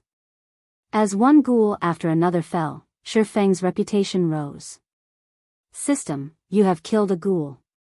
Reputation in Thunder Beast Empire +1. System: you have killed a ghoul. Reputation in Thunder Beast Empire +1. System: you have killed a ghoul. Reputation in Thunder Beast Empire +1. After 3 hours, Feng's reputation had increased to 207 points. He gained reputation far slower than he had expected. Although he killed the special elites very quickly, there were only so many ghouls that appeared on a single street. He had to waste a lot of time moving from one ghoul to another, which significantly reduced his efficiency. At this rate, I will only complete this part of the quest if I grind non-stop for 2 days. The remaining time should be enough to lift the curse on the city and complete the quest. Just as Feng was lost in thought, he heard a warning from the system. This warning was a notification telling him that someone was calling from the real world. Normally, the game would only warn players when communication with the outside world had been severed, and players were unable to accept real-world calls from inside God's domain. Did something happen? Feng didn't think too much about it as he immediately swiped his fingers, calling up the system interface and clicking the Logout button. Previously, he had told Fire Dance and the others that he was working on a quest in a special area and that contact with the outside world was unavailable. Hence, they would not call him unless it was urgent. It was 3 a.m. in the real world. Normal people would not call at this time of night. For Blackie and the others to contact him in the dead of night, the only possibility was that something had happened to Zero Wing. Darkness surrounded Feng as he stepped out of his virtual gaming cabin. The ringing from the quantum watch Feng wore on his wrist echoed throughout the silent bedroom. Taking a look at the watch's display, Feng discovered that it was Blackie. Blackie, what's so urgent? Has something happened in God's domain? Feng asked after answering the call. Brother Feng, the Stoneclaw Mountains, something has happened. Blackie said in a panic after the call connected. Of the 300 members in the Dark Gods Legion, nearly all of them have been wiped out. Only a dozen or so managed to return to Stone Forest Town. Impossible. Feng was dumbfounded. Could it be the Star Alliance? That shouldn't be possible. Although the Dark Gods Legion only had 300 members, their equipment was first class. Their combat techniques were also top-notch. Furthermore, the Dark Gods Legion had a berserk skill like the power of darkness. Even if the Star Alliance sent out its best fighters, they could never annihilate the Legion. Initially, I wondered the same thing. However, based on what the survivors told us, the people who attacked them did not seem like members of the Star Alliance. They weren't red names either. They were a group of independent players.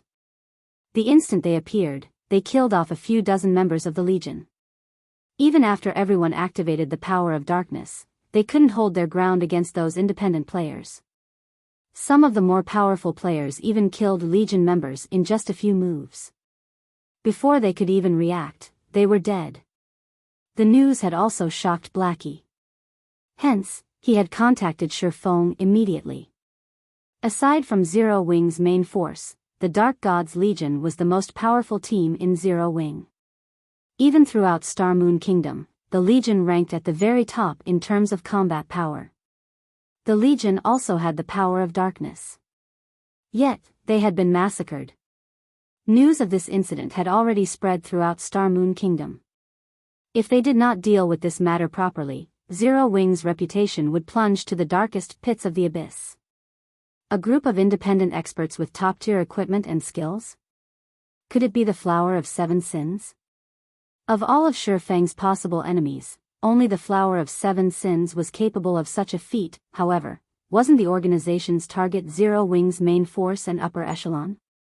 Hearing Feng suggest that it was the Flower of Seven Sins doing, Blackie was momentarily stunned. Blackie agreed with Feng's deduction. Only, he never imagined that the Flower of Seven Sins would be so powerful. Initially, he had doubted that any power could easily defeat Zero Wing's Dark Gods Legion. Even if the Flower of Seven Sins took action, the organization would have to expend a lot of effort to take the Legion down. In the end, however, he had been sorely mistaken. If the Dark Gods Legion had already suffered such a fate, Zero Wing's main force was in trouble. "Brother Feng, what should we do?" Blackie asked, panicking. You're tuning into the Biyao's Wuxia Chronicles YouTube channel. Don't forget to subscribe and join us on this journey to catch the most captivating stories.